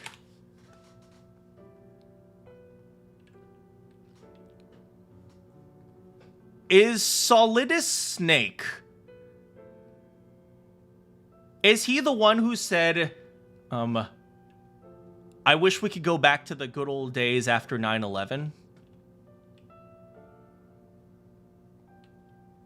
Is he that guy? That was Metal Gear Solid 3, I think. I'll have to look it up, but I know Metal Gear Solid does a... Yeah, not quite. I know Metal Gear Solid does a really good job with villains. So, yeah, but like, the Metal Gear Solid is such an interesting concept of like... So for those of you who don't know, Metal Gear Solid is really just a commentary on like military industry. And there is a lot of commentary on how war is necessary, not necessarily because we're fighting to save lives, but we're fighting to make people feel good. Or we're fighting so that we can keep the economy going. Or we're fighting so that we can, we can make the public think that they are righteous and upright and solid. Solid snake. But yeah, it's such an interesting concept because it talks about we do evil things for the sake of good. He saw what was going to happen with the data and AI and wanted to prevent it. Yeah, like those commentaries, especially like, you know, when you have a villain who is trying to do good by doing evil. These are some of the most interesting stories out there. Or maybe, along those lines. It's one of the reasons, by the way, I didn't particularly like, the one thing that prevented me from giving Expedition 33 a 10 out of 10, was this idea that, they didn't really have a villain that was understandable. Like, you had the one dude, old dude, Renoir, but it was difficult for you to actually understand his motivations from a practical level. Right, it was just like, oh, I just am killing you guys because it'll help me. That's it. It's like, it didn't really understand. That's one of the things that prevented me from giving it a full 10 out of 10, but it's still a really good game. Or specifically, its abuse. Yeah. Okay, data and wanted to prevent it, or specifically its abuse or more. Okay. Yeah, I mean, yeah, the ideas... I wish we had the maturity to tell more stories where you actually explore good and evil instead of just saying this is good and this is evil. I think that's like the word... I always rant about this book, Crime and Punishment by Raskolnikov, or it's not Raskolnikov, by Dostoevsky. The main character is Raskolnikov, right? And in the story, you have Raskolnikov who ends up killing a person, right? And it doesn't say, oh, I killed a person, it's bad. No, the story does every possible thing to justify the murder. It's like, the person was evil, the person was abusive, the person tortured people, the person was a liar. It's like, by all means, this person deserved to die. By every single means necessary. And then you have to, and then you explore what happens when Raskolnikov actually does the killing, and then when he's trying to fight justice. Those are the most interesting stories, right? I always say the best story isn't good versus evil, it's an exploration of what is good and what is evil. So, anyway, my 2 cents on storytelling. Anyway, I've got enough materials to build things. And you've been honing your skills to take on danger! Vengeful general who lost everything in the ability gave him to summon the undead, and the undead is the people that he lost. Vengeful general to summon the dead.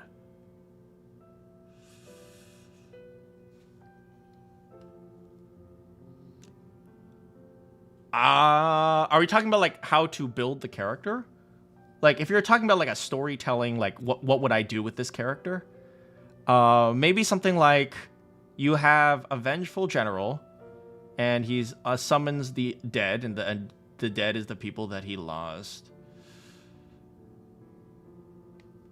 So maybe one thing I would try to do is, I would try to explore what it means to interact with the dead, right? And whether or not, you know, whether or not the dead should be dead, essentially. Right? It's like, if you think about reviving the dead, it's no different than like exploring the reversal of time, or no different than, you know, explore the idea of playing God. I think that's a interesting direction to go if you do that. Anyway, go ahead and like do the thing. In that case, I won't try to stop you. You are free to live your lives as you wish. Oh, right. You are free to live your life. Right, he doesn't have an old man voice. He has a elderly man voice. Do you guys know the difference between old man and elderly man? I always feel like old man is like, I'm an old man. And elderly is the... There's some things I need to get ready. I'll go on. Bye. To Wishville. Later, loser.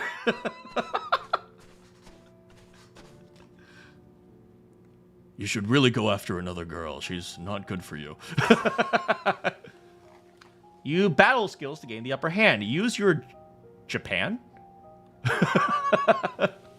All right, we collect Japan to spend on points. You are free to live your lives. You have anything I can steal? Please don't steal my stuff. All right, he's just hanging out in the back, huh? Anything to steal? There's got to be something back here. We know there's something back here. Come on. You're the old lady. Thanks so much for hanging out with us today. Oh, chest. An eerie statue. Nice. All right, to Wishvale. I guess it's this way. Oh, this was the cave that we went in. Hello, sword. Oh, we have a spear now, and we have a bow. Oh, good. The spear. How is spear effective against plants, though? I don't feel like that makes sense.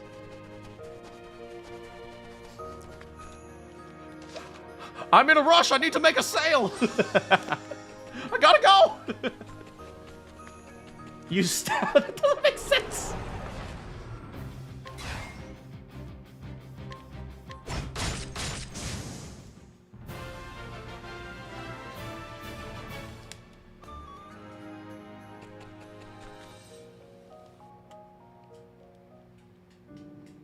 Oh, that's sad, man.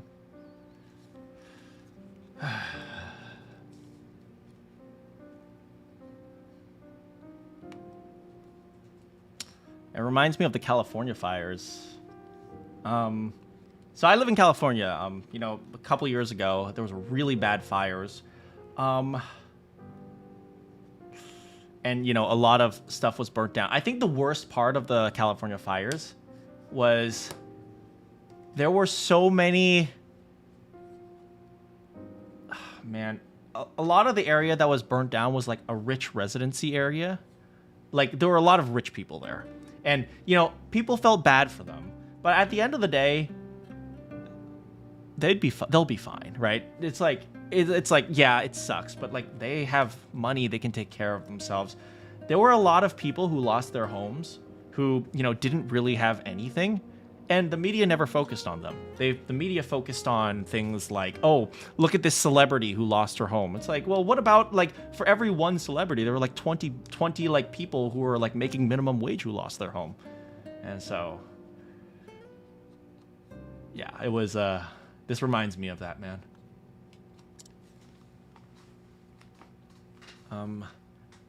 I don't remember it ever being this quiet.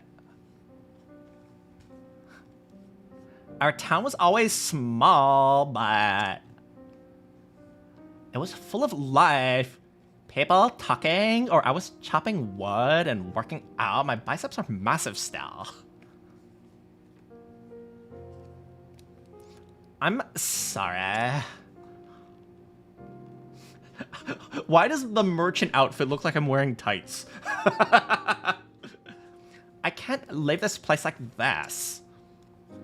We gotta rebuild it. After losing the town, I finally understand what's really important to me.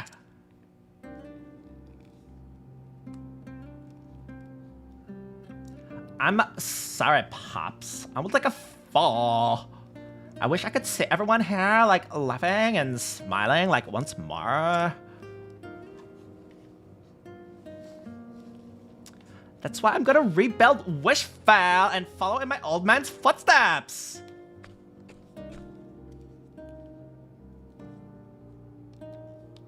Let's see. We should start by rebuilding the workshop. Oh, rebuilding your house, sure. We should start by rebuilding the things that benefit me. Of course we will. Before we get started, this rubble needs to go. We'll need to clear out plenty of space. Town sim?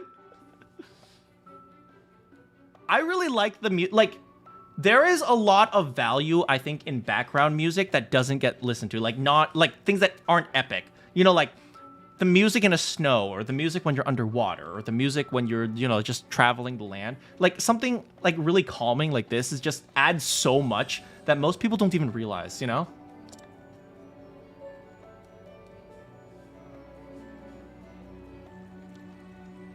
It does, doesn't it? If you're uncertain what to do, Des, try taking on a task. Remove the stuff. Remove, remove, remove, remove, remove, remove, remove. Thanks, Garrett. That should do it. You're partial to jazzy menu themes. I mean, when you say jazzy, I think of the hip hop vibes of Persona 5. Ba da ba bum ba da da ba ba da da da. Not really jazz. That's not really jazz. It's more like a kind of a upbeat modern hip hop-ish type of thing. It's a little bit jazzy. I'm not sure what I would call it. It's hip hop-ish jazz type of thing. This rubble provided us with stone, but we don't have lumber. We don't have any lumbar support. Would you mind going out and getting some lumbar support from the Wishvale Trail? I know I could probably do it, but I'm gonna make you. February 14th, get out. Valentine's Day is a very special day, and I definitely have never run into problems in a game called Persona 5. Okay, look, it's not fair. I didn't go on a date on February 14th, okay? Never mind the fact that I was dating literally every girl in the game. I did not go on a date. I hung out with Ryuji, and I was like, oh, gee, I guess I forgot about Valentine's Day. And they all accused me of cheating anyway.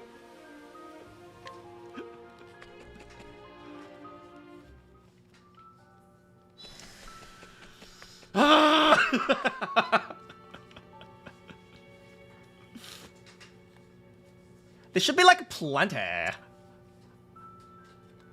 Yeah, I can do this. Pops taught me all about building strong muscles. I'm turning her into a fitness bodybuilder girl. Now, let's build a workshop. Let's build a gym. I mean a workshop.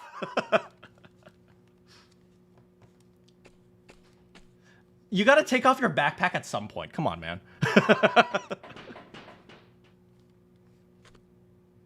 Buddy, take off your backpack. You don't have to keep it on.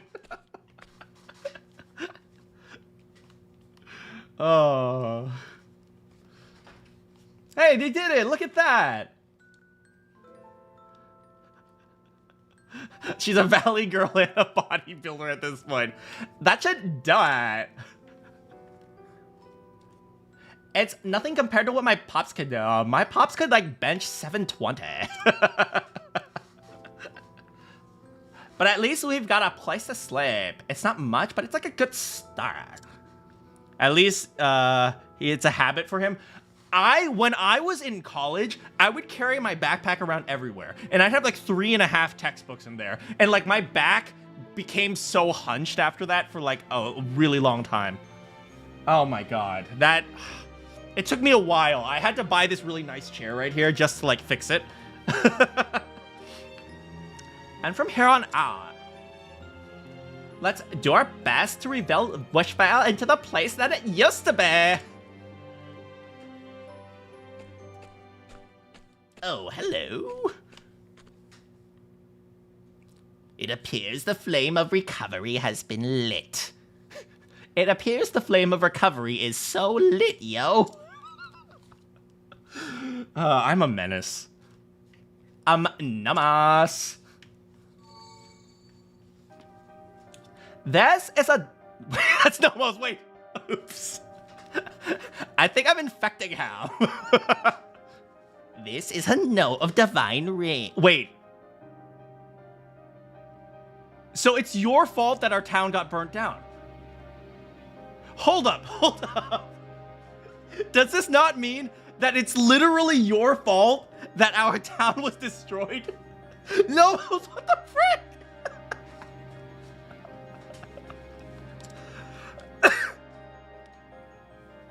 This land has been taken by 3 tyrants who 2 possess rings.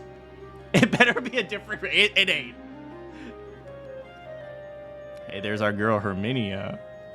We'll make it work, don't worry. Herminia, master of wealth who rules Valor with an iron fist. Tytos, the master of power who sounds like Scooby-Doo. And August, master of fame, who is fruitier than a fruitcake. Their insatiable greed holds sway. As long as they hold those rings, neither the continent nor its people are safe. I really like the art in this game. That is such a really fun... I love the painting style of it. I should have stayed on it a little bit longer. But like the painting, like the kind of painting backdrop, it's really storybook-like. It's really nice. And now I give this ring to you. It has the power to grant its holder their heart's desire.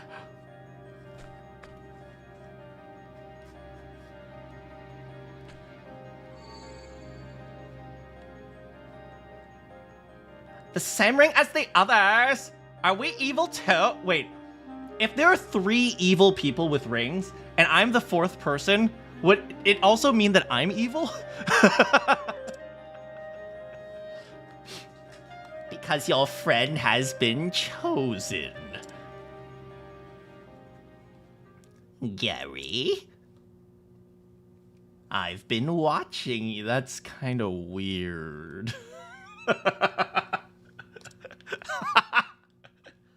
And you have been chosen by random lotto. I put a bunch of names in a hat, and I drew you. Chosen. What do you seek at journey's end? Oh. Select what I seek. Oh, we gotta choose? Oh, frick. Wealth. Power. Is there a harem? No. No,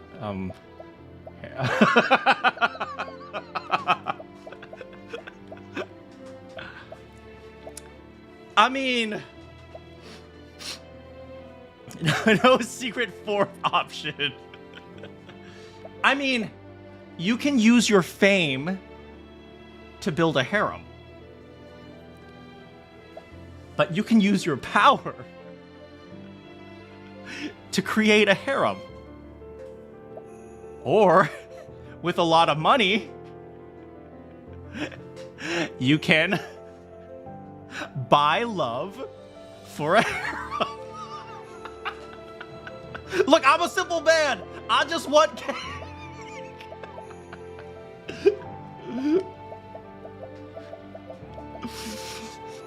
Look. If we have to choose out of these three, the closest choice to get to a harem is to start with a single woman.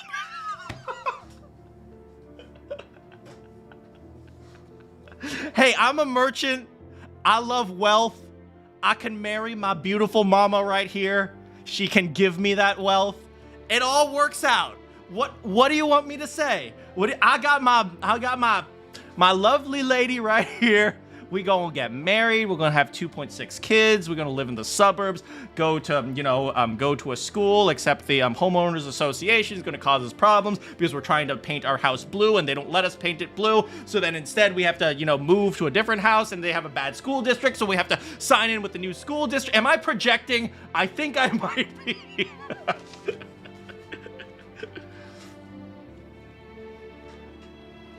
The power to provide. Flowing water to quench the thirst of need. Not projection. And yet one must be ever wary. You might drown in the murky waves of greed. You will cross paths with Herminia, the covetous witch. Look. I can fix her. I can fix her.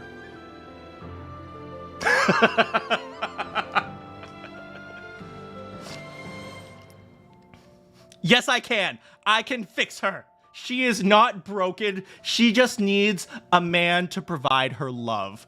And I am that man. Okay?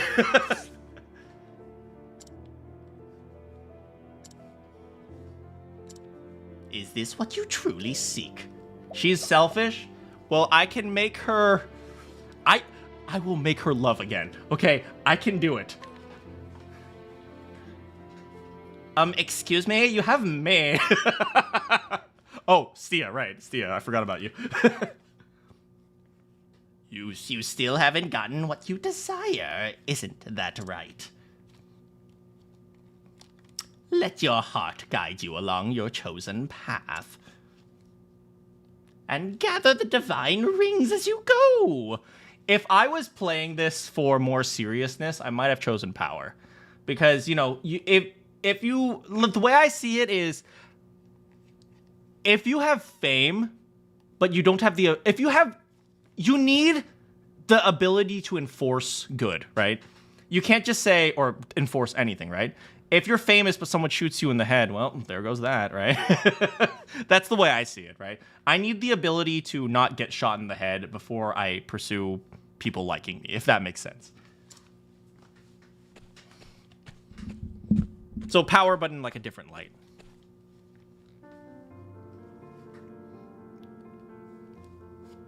What you desire? Isn't that me? So, what are you going to do now?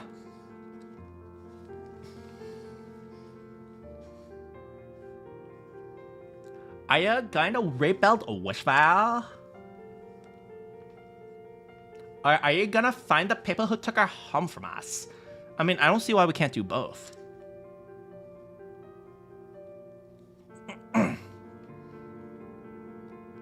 Whichever path you decide, just know that I'll be right there beside ya.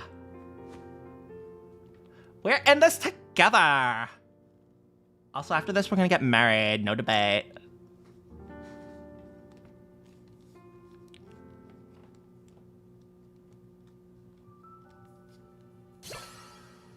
Nice. New companion. From here, how you progress is up to you. You can look at the quests and the track quests and the quests and the quests and the quests. Oh, she's cute. Wait. Where are her 40-inch biceps? That's not Stia. What the frick?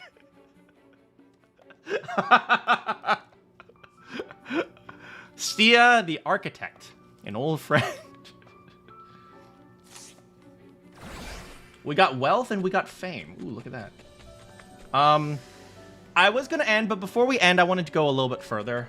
Maybe, and if you guys have any further, like, last questions. Maybe it's like Maki. Oh, yeah, from Danganronpa. Yeah, maybe. But I do want to start the other quest lines first. I want to see if I can find some other quest lines. Oh, transport yourself instantly, R1. Okay, it looks like we got to go down this way. Oh, look, a squirrel. Am I really that easily distracted? Like, do I have such a low attention span? Look, squirrel, squirrel. Squeak. Oh, chest. Yeah. Ooh, ultimate techniques. Press triangle. We'll worry about that later. Everyone knows that you don't have to start paying attention until like 90% of the way through a JRPG. Ooh, a fire soul stone. Nice. Lumbar support. Flowers. Oh. Oh, it's a snake.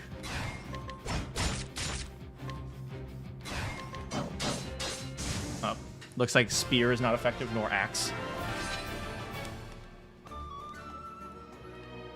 Okay.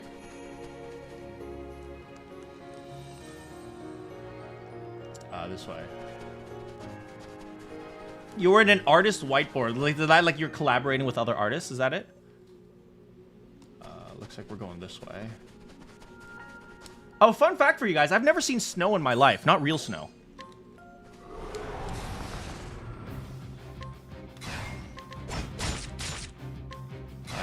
Axe.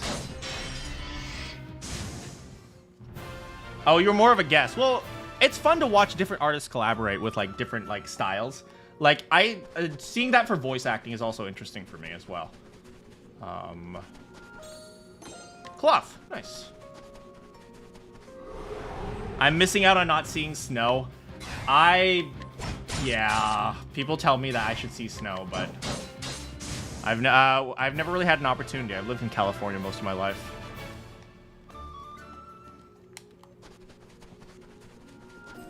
All right.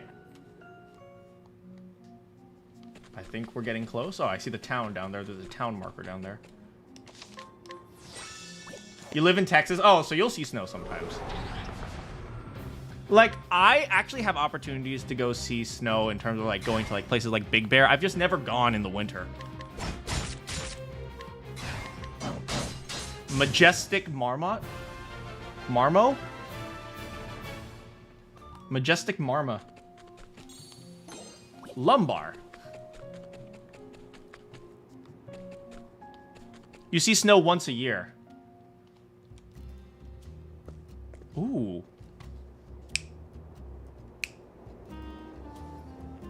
Ooh, we got a jazzy little clarinet over there.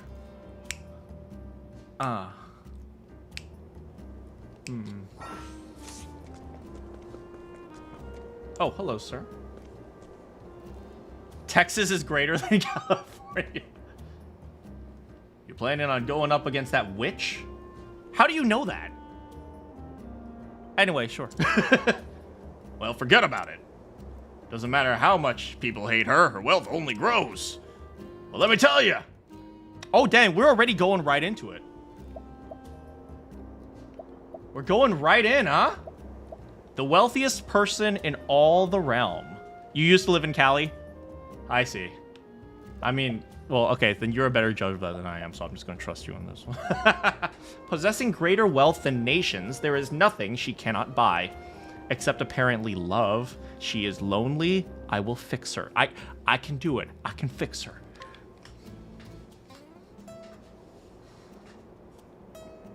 You planning on going up against the witch?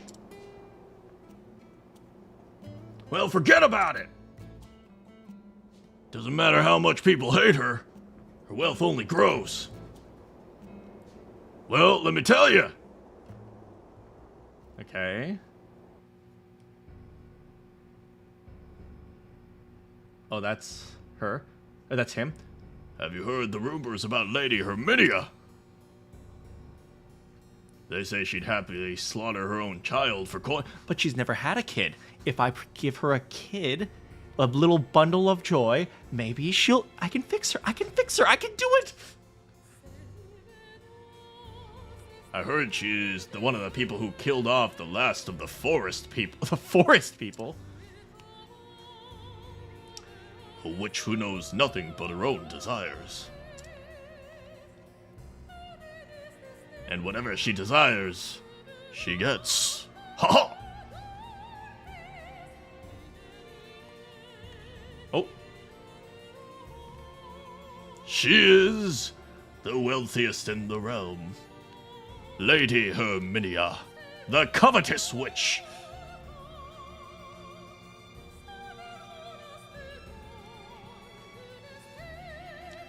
Mercilessly crushing anyone who stood in her way, she amassed boundless wealth.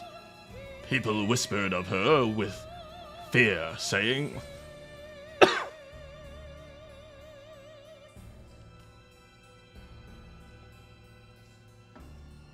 that witch could even buy men's souls. I mean, she can certainly buy my soul, if you know what I mean, I will fix her. Trust, I can do it.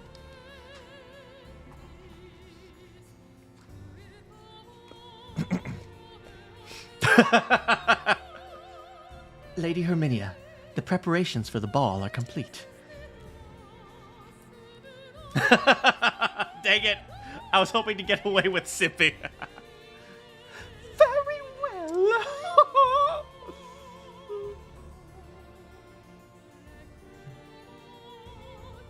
I guess in this era, you could probably get away with a lot, right?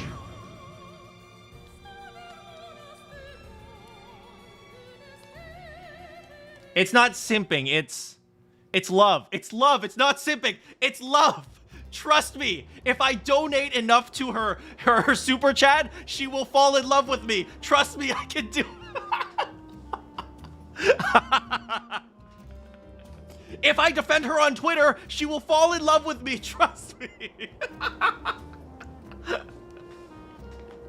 You're really thinking of taking her on alone, huh? What a fool.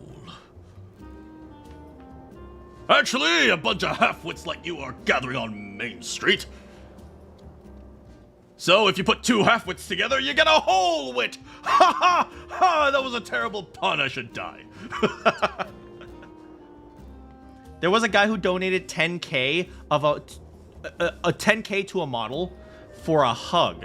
She took that money and went on vacation with her boy. What did he think was going to happen? What the frick? Oh.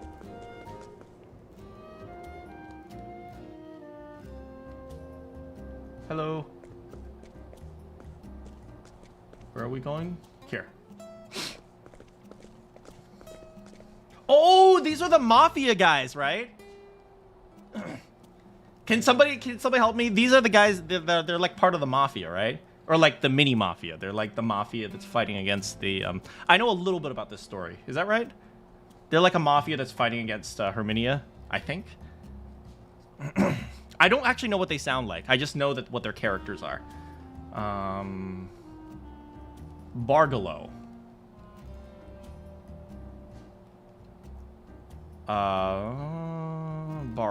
Bargalo. What do mobsters sound like? Man, you came. Good, man, see? Today our luck changes. I'll see to that, man, see?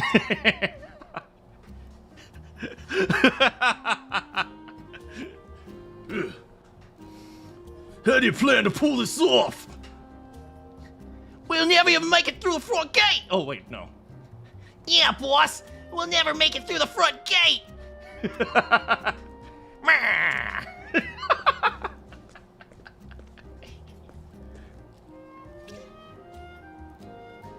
Asked to join them.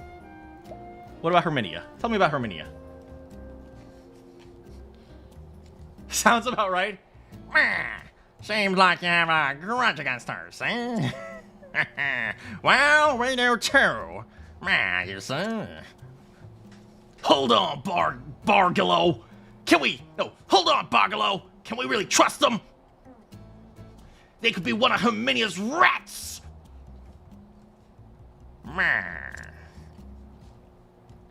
We're a new family around here. Our goal is to take the town back from Lady Herminia. I don't know what business you have with her, and I'm not gonna ask. But if you want to work with us, we'll need proof that we can trust you, Mass, eh?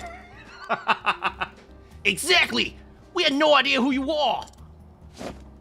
For all we know, you could be more of a hindrance than a help. Tiziano. Oh, they are totally the Italian mafia. Tiziano? I am a Tiziano. Okay, that's his voice from now on. Okay. Man, Tiziano. Yeah, so about that. Yeah, sorry about that. We like to play coy. Oh, who's this cutie pie? Would you like to buy a flower? I'll buy a flower. Yeah. Man, don't even think about it. You're seriously falling for that scam, Mass? You need a cringe command. How much? 10,000 leaves. What the frick? Pretty steep for a single flower. I know you work for the rival family. It's the powder, isn't it? Mass,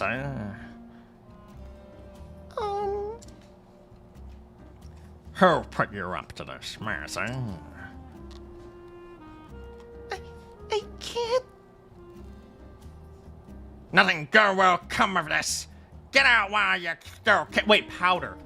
Is this 7-year-old flower girl selling drugs? Damn, they get them young and get them early. If that, you know what I'm saying, right? All right, listen. Join our gang. Just sell little drugs. It's okay. It's okay. But they said if I don't sell this, my brother. Oh, frick. Well, get them young, get them early, right? Hey. Hey! What do you think you're doing meddling with our business? Those shabby clothes make it clear you're no customers. Man, you'd be wise not to judge a book by its cover, sir. And you'd be wise to keep your mouth shut. We're gonna stop pretty soon, but I've just been having a good time. Haha! Aha! What did you know? What did someone's coming? Haha! Boss! Here! At least we gotta have some fun! It's go time!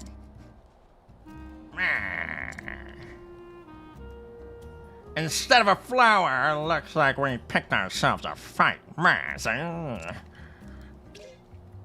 Fight the men? Well, bye, guys. No, I'm out!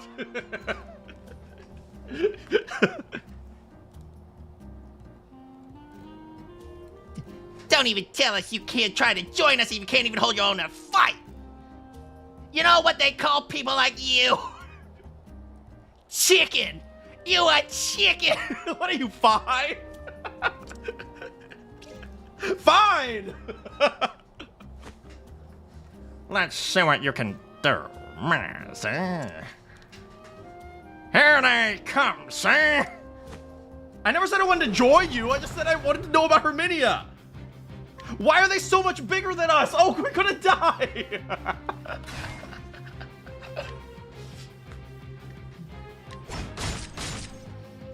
least they're weak to spear. We'll go after him. Art style. We're gonna die! Oh no, we're fine. They're weak. Well, it does kind of look like I'm fighting JoJo's, huh? Alright, one down. Alright, this is not so bad. Why are you getting your girlfriend to fight with you? Because, have you seen her muscles? Oh yeah, they're weak to knife.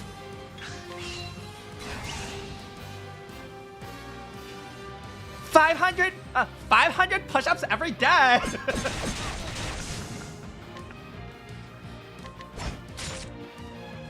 Oh, that guy's not weak to spear. Let's try bow. He's weak to bow. Probably axe. He's weak to axe.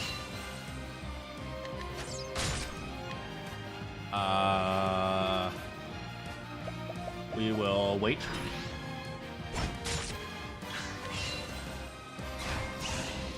And kill him. This battle system's really fun. I really like this battle system.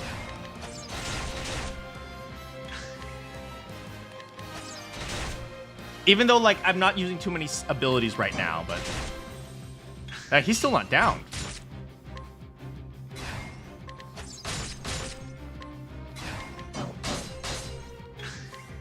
Almost got him, though. There we go. Pew! Oh, not yet. Oh, I haven't used my skills. There's Deadly Thrust and Rest.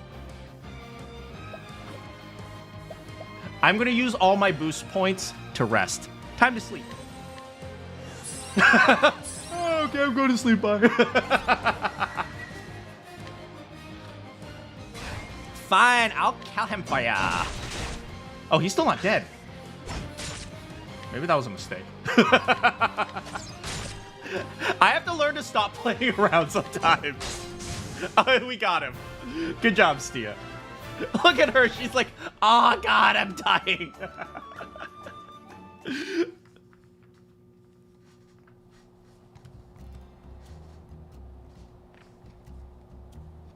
No good scoundrels. You'll pay for this.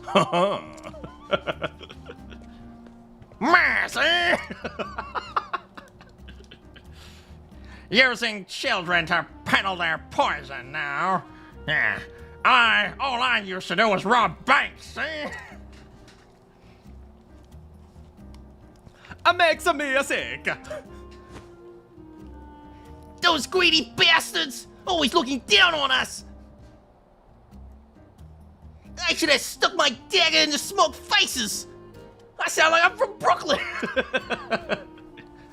Settle down, Piero. Look at this.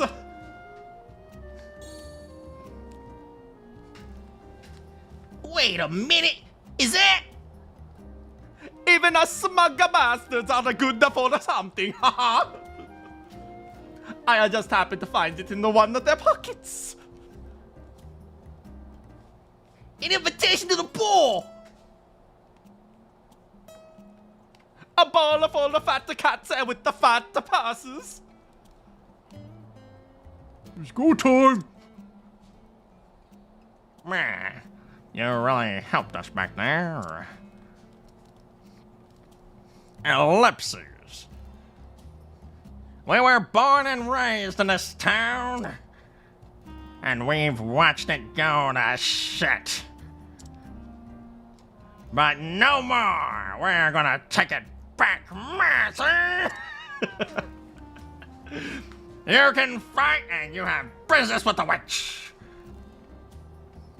So, what's your name?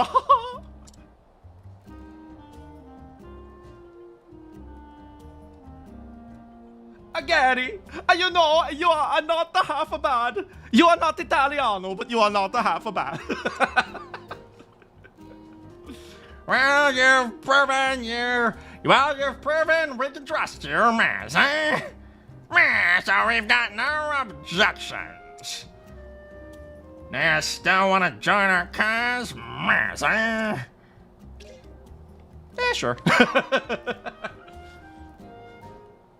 All right, a new addition to the ranks. Sorry for doubting you. We will be happy to treat you to some pasta.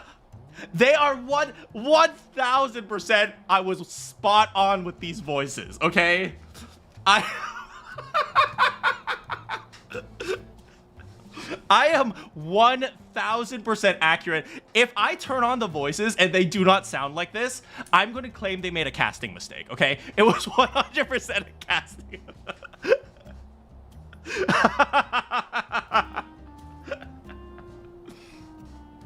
I'd be happy to treat you to some pasta if you want. Let's go to him. Welcome to the family. They are 100% the Italian mafia.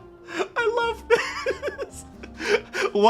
I know, such a casting mistake. What a casting mistake.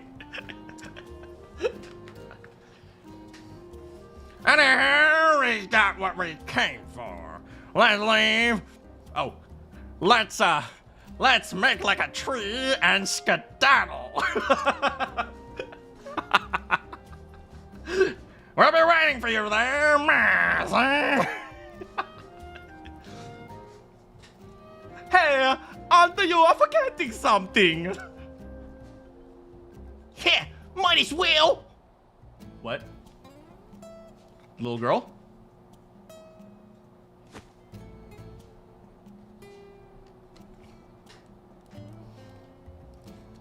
For the family. Wait, how do you say for the family in Italian?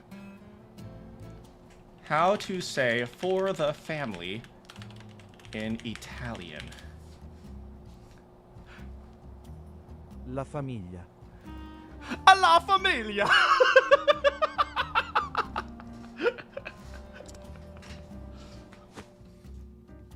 Hell yeah! We got brotherhood now. And I think we will end by saying, will Gary's voices get any better? The answer is no. Find out next time.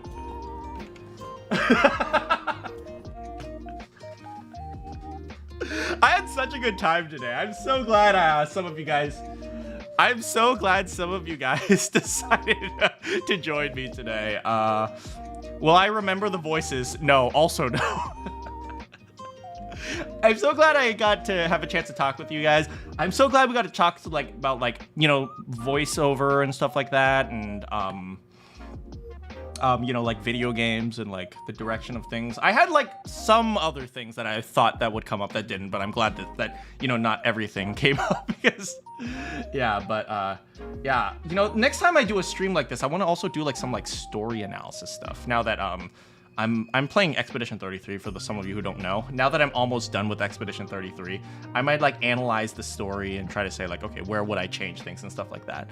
But so I thought maybe that would be a fun stream, but I know some people were asking me to stream, and I think hopefully the people who wanted me to stream were able to make it today. I want to chat a little bit if you guys have anything interesting to say, but for the most part, I'm probably going to end here. I've been streaming for 5 hours, dang. I was just having a really good time, so I don't really care either way, but thanks so much for hanging out. Impressive? Is that impressive? I was just having a good time. But yeah, this is the first stream I have on this channel. I'm not planning on streaming on this channel very often. You had a lot of fun. I'm so glad to hear that. A short stream. I'm not planning on streaming too much on this channel, but if I do, I hope that people show up and ask questions about life and stuff, and ask me to analyze things or understand things or so on and so forth. To be honest, I was a little bit hesitant on putting on this stream, because I don't really like to advertise like my voice work, to be honest. I might, say once or twice, oh yeah, I voiced in this game, check it out. But I don't try not to associate myself with my characters, mostly because I like to, put the characters in front, if that makes sense, right? How many of you guys have played Danganronpa? If you play Danganronpa, there is this character who I love. Her name is Tsumugi Shirogane. And she had, and in one of her free time events where you hang out with her, she's like a professional cosplayer. And she always says, lately, there have been some people who put themselves before their characters and kind of use the stream. Do I usually stream someplace else? Oh, man. I actually do usually stream in another place. I'm trying not to, advertise. I try not to, I try to separate myself from my voiceover thing. So this is my professional thing, but shoot me a message or something. And I can tell you where to go. Yeah,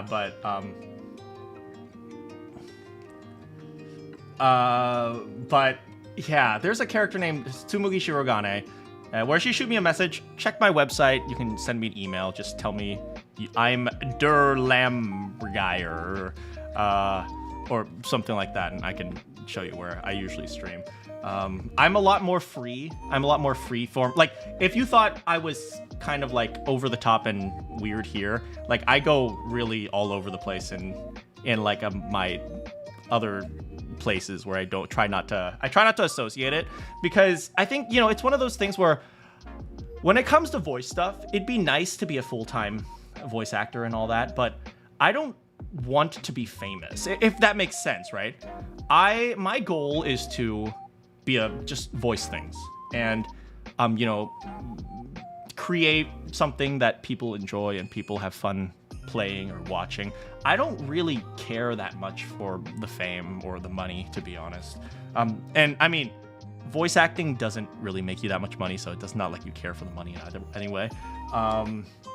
But yeah, I would be happy if I could just if I could be a voice actor and nobody knows who I actually am, I would be happy. But I also acknowledge that that's not a very practical ideology, right? Because if nobody knows who you are, no one hires you, no one, invites you to voice in a project or something like that. So I'm one of those, I do have a philosophy. Like, I'll tell you guys my philosophy, okay? The best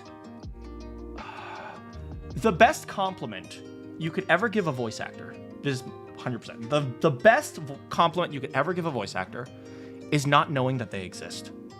That is something I truly believe in. Right, it's like, if you hear a voice and you're like, dang, you feel really passionate about the character and you're like, oh man, I wish this character's okay, or like, dang, yeah, go get him, right? And then from there, you're like, oh, wait a second, maybe it's like 3 days later, and then you're like, wait a second, there was an actor who was doing that. Like, the characters, like, when I think about watching cartoons as a kid, I do not remember thinking even for a moment that there was an actor there. For me, that was just SpongeBob. That's what SpongeBob sounded like, and that's kind of how I live myself. That's kind of what I want to hold myself to as a voice actor, as a standard. But at the same time, I totally get it's not practical. So I'll never force someone to not be like, oh, hey, I'm advertising. Look at all these awesome things I've done. Because look at what happens when you get someone like Mercer. It's so interesting you mentioned Matt Mercer. Okay. Someone asked me this before. They said, what is the best and worst thing that has happened to voice acting as an industry? All right. If you ask me, I think simultaneously the best and the worst thing to happen at the exact same time was the Critical Role podcast. I believe it was both the best thing that happened to voice acting and the worst thing that happened to voice acting. Because one of the things that the Critical Role podcast did was it made people really interested in voice acting and this idea of, voicing characters and stuff like that. Although, it's a little bit skewed because a lot of voice acting is commercials and stuff like that. It's not really characters.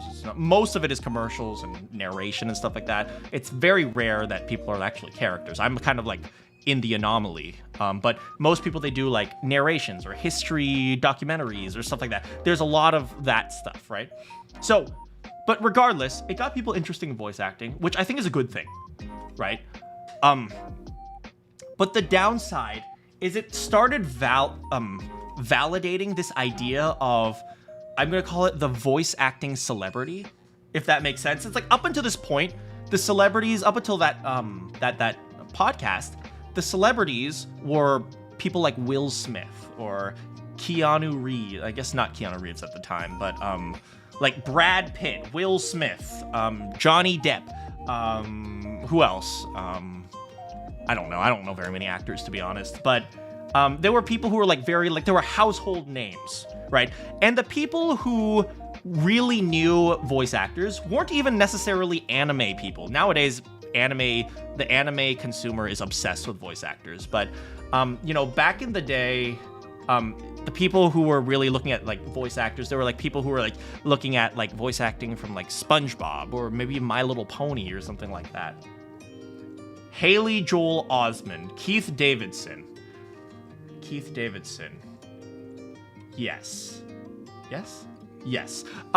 But yeah, but these were all like major actors, right, who were really popular, and the voice actors kind of like hid in the shadows, and people didn't even think about them. And when I think about what is the most enjoyment I ever have when watching an anime, when watching a movie, when watching a video game cutscene, it's usually the situations where I have absolutely no idea who the voices are, and I'm not even thinking about them. I'm just enjoying the thing, right?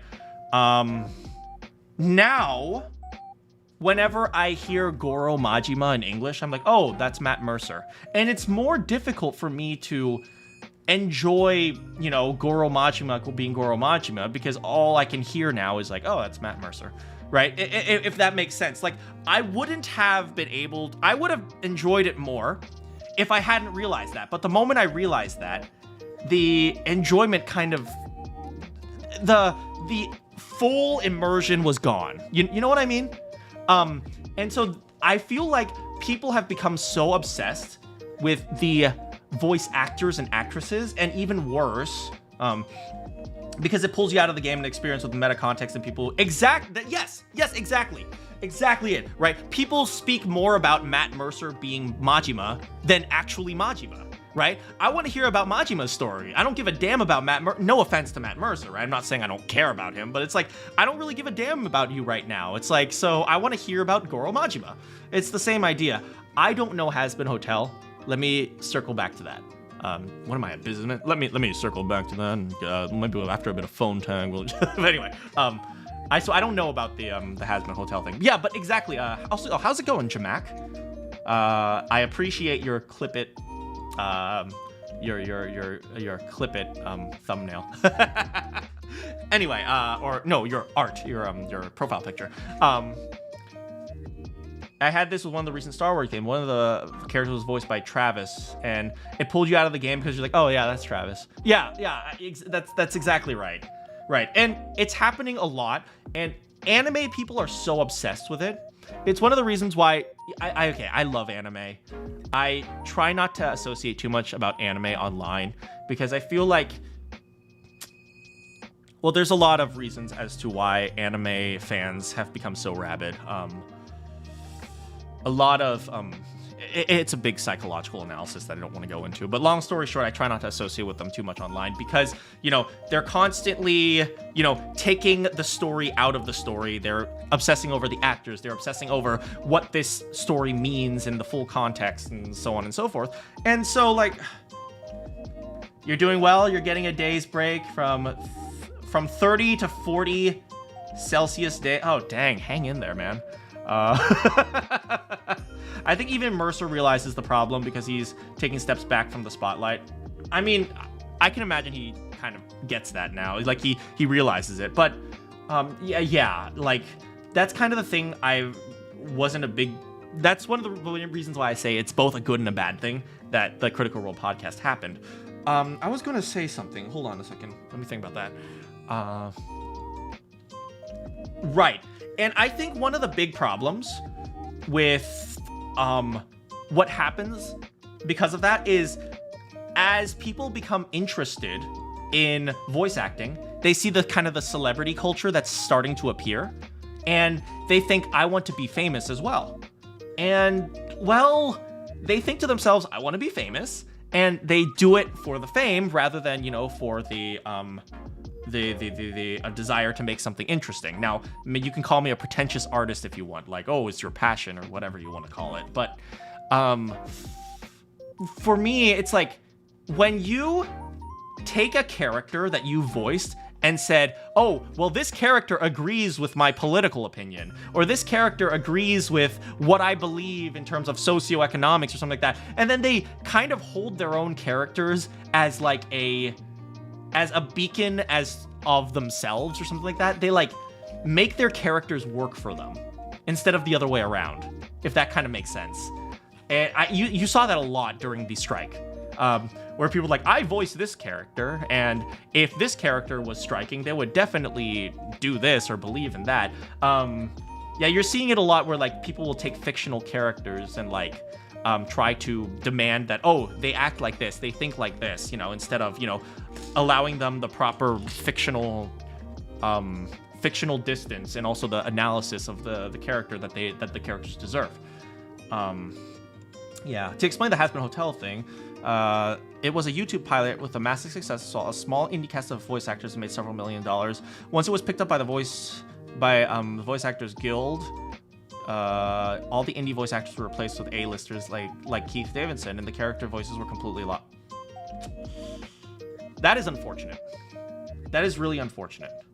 And I think I've never watched Has Been Hotel, I'm going to be honest, but I think it could have been having some separation like that might have been allowed the show to be interesting. Now, I'm not saying getting the A-listers in were bad or anything, but it's unfortunate that happens a lot. Yeah. But yeah, like a professional separation. I'll tell you this, right? People ask about voice acting. I'm going to tell you guys a little bit about voice acting. I'm slouching a little bit. When I think of myself as a voice actor, what I actually think of myself as, and it's a little bit weird, I think of myself as a lawyer, right? A lawyer's job is to ensure that their client is properly represented and they communicate what their client is trying to say. That is kind of how I see being a voice actor. My job is to ensure that the thing that the client, in this case, the character or the idea, or maybe the client in terms of if I'm doing a commercial, I ensure what they're saying is what they want to say. And what my beliefs are has nothing to do with it. That's super understandable take. I've never considered it like that. I'm glad that resonates. Because it feels like sometimes there are a lot of people who don't really, you know, they see it more as now people get to hear my acting and what I can do and how good I am. I've never liked that. And this is and here's something else, right? That a little bit less about acting. That's true of every industry, right? There's always going to be big players who want to be famous and well known, but like especially in acting. But I always see it as my goal is of two things. So I always so when I'm talking to kind of young voice actors, and I'm not gonna insult your intelligence by playing actually I'm not gonna insult your intelligence with this, but I always ask this question. If you are aspiring to be a voice actor and you step into the booth and the director's outside and there's the audio engineer outside and then maybe a character artist who's like, or a character designer who's there sitting in, it's like, the question is this: who is the most important person? Like in that entire scenario, who's the most important person? They'll guess, oh, it's the director, or oh, it's this or that, right? And I'll say, it's a trick question. The most important character, but the most important person is actually the audience. That's, to me, that is always the most important thing. And there are a lot of, there's a lot of acting that is very, if you've ever taken an acting lesson, you'll hear these things like, oh, you have to find your own internal truth, and you have to figure out how to, react to the world. Acting is reacting, and you have to figure out how to make things real and grounded and stuff like that. If only those who made the media remember. If only, right? If only. Frickin' frick, man. And so there's a lot of acting advice that's centered around like finding the truth of the character and finding your truth, right? And sometimes we get so stuck on that hill of, I call them pretentious artists, of like, I know what the truth is and I'm here to represent it.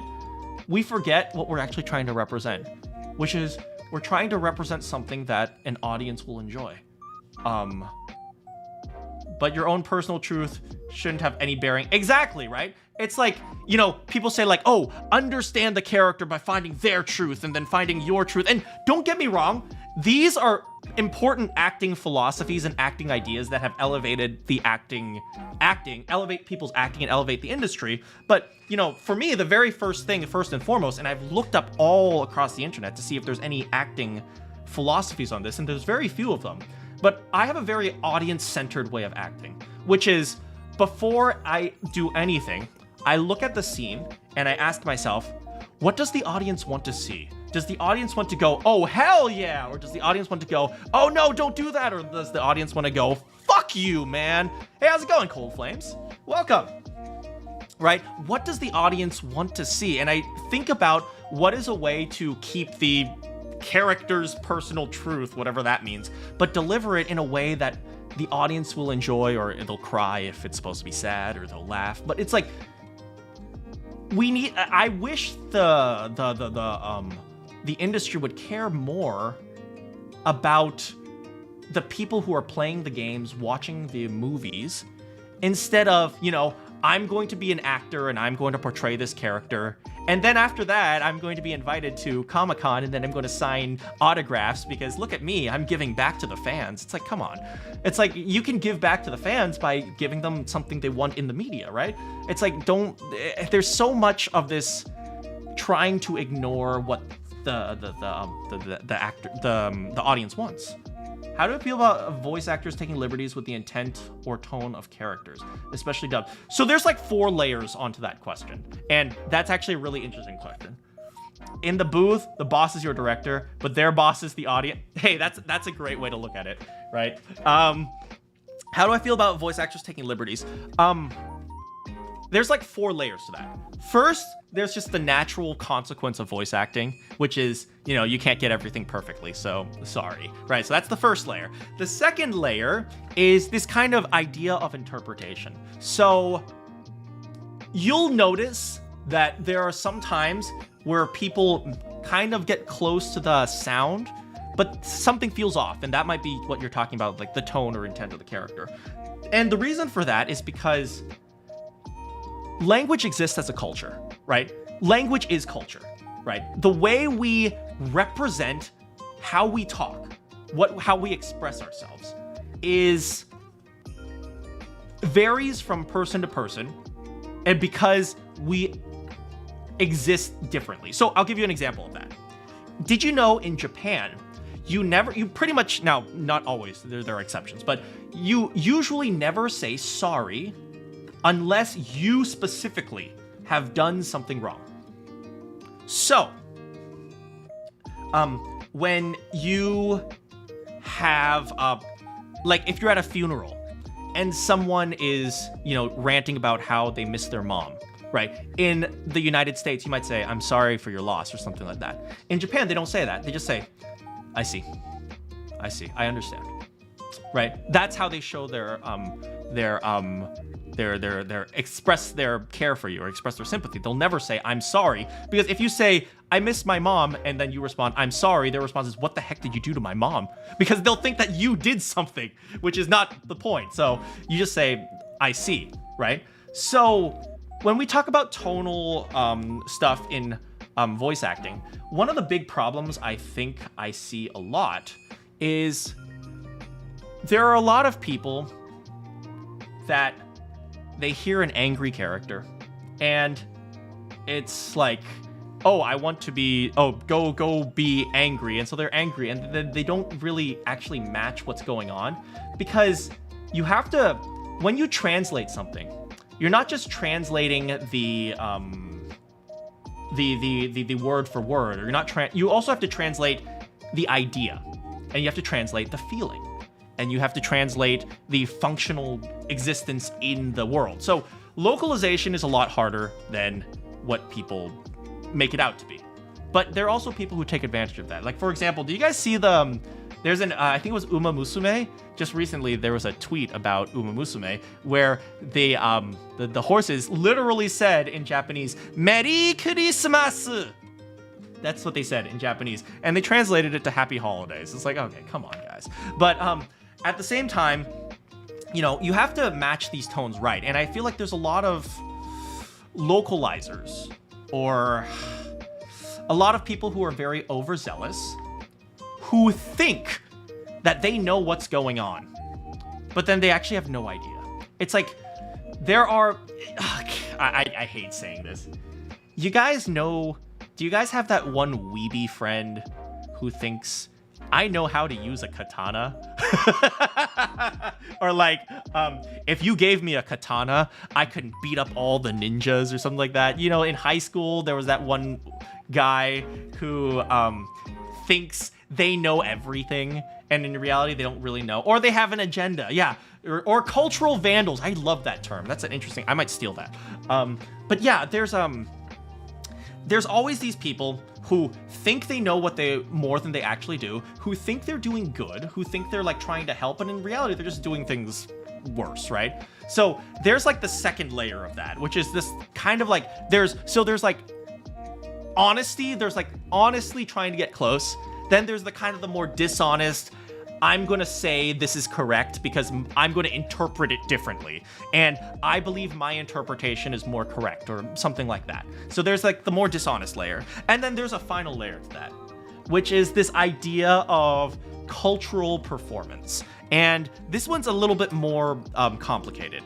And I made an entire video on this, and to be honest, I went back in that video and I would have changed a few things, but the video is the why English dubs suck. I made an entire video on that, and you can find it on my channel later.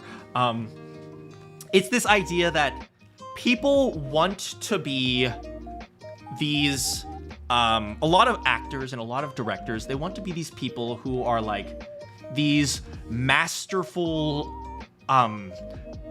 what do I call it? They're like these masterful artists, like, who represent their craft. And so like, if you have like, can do like a subtle emotion, like, oh, I don't know, or like, you know, if you've seen like a soap opera or something like that, right? It's like, they're like, oh, the way he so subtly and perfectly emulates the idea of sadness, right? I am a master of my craft. What I say is true because, yeah, exactly, right? And so they're like very like, I'm going to be an artiste, and I'm going to make everything artistic and dramatic and interesting. But that's not what the audience always wants. If you listen to some of the Japanese stuff, like, for example, if you listen to anime, it sounds very cartoony. And that's kind of the point, right? It's like, what is it? I'm about to scream, so hold your earphones. But like, if some guy is walking up to his enemy, right? Like, a dramatic and artistic director will say like, okay, now so don't go too loud, just make it emulate the idea, right? And so then the voice actor would go like, I'll destroy you, or maybe even louder, like, I'll destroy you. But in reality, people don't want that. They want to hear, I'll destroy you. It's like that's what they want to hear, right? And it's silly, and it's kind of corny and cartoonish, but it's also what people want. It's like they want to see like over the top, dramatic, like weird tonality that just like makes people go, oh hell yeah, so that's like the third layer, which I think exists above the other two. It almost transcends the other two because it's so abstract. But if you ask me, the third layer encompasses the others, right? That's just straight up leading into the medium. I don't want to hear a super serious movie in a damn cartoon, right? Exactly, right? And so if you look at the artisticness, right? I think one of the big problems, and I've said this earlier, right? One of the big problems is that there are a lot of artists and actors and directors who have these artistic visions and artistic truths, but they don't just look at the audience and think, what does the audience want? Right? And this also partially plays into the fact that I feel like there are a lot of, in the acting industry, in the acting community, there is less people who are analytical. They're just like, I feel this way, so therefore I'll do it. And it's like, they don't really sit down and think, okay, which one of these scenes did the audience really like? Oh, they like the one where he screamed a lot. And like, why? Because it's fun and exciting and interesting and stuff like that. So it's like, there's like three layers of it. The top layer encompasses the other two, which is this idea that I wish more people would just take a look at the audience and see what they want and try to represent that, right? Because, oh man, it's like people have these like arrogant, egotistical, I'm not saying like everyone's egotistical, but they have these ideas of what is correct. And a lot of them are like unbending and unbreaking and behind those things. When in reality, you know, they just want to see something fun, you know?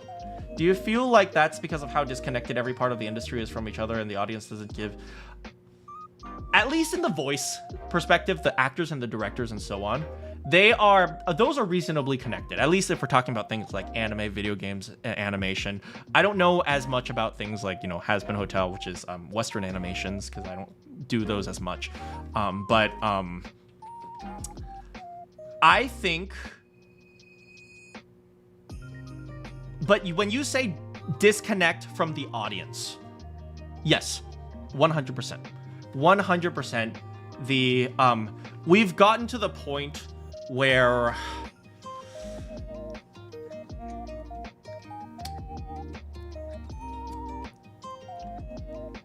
everyone wants to subvert the audience. I think that's how I will phrase it.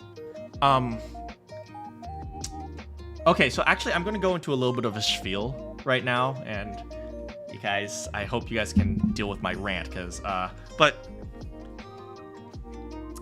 when we think about, I didn't just want to say disconnected from the audience, but that was basically a point. When we think about giving the audience what they want, right? A lot of people say, oh, what about subverting the audience? What about plot twists and stuff like that?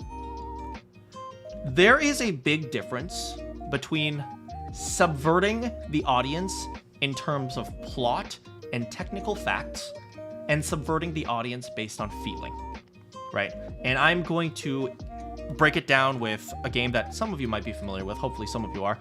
The Last of Us #2, right? So in The Last of Us #2, spoilers for like the very beginning of the game if you haven't played it, although at this point everyone knows about it. The Last of Us #2, there's a character named Joel, and Joel's this badass who takes care of his daughter, functionally his daughter. In The Last of Us 2, he dies like a punk at the very beginning. Everyone hated that. And the director said, what are you talking about? I'm subverting the audience's expectations. It was a crazy plot twist, right? Now, let me tell you what he did wrong, and I'll break it down very simply, right?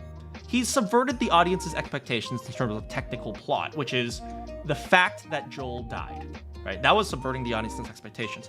But what you can never subvert is what the audience wants to feel, which is, in this case, they wanted to feel like Joel was a hero. And that is the big problem. And so he's like, I'm subverting the audience's expectations. It's like, no, you never subvert what the audience wants to feel, right? And that was a big mistake by Neil Druck something. I don't remember his name.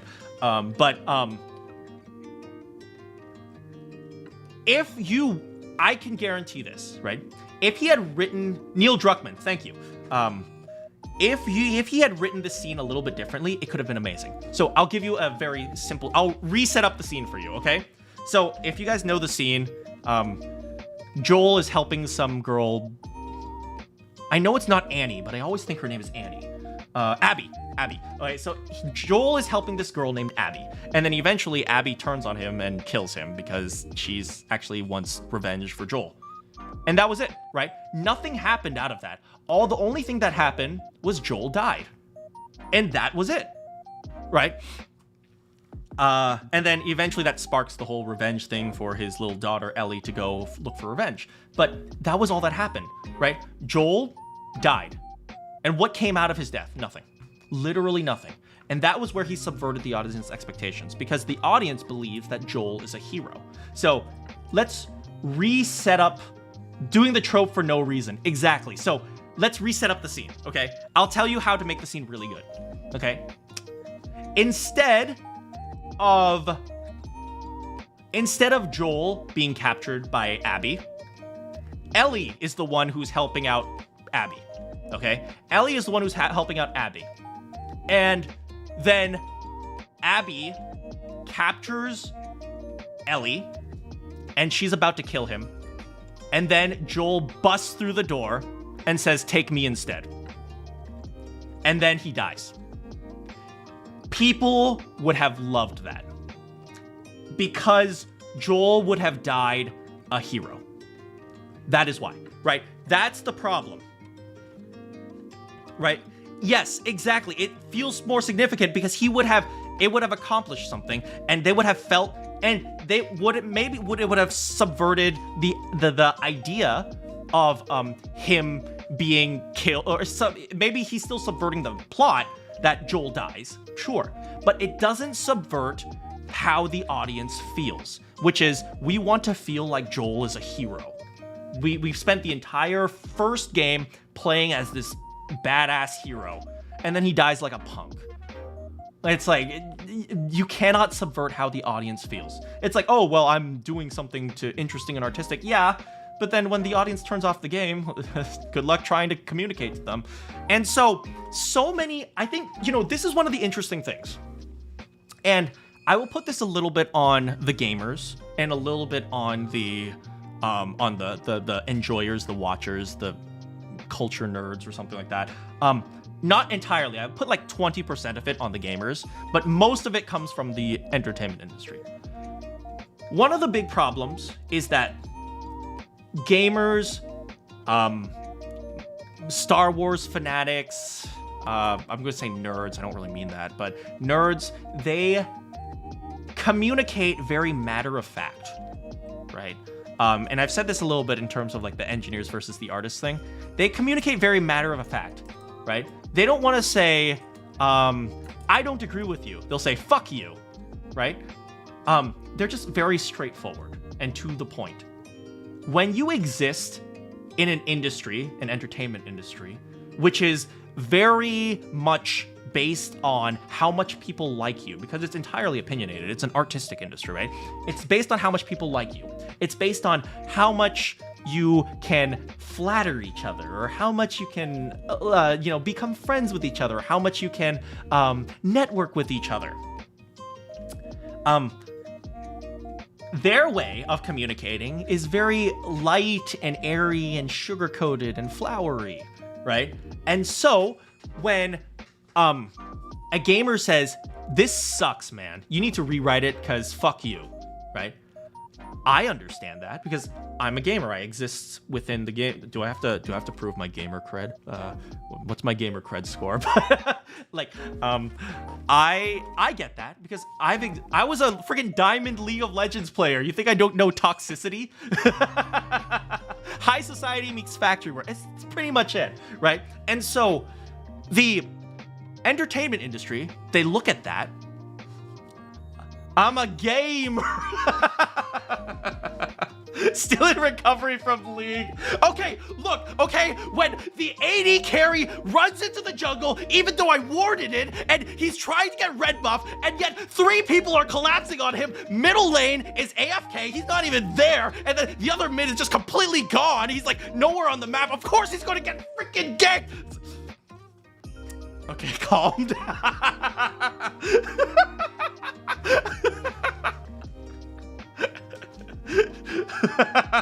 I'm Ziggs, I got it.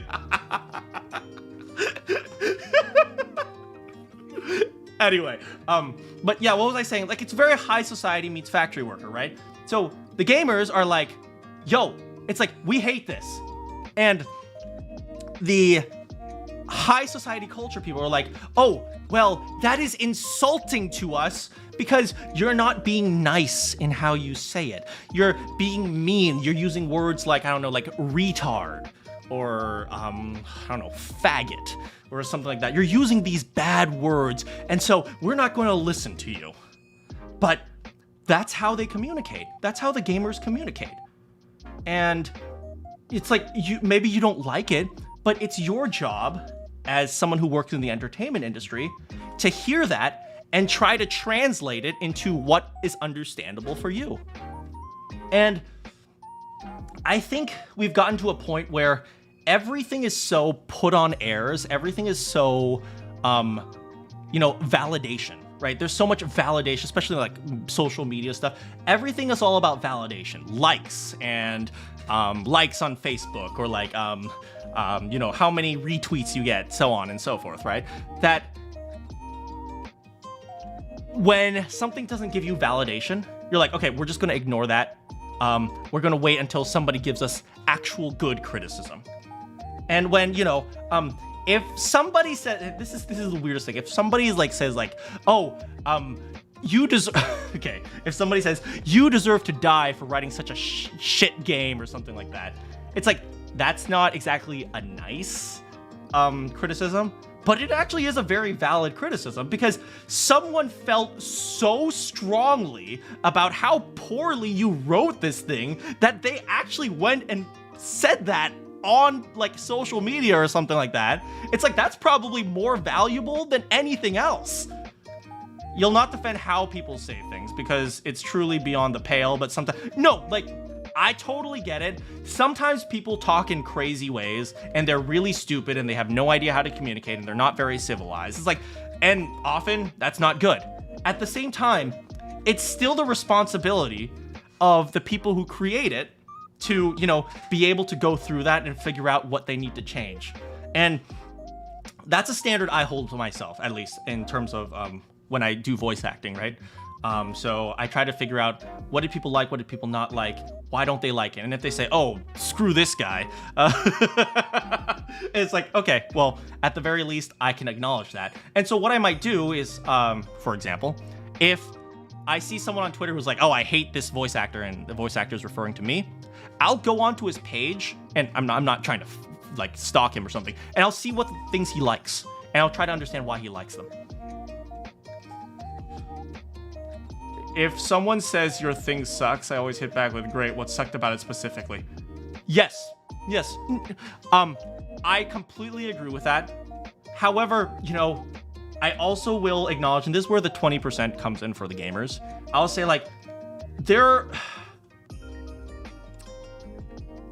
the public is not not professional communicators, if that makes sense, right? Most public people, let's be real here, most public people can barely remember how to read. So it's like, you're like, this thing sucked. And like, why? He's like, well, I didn't like this character. Why not? He's like, because they suck. And I'm like, oh, well, okay. And so that's when you have to put in a lot of effort. And maybe people don't realize that this is what you need to do. But it's your job as an artist or an actor or something, and I don't mean you, by the way. I'm not specifically calling any of you out. I'm just you as in general, right? But it's your job to figure out what they mean, even if they don't know how to say it, if that makes sense, right? So I know a lot of people on Twitter, they're like, oh, you made me feel bad, so I'm going to end the analysis there. Me? It's like, oh, you called my mom an ugly bitch, so I'm going to end my analysis there. And it's uncomfortable to analyze things from people that you hate. But, you know, you kind of have to remember, they're not your enemy. They're just they're just bad at communicating, right? The audience is never your enemy. You want to create something interesting, and, you know, you want to create something that they like. And it's one of those things where I wish there were better written... I'll just say it. I wish there were better written female characters. Because there have been so many female characters that have been written in such a strangely obnoxious way that now whenever anyone sees a female character, they think to themselves, oh, it's going to be a bad video game, which is not true, right? But there have been so many people who have... And let me tell you this. Generally, the reason why a lot of like female characters or maybe like characters from protected classes, like minorities or religious minorities, etc. One of the reasons why these characters are never well written is because people don't feel comfortable criticizing them. So they write something and then, like, for example, let's say you're writing a female character, like a 6'4" dragon lady named Tosh. So you write a character, and she's this 6'4" dragon lady who is not atypical, and she has some sort of like weird identity or something like that. And then people come along like, this is, and then like anyone in the industry, they don't dare criticize them. Right, it's kind of like a toxic positivity thing, right? You just say everything is great, even if it's not great. And I guarantee you there are probably a lot of people who look at some of these poorly written characters and think to themselves, oh man, I wish I could say something, but I can't because I don't want to lose my job. So, and I'm guilty of that too, by the way. I'm guilty of saying I should say something, but I won't because I don't want to get fired. I'm guilty of that as well. Like your Lord Sergeant Avery from Halo. One of the best African characters I played Halo way after it came out, but I do remember, man. Sergeant Avery Johnson, man. Have a great night, Hit. We're probably going to end really soon. I've been streaming for a long time, but but thanks so much for hanging out today, Hit. Yeah, but oh man. There are a lot of really, really, really interesting characters that are just normal characters, and you don't have to make them special or like give them some sort of special functionality. It's super frustrating that every black character needs to be black. I totally get what you're saying. I completely understand that. It's happened a little bit less for like Asians, for example, but I kind of get it. But like everyone needs to be like a stereotypical black dude. If that's what I assume that's what you're talking about, right? It's like where they can't just be like a good character, right? You can't just like them and oh, by the way, they're black, and it's like, why are they black? Well, because some people are black. You know? Yeah, I feel that. Do you know one character that I remember watching when I was younger, and I never appreciated how good they were, was, what is it, Static Shock? Like, I never realized how good I watched it on Kids WB, man, of all things. Like, that was one of my childhood cartoons growing up. And it was like, he had like, he had like, I guess I'll say inner city problems, but like he was a kid who was just dealing with normal crap, he didn't have, he didn't need to like constantly show off like, oh yeah, I'm this way or I'm that way, you know what I mean? Every X character needs to be X and like Y. That was such peak Reddit. Yeah, that was great. Boondocks too. I never watched that much about the I only know the memes, to be honest. People tell me to watch it. I need to go back and watch it. I only know Thugnificent. The characters I know are Thugnificent and Uncle Ruckus. Those are the two characters I know. But actually, if you guys don't mind, let me say one more thing before I head out. You know, when we're talking about this, like, it's super frustrating that every character needs to be black and just can't just be a well-written character. That is something that I think... Do you guys remember J.K. Rowling? When she finished writing Harry Potter, she also said, oh, and by the way, Dumbledore's gay.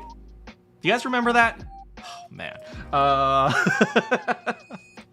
And people didn't really understand why that was a bad thing, right? Now, you can understand that from like vaguely. You loved Harry Potter. I really liked Harry Potter too. Even though, you know, when I was growing up, Harry Potter was a girl thing. So like, I didn't really like it until later, but I ended up liking Harry Potter. Like, it was, every literature girl liked Harry Potter, so I tried to stay away from it, but in the end I did like it too. But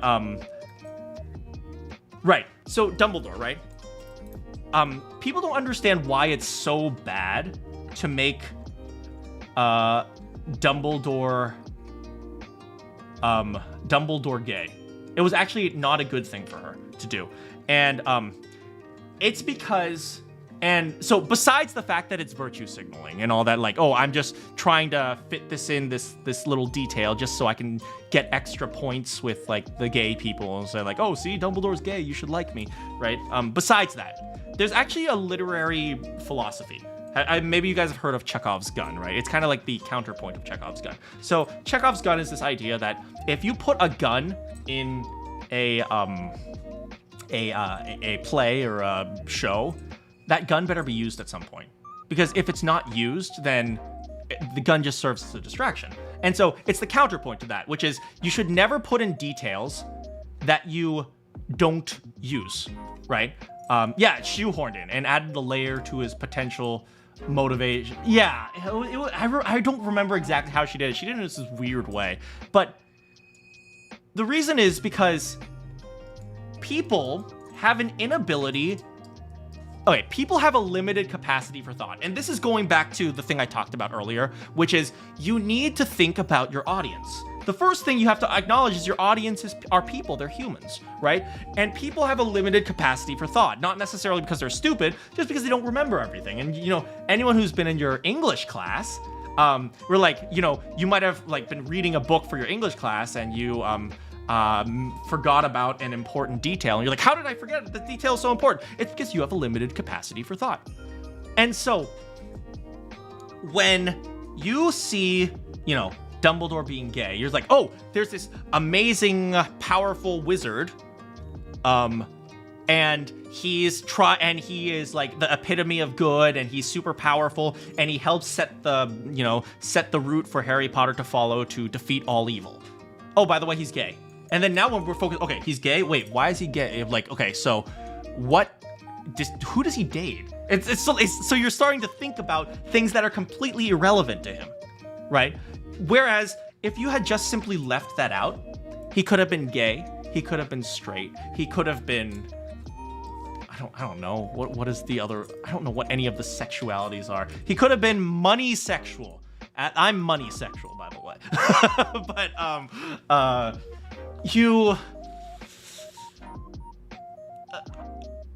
then he relates to as many people as possible. The moment you say, oh, by the way, he's also gay, you're just putting a divider between people. And I don't know why people do that. It's like, he could have just been an awesome dude and it didn't matter. But instead, you had to distract people. Why does what Dumbledore get up to behind closed doors matter? You see, on weekends, Dumbledore goes to visit Gandalf. Wink.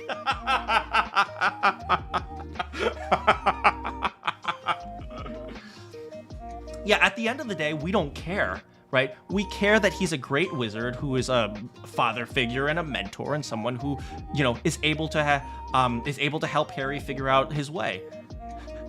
Man, I got fishnets under those robes. Oh no, you guys are gonna get me canceled. That's always your shout when character sexualities are shoved in. Yeah, you don't need to know. That's exactly right. And it's even more than that. It's not just you don't need to know, you shouldn't know. Because every detail you have up here is another detail that you're forgetting. And that is something that writers and artists need to realize. That's why Grinwald was getting so hard for it. Stop. Yeah, but people, one thing that artists or writers especially, they don't realize this, right?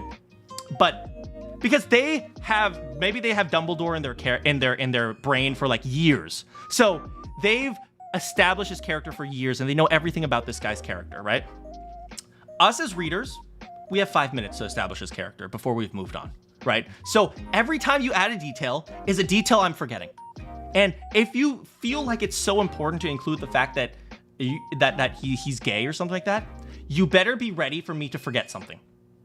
And that's kind of the problem. They think it's so important for this trivial detail to be included.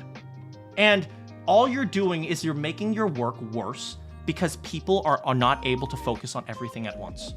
So yeah, it also ruins future things as well. Like look at what happened to the spin-off movies. I have no idea what happened to the spin-off movies. I just know they weren't very good. Completely lost the plot, quite literally, right? When you add something in, you lose the plot. You quite literally lose the plot, right? You're starting to forget more and more things because you have to remember more and more things. And this is one of those things, right? It's one of those things where if only artists thought about the audience a little bit more, they would realize it doesn't make sense to do these things. It makes no sense whatsoever.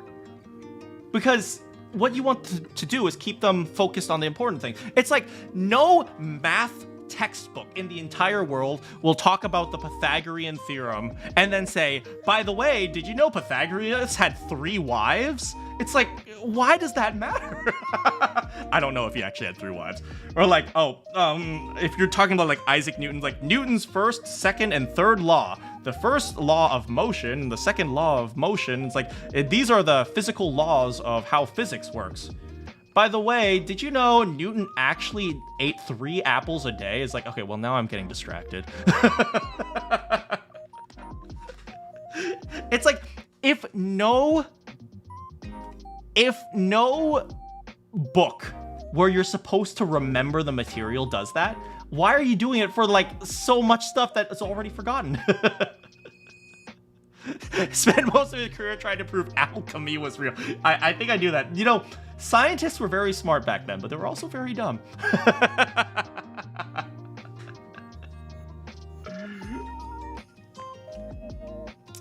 But I am very happy that you guys were able to hang out with me and chat with me and talk to me about this stuff.